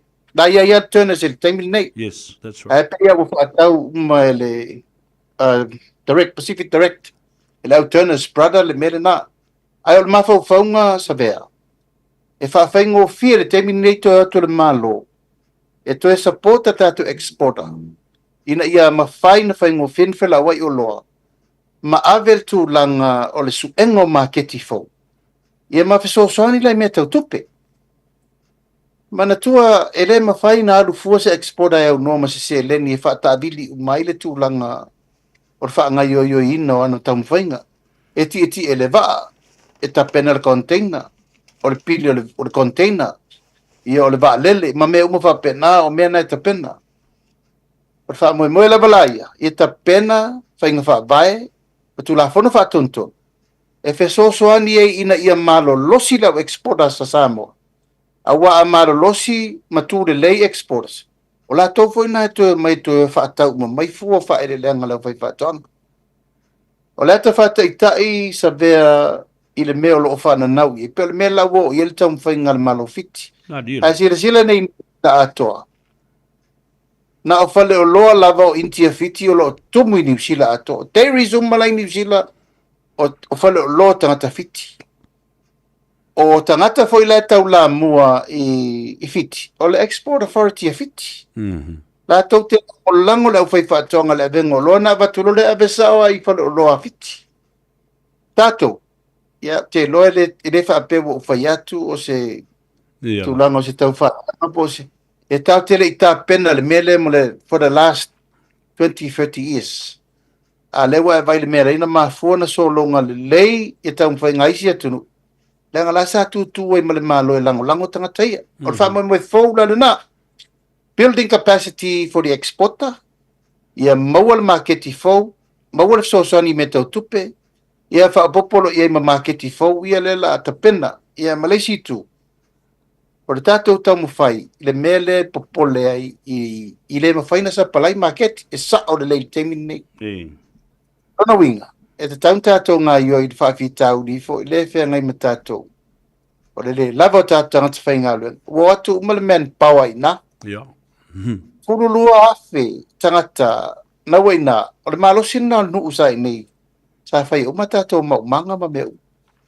A vai, e lalo lua se lau tangata ale tu malo e tasi, i le lima sui tu malo, lima sui tasi tu malo, ose whainu mela tele, wo ese male tunu, wo ngā rurue i le atina eino, atina eisi atunu, ai le eise me mo tato, atonu e ta ungo fie mo sa wo tupe vave le sa temine, but not for the long run. E koi whaafi tau ni le ufea ngai mana i tatu tangata, ia na si fia, la vea nisi, mari liu. Tele whaafi tau li unga li ima mea uma whalau whasaina o pia ma mea. Aole mawhau whaunga. Ale leina ti na ele tātou whaalapu tonga ni. E no nofo ai nei tātou tama whanau, ma tātou walo ma whanau. Ma whaide mea te tauna ma wailea tina ena o le tunu. E ala i le fua wha ele lenga, le awina atu i whafo. Le wha moela le maa losa vea. O le wha mua ele mtanga luengo whato, anga mwhainga whaibu. Lango ile rifa iai ia tato o loa au inatu i whafo mo tengi nei. E ana wha solo tuai lava le isi a tato mea ia lea ua umanta pena mai le tato para so Strauss o isi a tato o longa osi o lo tau mwhaifo ina isi tangata i tato siamu, siapo, me tau lima o lava ia maisi me uma o me uma lava na e li o i lalo le palapo tonga fauda o ta pena ma le upasia. Malo, whaatai e se le taua wae o le nei vaenga, pe ana o whai atu. Ia, toi titi fo i o le customs, o i le quarantine, wa pule e fo i ma intia, wa i lo fo i la tau ia, whaatino me whaingo fia ai e le toi eise red tape e watua aluloa a la tau o loa. Ia, mena e taua i tele. Leo involve mai ia le Foreign Affairs, le ofisa o le o va i fafo. E mawhai o na whaia negotiations nei malato whetu na inga ma isi government department sa le malo, wa leo o le malo o la whafsanga i le malo, o le tau no i lau whionga na taupule. Wa lewa na iai whiuta na inga le tato Foreign Affairs, ma le vafa avao malo, e ne tasi se matau. Alafa va malo la o diplomatic relationship matunu umane. Sila Australia, Amerika po fela bo le lanki. O le mtafa ioi na le tato Foreign Affairs. O le tala no ino mea umalaba. Me mo le tina e pale mai o a uma mea. Ai o le wha atu lai o le tato Export Authority. E fito i tonu ai lava i mea tau o loa au inatu i fafu.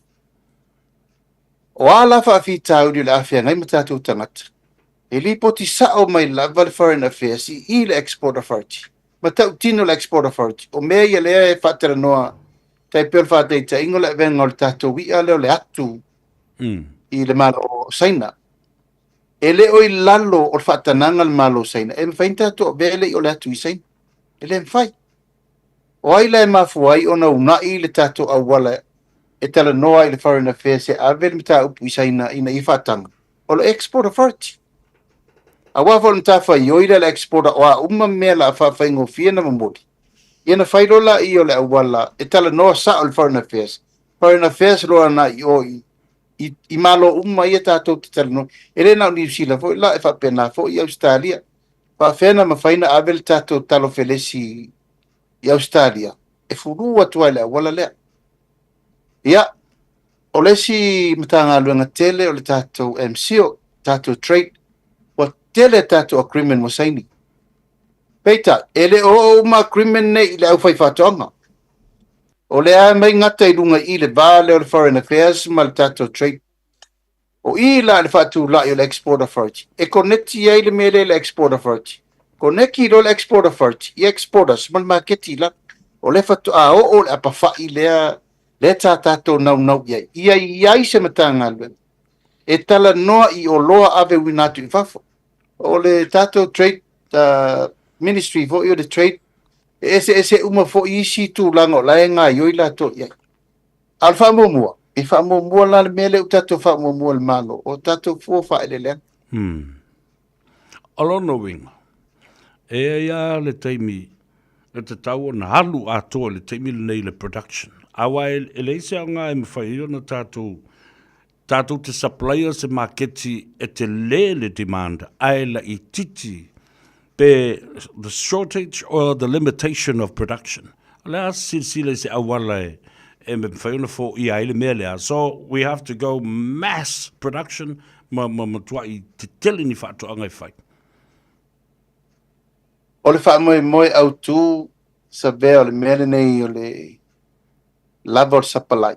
O le uwha atino le tiu tele malo. O le tātou miliona tā la le ua halu I tū malo.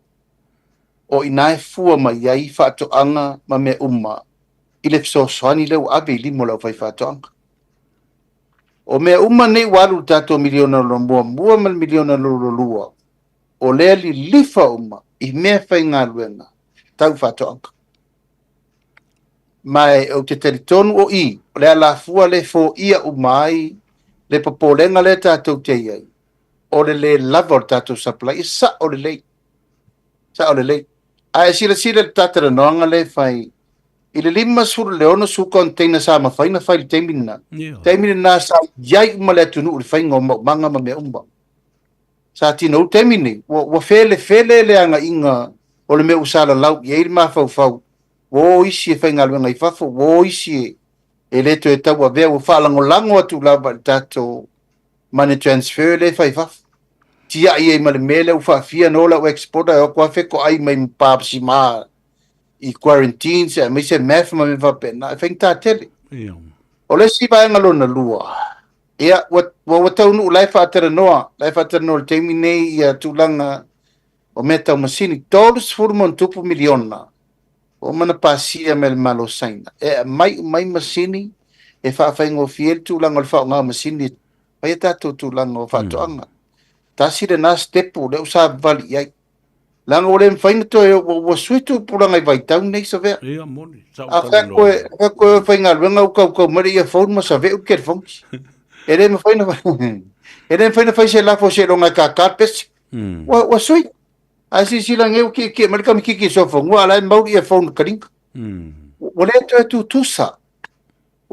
tusa tu langa sa ia ole no wing tau foi la na sui tato tu lango le fe me ia io fainga fa vai pa nga masingi mechanization le foi sa ota wo foi e o fa tasi lava I le tu langa lea o le fa tupu te le ino tato loa na tato wo fa nga masini a sira sila fiti e le o te fainga luenga se tangata na ona lima na no atu o masini te tele file land improvement fa tatia awala fa tatia la paipa fa tatia moli pe almena fai nasa be o le tonga apu wa todos furta usanga o mai le so la tawa aisa na to te wa umar taimir sama saule season ya to e fo e ma fai na fai me na tato liu fai me na tato koko fai me na tato uruma me peita tato ye le vai tau to nga fai manga vole le a umalo le lafo ko kia I fa boa ya o me wa fa pena ele o tino tele tulanga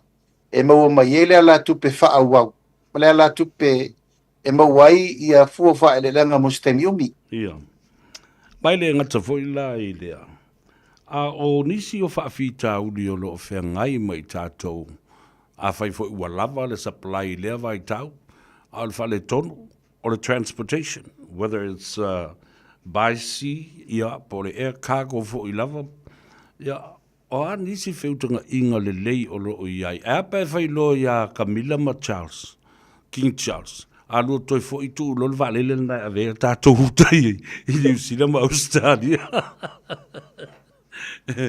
Ele se me whainga tā le transportation sa vea, pe a involve ma lo.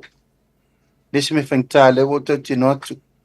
La el tātou pi whala, o pi whala le malo, en whain whaatau ngofia ina le tātou freight mo le melea. Maria. O le venga o le air freight, le wa abatu. Tusa le wa amatatu I New Zealand le, ele se me whainga tā paua le meo tātou tā pena ia lava. Wai whapena le whāteita inga. New Zealand la, o New Zealand le taimine nei o nai ai le tātou Trade Commissioner. E nā te taua ma I a Samoa, e fia le pauna talo mana o mia le masina ina. Ma le tūlanga fo I o le nai ai le tau o le pauna talo, I le mena e lua tuaita lo fiti ma isi atunu. O ina la e sa wai le whaasisiranga I a Samoa, le Export Authority. O le mea le mana o mia le masina mo tātou. E fua I ai le una I le pule mamaluari, I fai pule mfuna whawai. Ia ma pule nuu masuiti na, o le so tanga le na ina ia wha amalam lama, whapea o le tātou wharenga ngai whamonga, ta sirua tolu. O le tau pauna talo le tau te su ea mai I lunga I tono le tolu masin. O al mena le mai ni exporters. Fai quota whapea. E whaakon kalate, ia I tu malo, ina ia sapalai aua ne I toe motusia le tu langa o le supply, o le me popole le na, ai ua whaatulanga uma lava ia inga ma le wha moe e le tu e tupure na me o le me tā ua lava sa vea I le temine nei. Ia lava tau mafa I le atunu. Mai, na e tau te sisire mai. Ia, o tātou ilunga o le tātou polkalame o lo lava, ai o le wha o poponga tula ilunga I tātou tupe maua. Ia, o le wha siringa lea mo le tātou export. Malo whaftai tā ua tele. Nā sau whapupuunga pe a whai e tau au whai ia tiute mamatawha ioi a o tātou komisina o whi whaataua inga o lea e tono New Zealand, Australia, ma isi atunu. O le wha pe a pe whaatupula ia le tātou whainga whaavai whaurene. E ta tauna tofu uma lewa I New Zealand. Yeah. E le ai I se tātou Trade Commissioner I Australia.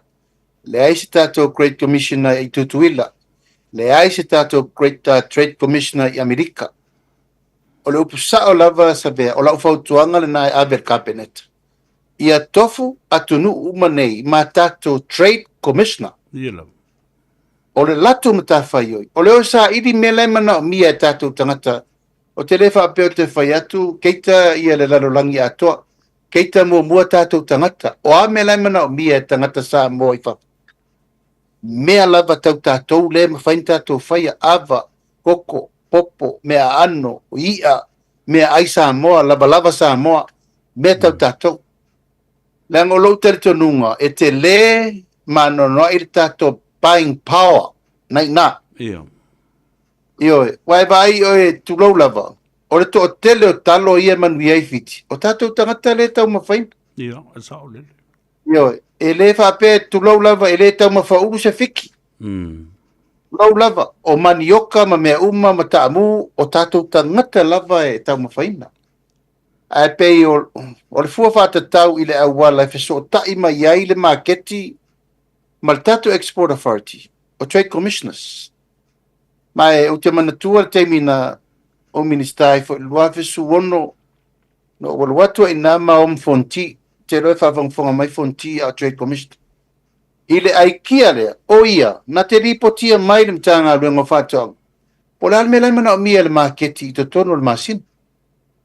E fua fo ila ina le tau o le tau ria le tangatalo I New Zealand. E fua le tau e saula exporta tu e whatau atu le tanga mōl whai whatong. Ia malemela lea o isi exporters. O le tasi na whaafitau li te lea. E o atu tātou exporters I nei. No atu lea misa runga le makeki. O na whaero le mele le tau vanga pa u. E na umana lea. O pa u uma. O na ngau oi lea. o le taua sa vea. Lai fai mai le situ o le lalulangi. E ta te tau vā mawhiti ma tonga mai sia tunu. A ele o le toe latu o product Samoa. O na toe fai e lapa leo le latou feu tana inga. O le tasi le na mawhauwhaunga no mai. O exporters umalapa. E lalo le vainga le export authority. Ia aua ne iai sesi na te fai ani tu langa le peti ai product Samoa. Yeah. E le ngata le quality control, standard control, ai fo le price control. Yeah. And Ina ia aua ne iai le mele o le watu kipi kulo lava, sele price. O no olo le tūlanga le wapa ule tau. Ngau mai lo maisi tangata. Ia, na umane leo wha atau e fiti Toyota Rizal. Peo nei mawhauwhaungana na manatua i a mautūro le tātou Export Authority. Ia o ia inga umana e pui mai tangata. At the end of the day, it's all about the farmer. The farmer and the products that needs to be sold. Ia o isi tūlanga uma. Ia peo le nganga na ina ia marutao le wha moe. Le aso tali tonunga i se au ngani i le atunu. O le ale sao, tangata Samoa uma, i New Zealand, Amerika, po so se atunu e tau nuu iai o loa Samoa. Ia, o te loa lava sa vea o mātou i nei e te tau o na matua whaire tāpenanga ina ia o atu le o loa.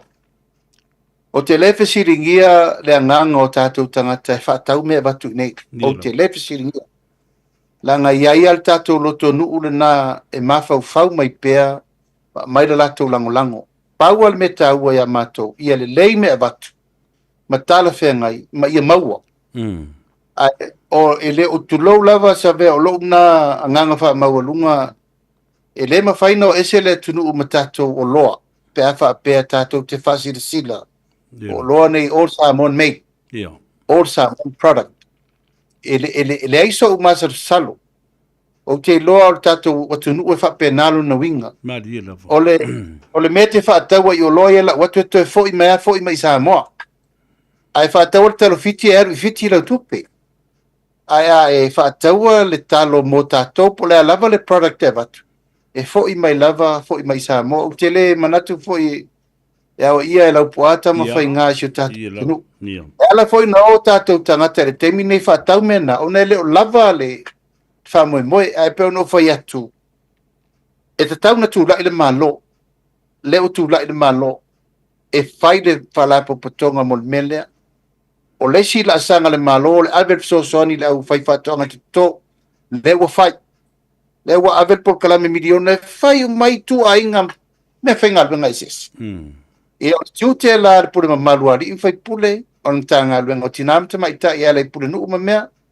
O le tātou whasolo loe unai ia tūlanga umaina ia whātupu teleina a tātou loa. A avele o loa tele i whak.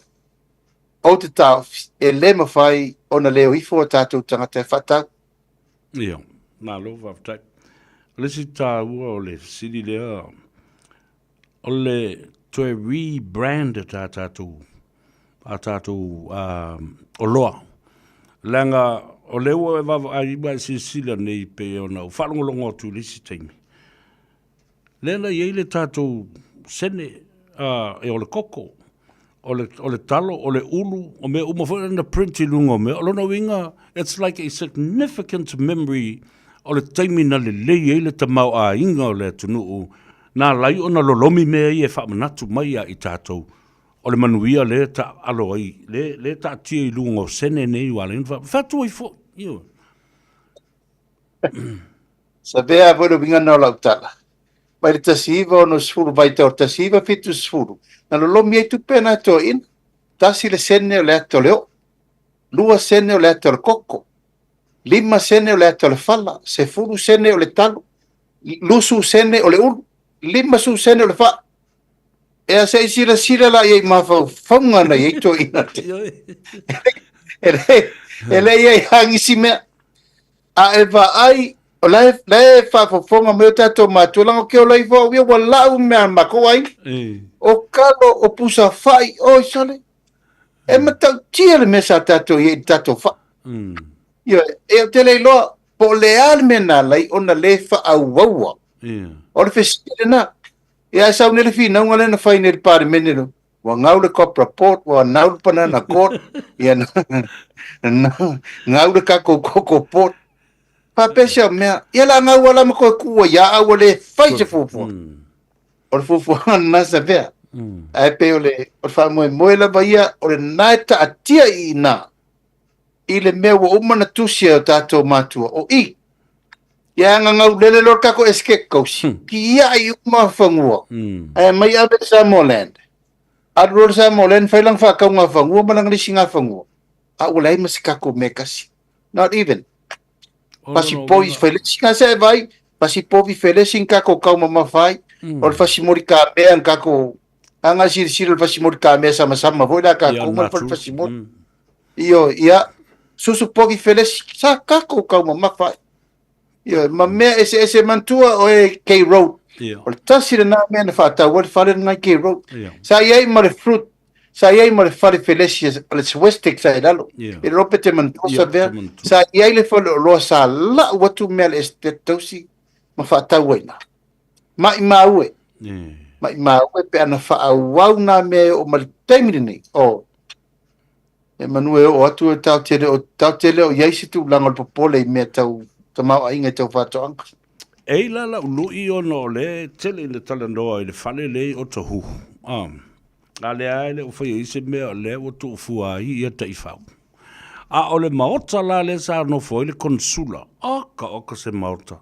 Sa matala noa mo le sunga ya olo. Le minsta fo I lava yaso. Ta whewhei se polo keti ma tautia e whaatu wai e whau wai ia se maketi a sa moa lava ia.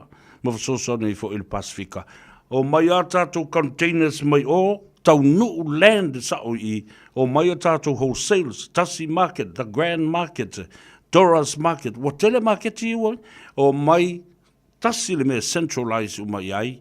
Saua ina le lātou wholesale, ma tue fo I o lātou no whanga. A lewa iai le mea e a ngai uma I ai I a mawhawhonga. So se o loa, sue, maua le I whawona. Mos whātei te inga. Ia, o mawhawhonga le lei umanasa vea tātou te manatu natu iai. Ua umanata pena tātou whale tūtu tonu. A tātou konsula la umautu whale. O tātou ai komisina o mautu whale, o le teimidane nei. Peona e sau noa mai whautua. Watatau, o te lofo ili fina ngalo na lo iai ia le minista o atina e te tele le tātou malo. E o voli fina ngalo le ati nuu I tūlanga o le tātou whalapo pitonga o longosi.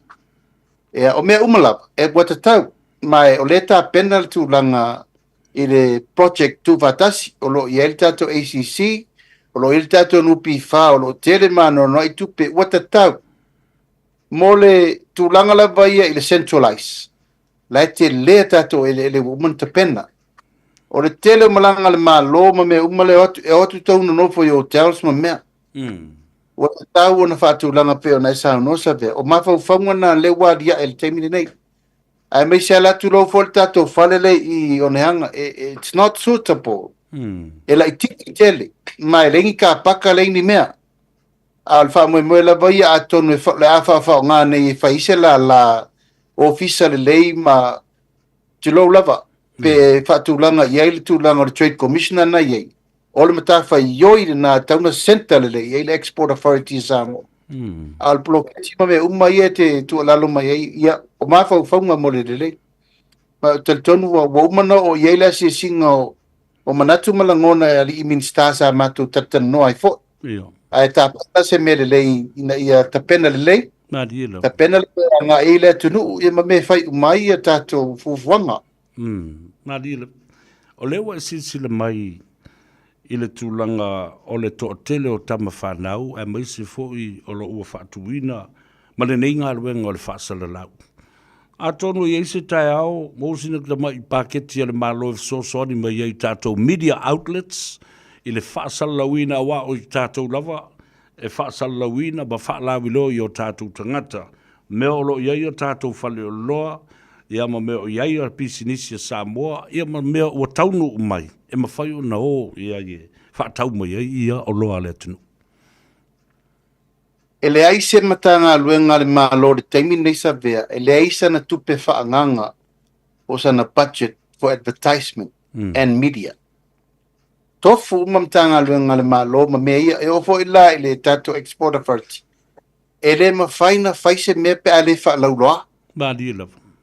Mai o te whaafitai le nei taimi i le tūlanga fo i o lo i e tato le tio whasa lau sa vea. Ia, wa leva le tautua le Radio Samoa, mai nei tau sanga tele. Mai o te teletonu fo i maua le fsosoani i tūlanga lau te tele pea o le taimi i wha tūlanga i me ia. Di lava. Ia, mesi fo i lautou pa ia ma lautou mamal. O lautou fonga pea i le tūlanga i me lo whai ia i whasara lau. Wa le ia sasi. E tā te whito i tonua i o tātou tangata. Na di lava. Mai o te tautino atu ma wha moenga. So, po le whale mai, po whātoanga whainga whaiva, po le Export Authority, po le Siusio Manga, po le Foreign Affairs, e te tau wana tau le tunu. Mai leise mea o mtanga luenga ne le malo. E leise tupe whaanganga mo le wha moe tonua le te fsiri iai. E maua le fsosoani, e ana ave sao aleo tupe whaanganga mo media, i le meo lo mana mi ai wha lau roina o loa. Ma lo whaaftai tele lau fionga lau on sai foi. Salo pe to e Moses fulpo se suli minute langa le lau se ese mai le Export Authority.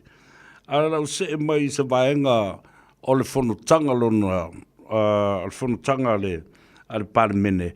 Le o to e fo i nei e to e teu nisi o vaenga na sui ai le wha vae ma pili fo i nei e tori luas fulu.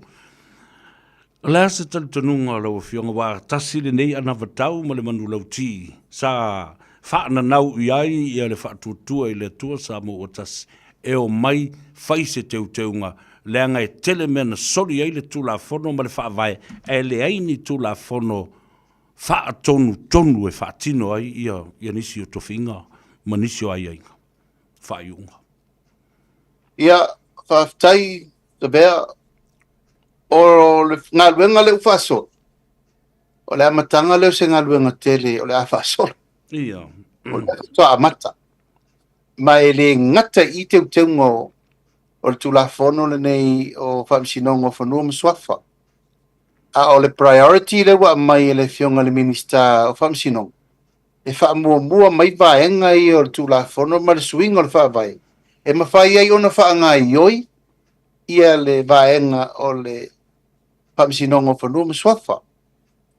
O le tulafono lava ia le tātou pisa isa vea le luafe luasfu o te tau tino atu. Ana le lei teunga na whai. E tau te le pisa whapea. Ia. Ta si iwa warutasi, fitu tausanga o ta pena. Lal mena iai. E le iai ani ve vesi mani mea i le luasfu tolsu tausanga te ruai. Pei taina whatu lai loa le suinga le luafe luasfu.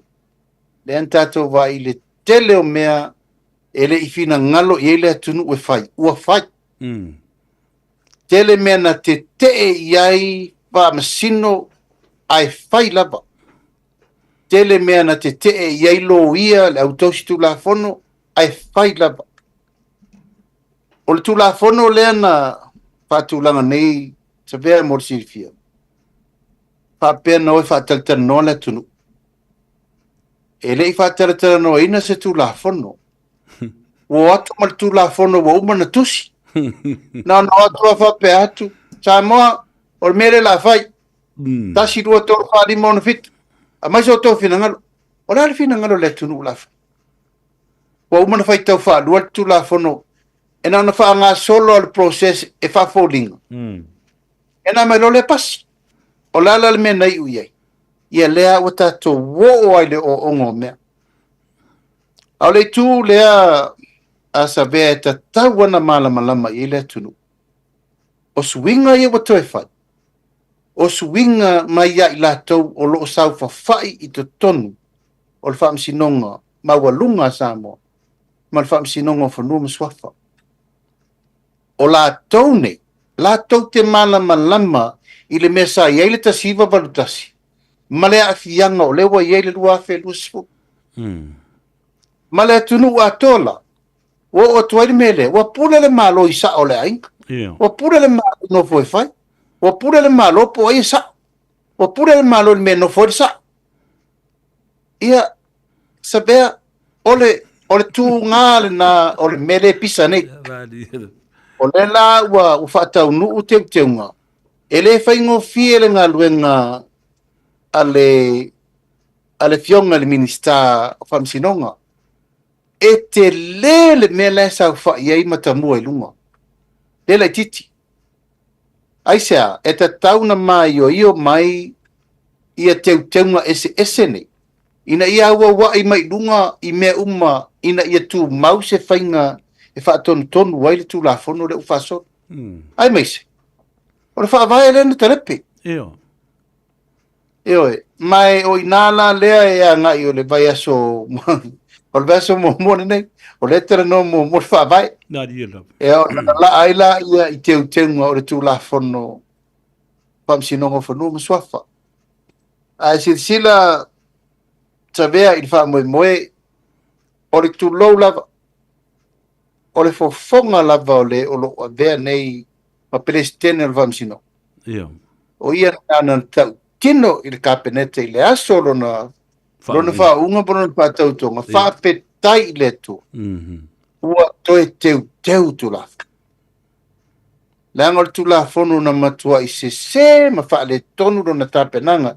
It was badly drafted. Matua le tonu lava. Te mele tala a le po ina le sau fai temine le fiunga le sa tere lapi. E io. Conceived. Hello, moro fa matala in fa Samoa. It was ill-conceived and badly drafted. O le feo sua i ngā le vale, ma reisi vale, whanau mei le tula fono o le vale. Io, o le winga atola na o le mea. Lea lai te pu e mai, a leo te ata nei wā, whatua au manei anu o sa malatu, o le mata upu lea. Ia matoe saua i matua, ma lesi metaphorical le toina. E ingo e la wali i kuskula fongo i le fangu pia. Ai ke kifa o makoi ma le whamasingonga ma whamasingo. O kau kai vai i upu o tangata ata mamai e whatustusa i le mea valea na whai. O le ine wha maure nā savea. O le leta lia e i la tau o umana fili e Samoa. E o e tausit office of Amzino. E ta taula o na tue whasa. O le mea na lua e tauna o na tusi mai le tusi. A whaamasino umar whaamsinonga maurunga.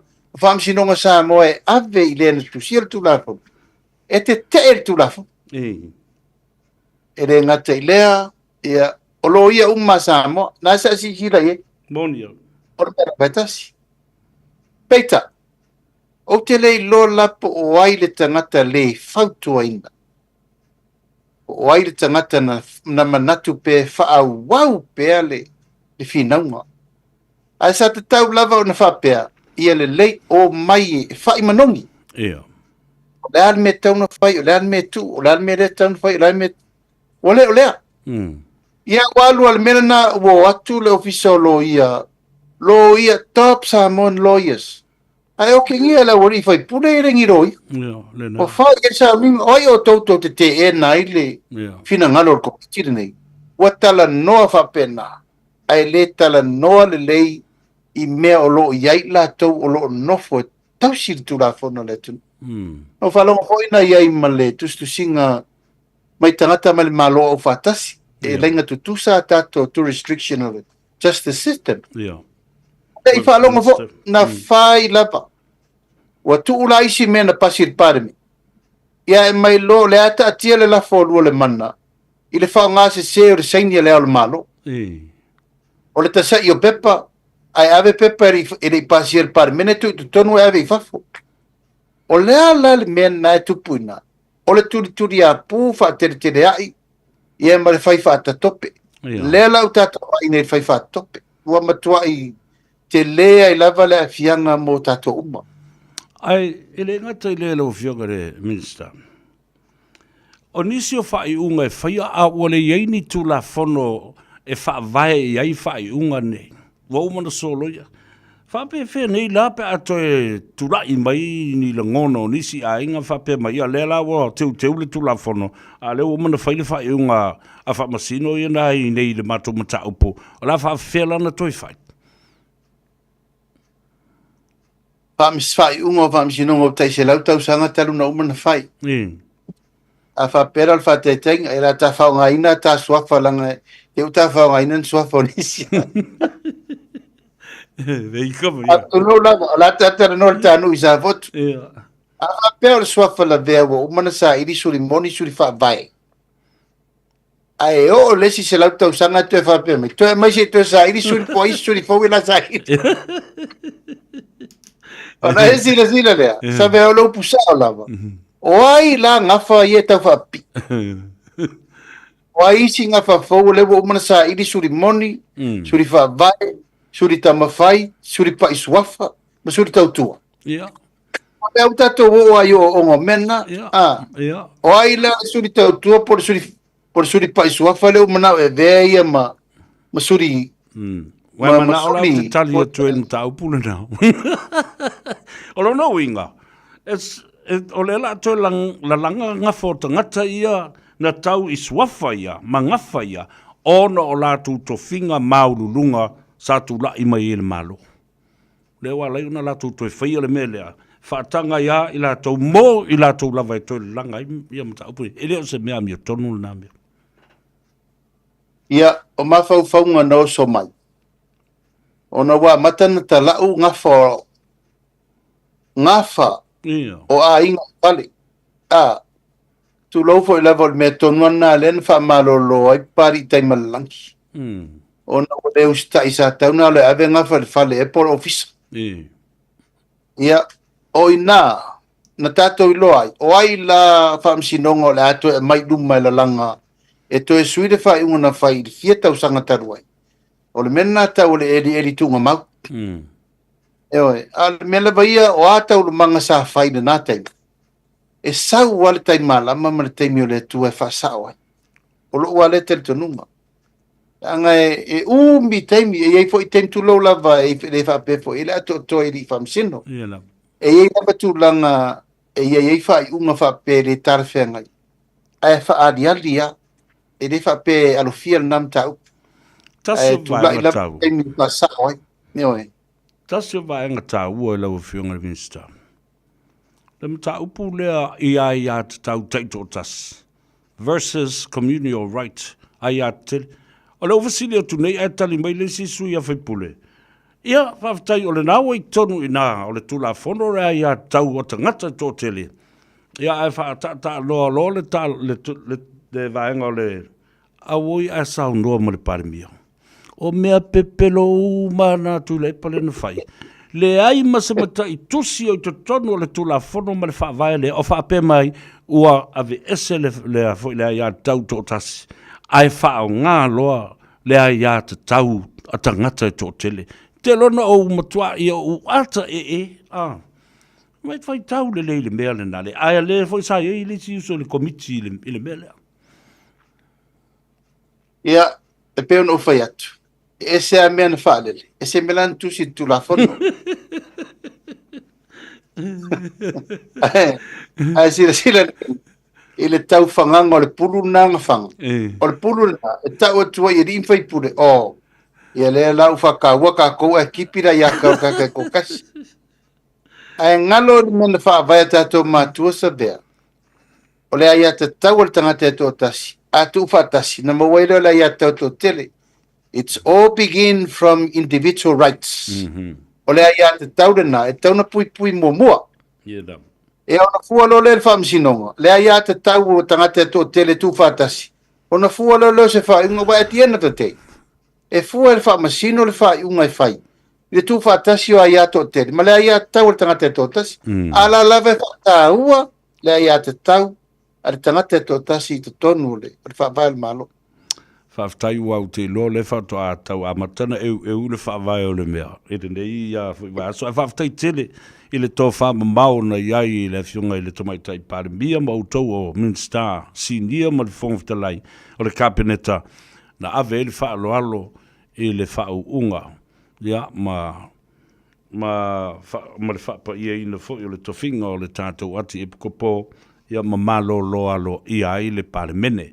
Ai so wia oe la uso wa o fo le tatai mi malolo tele le fia tala noa ma le tele o mataupu te lola na whātua ai to ai tau nuu lo sa mai le mo tele i sa la whai tāru si o lo manuia o tātu ainga whaisa malolonga a wala sa pati a tai au whaaftei tele mo lo taimi i anga le leile atua a lofa tele mo oe lau whaamurianga mo lo i tu malo ma sa mo lo whaafongafonga mai ia whaaftei sa vea wale vaso ta te refe va ia fa malo atu fo ile tau atai i favor mtute mga luenga fa malo fo ita noa msau noa mo le tunu o lo tap wa ia tu lava iu favor lo filima ia fa tai mo le noa fa maru rufo e faife mo tua i tu lango te kon losim si tau fufuru penti apolo tau so le tuo nei mea a lau fa fonga ma lau tapo mai sa mo le nei aso fa aftai tele le tapo mai matu mai le muri papanga wale tau tua ino si o tato tunu yo matu fai valo filima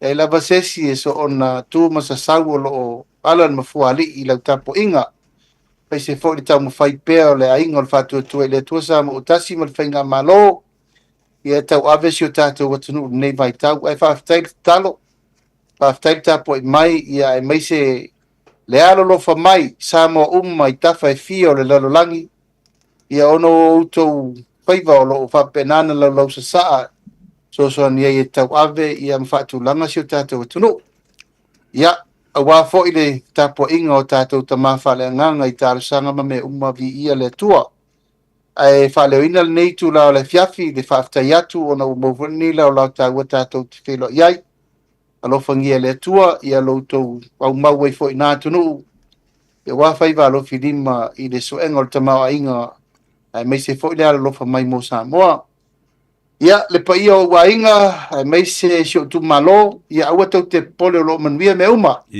na le malo lo ai masial mele ia lo mo pele tu langal malo si mai le ri so ni mai ai alo fa tele atu ia mal malu sa tuam sa mali to mainga ai se fa tolu ai mai se fo ile paia maulunga ia inga masa ese Mori atu mo ngalofa ya inga pol mangafa alofa atu fo i si o tama ya nai pita o lo si ngase atu fo i New Zealand wete pole me lo manuia me si tatu ainga apena fo i si ngase sunga fa fe ngainga ya panapa fatato o malfatua ya tatu ainga fatua tu le tua sa mo tasi le wo bayatu wa tapena le tatu fa mo tatu asfanau ya vai se tatu keke mana ya ia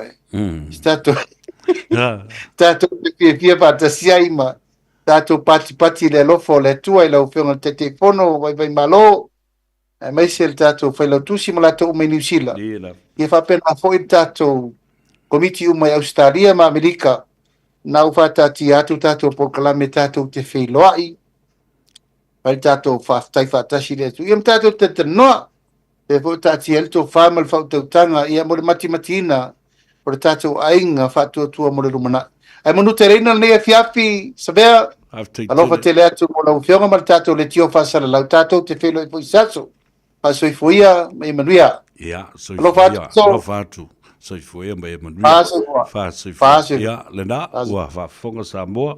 Tawalunga atu le talandoanga ma le whionga le minsta mo le te whono fo i lea o le whatuatua i le tua sa mo utasi. Le Samoa Export Authority leana tele i le talandoanga ia mese nai vaenga o teunga o le whaamsinonga ma tu la fono o mea ia na whai le afe o le luasfuru nga me vale a mea whai e ko inga le Yo tu whalonga vaila nga o mea ula le tiwe alo solo ma excuse mai o lea blah blah blah it was all rubbish.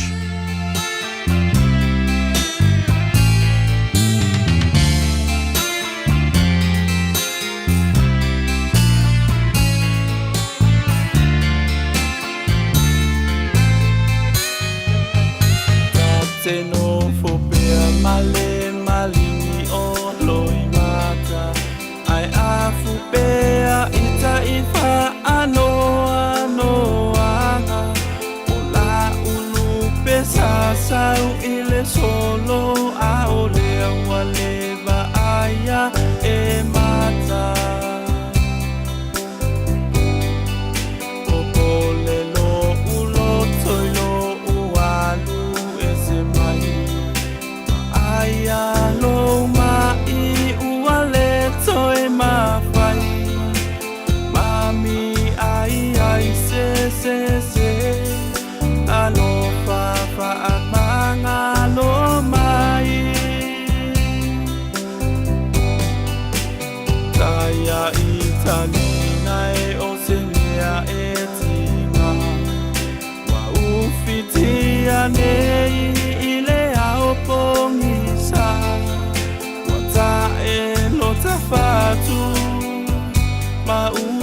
leto e susulu o le la silinga tali i seu o se manua le si inga mai ua le tauia wa fo i maletangi olo i mata ua le utupia o i seta i le anga o le ola ale ai o setina eto afitu teine aina o le to alua o tuangane o oe o loma totina sa tausi malefa a pele pele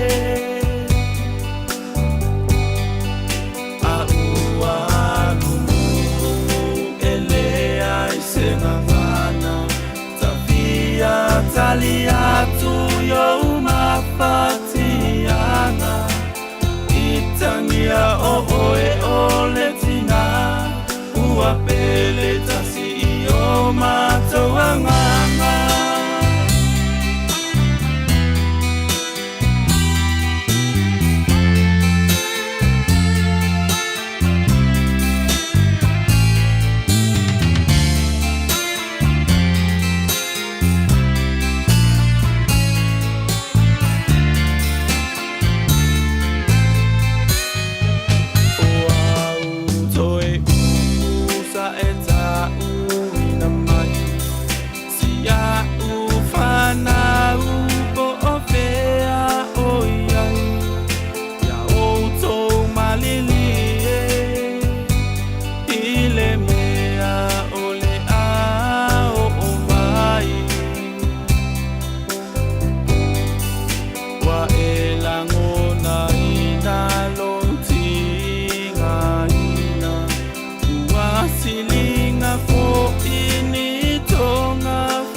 da ale pese mai le uso ya Khalifa Committee.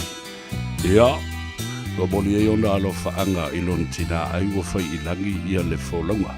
E ai la to ia na tusi mai o la to aso fana. O la fana o Derek Carroll. For my happy birthday, David Carroll. Love the Carroll family. Talo fai ia mruia tele li lo a soifua li David Carroll. Ia mai lato umala vole ia mawalunga le tunu o lo whamna tuina o lato wa soifua i le so. Ia nga le leile tu fa malulu atu fa motu le talnoanga fo i le fionga le minsta. Ia ai le mawhai lava na alo ese ai. O le tina mai le fionga le te fono vai o le malo iopu le au pepe o le whatutua i le tua Samoa o tasi o le whaasaoina o le swafa o le whaletua lea ua ave i ai ia le laulau o le itu malo vavau maloto whanga o Victoria Fualau. Victoria Fualau i le nau whaasao atu ia le swafa o le tinale na. Ia na ave i ai ia tātou tickets o loto whanga ia ma Fualau. Oi ma Fairford. Victoria Fualau na wa ia le tātou.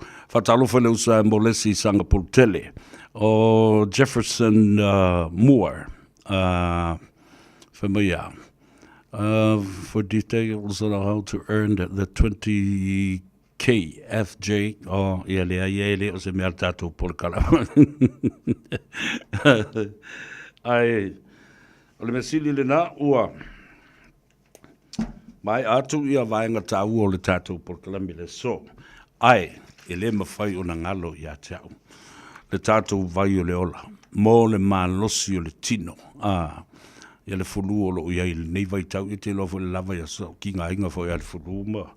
Ia ai, ingwing maa li ia le tam. Vai o le ola so soni le totu maulunga. Ia whapena fo ia le tulanga o ngasa ngasi o le fatu o le māmā. Le sela, ia, pe foi le toi fa le leia o le fatu o le damaged liver and kidneys. So ani fo i le ngasa o diabetes ia po le suka. Tātou fale o loa e sili o na tumu i ei tangata, fale o loa lava lena mai tātou vai le fitu le valu tau sanga. Ia, fitu tau sanga o tuana i atu. Sfulu tolu Lappington Road i nai o Tara. Ia, o le maota o le fionga i le ali o ainga. Tuala ma le whaletua ia peka, whaafteite le atu i te ulua ma le ainga ali. Whaavanga fo i o le nano whanga. Ua vemo ma keti lawi loa. Ea ngai ei o tātou tangata. Sfulu ma le tolu Lappington Road i Otara. Ai nisi a tātou ma keti i le nā o lo ua tātou whalolola na i le lua sfulu ma le lua Templeton Place. Tua whine a Maria Nive. Ia va pefol tu mai ta i Marita Sawanga. Lua Templeton Place ina i Manurewa.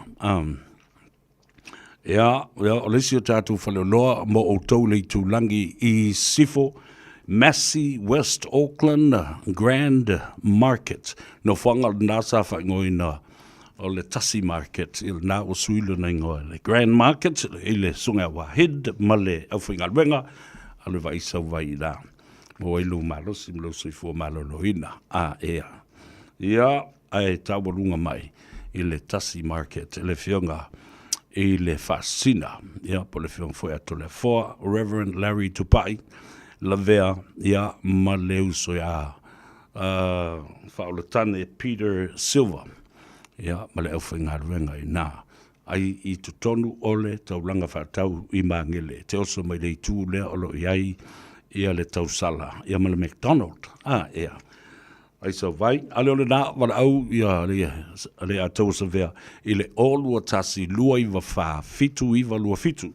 Olua tasi lua iwa wha fitu iwa lua fitu.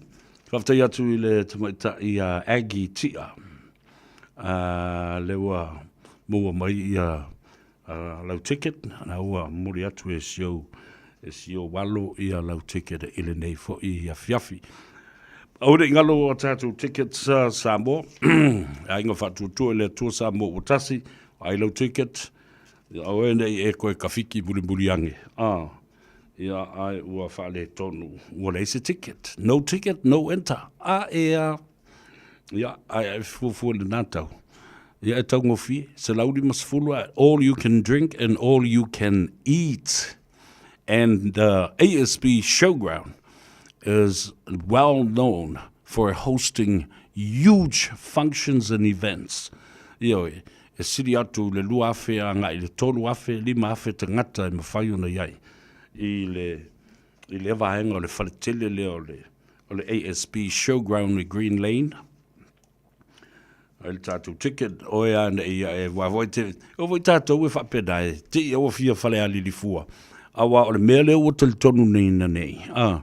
To o te leo I la tau, o e sa tau muli le fast. Le o li liu mamai. Li liu mamai le to te le wala tu te si le fia le lei. E o atu I le lua afe lua sifulma le ono. O le o to I se pati whauwhai. Wata ape. Ia. Wa wala tau I loa. E le toi mawhai ona toi tau vātu le epa. Ma le ala I le pule. I le si whai ngā palota. Langa whau wha mawina soli ngā tū la whono. Ala eno no whai le mota. Ona. Ia, ona o le nganga le wha msinonga. E toi mai o le ia taule na a o iai tonu. I le teimi le nei. Ia. Ia, ona uma tuai la ia lea. Whatalo whatu I le uso ia tasi mai nā I Buckland Road. Ia, si uma o toe wala au atu I se teimi. Ai o le tala atu le nā, I le nei fwoi vaenga, sa ponga ma tamasa ma auto uma I nai I Ranui. Ia wa pia fwoi ia le uso e ana Taniela. Ia ma le whaletua. Ia wa pia fwoi le aingali I na uoto e. Na o si I atu I Ranui ea. Sa oa. Ta vita na fwoi ma le whaletua ia peata ma le whanau. I nai Meliora Place, ia ai whapefo ia le uso. Le te maa matua ia nofo inga. I nai Waterview, ia te oema le whanau, te maa, malo le seifumria.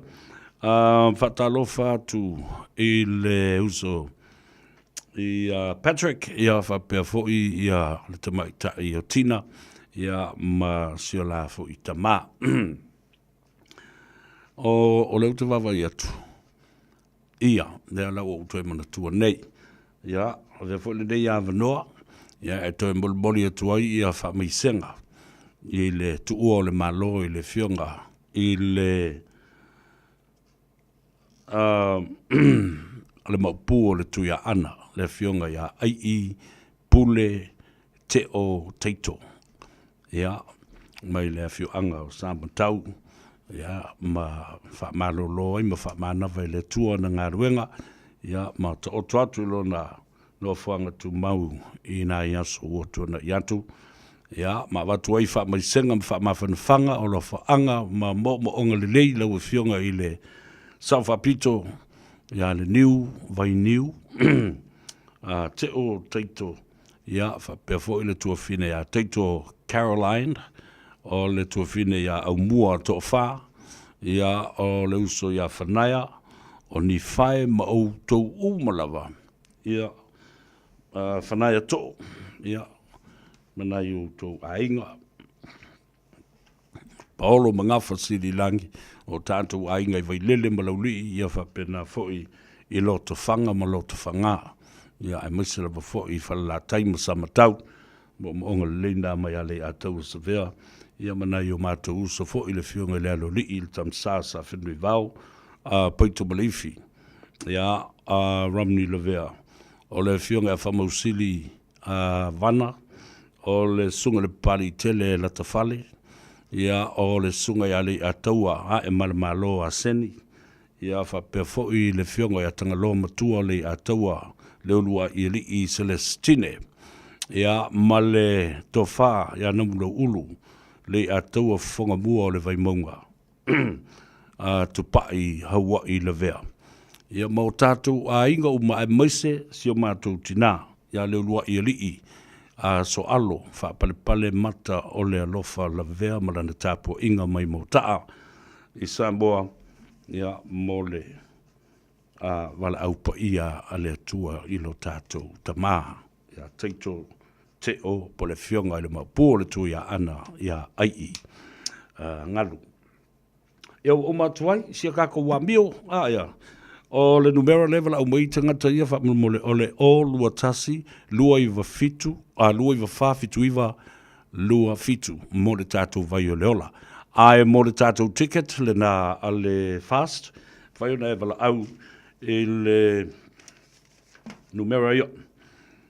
O tupa i Sanft Levi, o lua tasi, lua iwa lua, tolu ono, o tasi. Ia, whape fōi ia le te whono.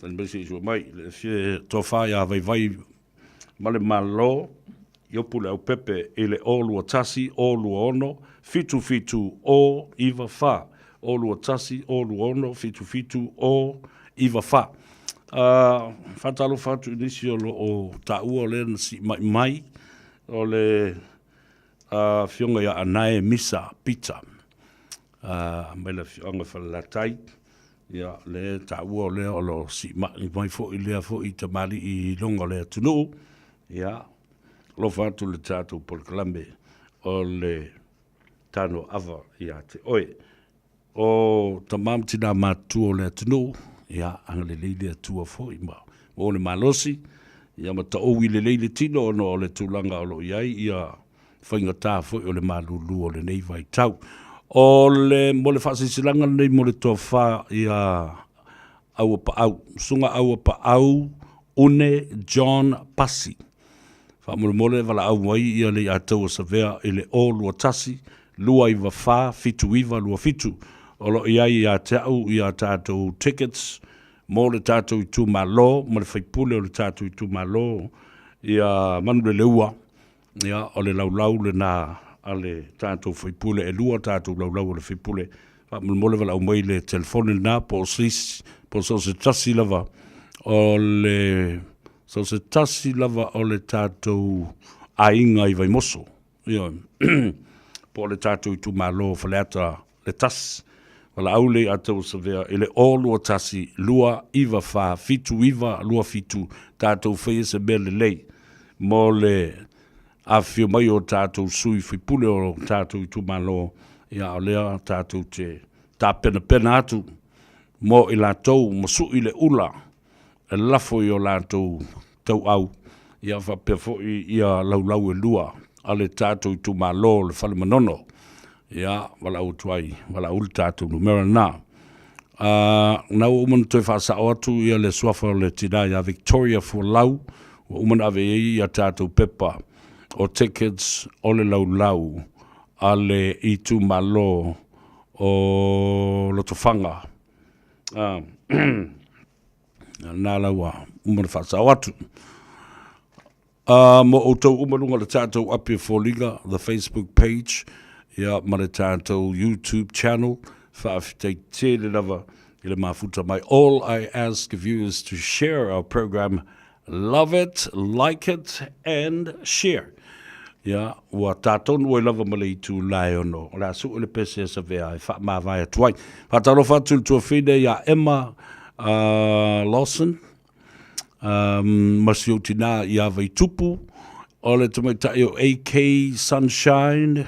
Ngalo and se misi se peti. Tālufa lava. John Petelo. Halo le soifo mnuia.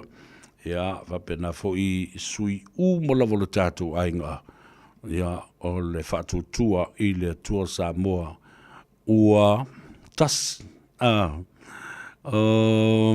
e renga tui nei. Ia whapena i le loi Wellington, kala estete. Wape fo ia lo tātou ainga le whatutua i le tua Samoa tas i Brisbane, Sydney and Melbourne. Ia, nā la o atu ia te tau le tā whaonga mua. O le celebration, o le whātou sanga, o le tātou mafutanga. Ia ma le whāwhu i tau sanga talu na whawai le tātou whātua i le tua Samoa o tasi le pāti whawhai whātua i na Samoa ma muli ia i ma whātū lona malo. Ia, whātū lona malo. Ia, o le tala atu le nā ma le nganga whāloalo. Ia i fo i se tala ua le tau tamali i lau whaafonga mai. Ia, malu avi whale. O le poto le tau tai. Ia, ai se le atu iama. Ia, ai anga le leile atua.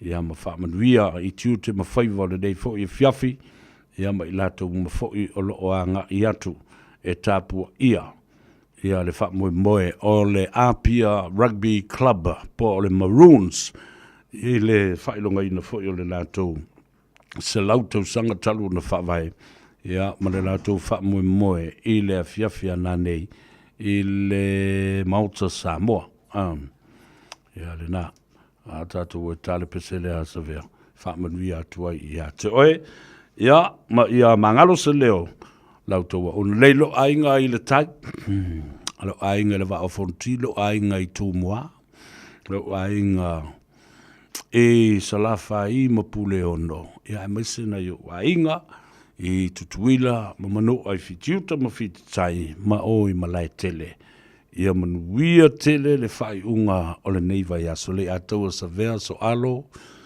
se yuli le lua i ali i pestata ma le langi tau ili le nei alo fatele mo o Al Harrington tumanu vau lavea seifua lo fatu mo le fionga le aloli ia fepulea i semi fepulea i ia male masiofo ia sene ia fa pefo i le no falo mo le aingari faftai i tapo e mai o uno foto atasi ma fau fongae wa sau tualasi le alo fahe mo oe wa pei o se mai awele lai se iangi mai si o le o e tafia falongo i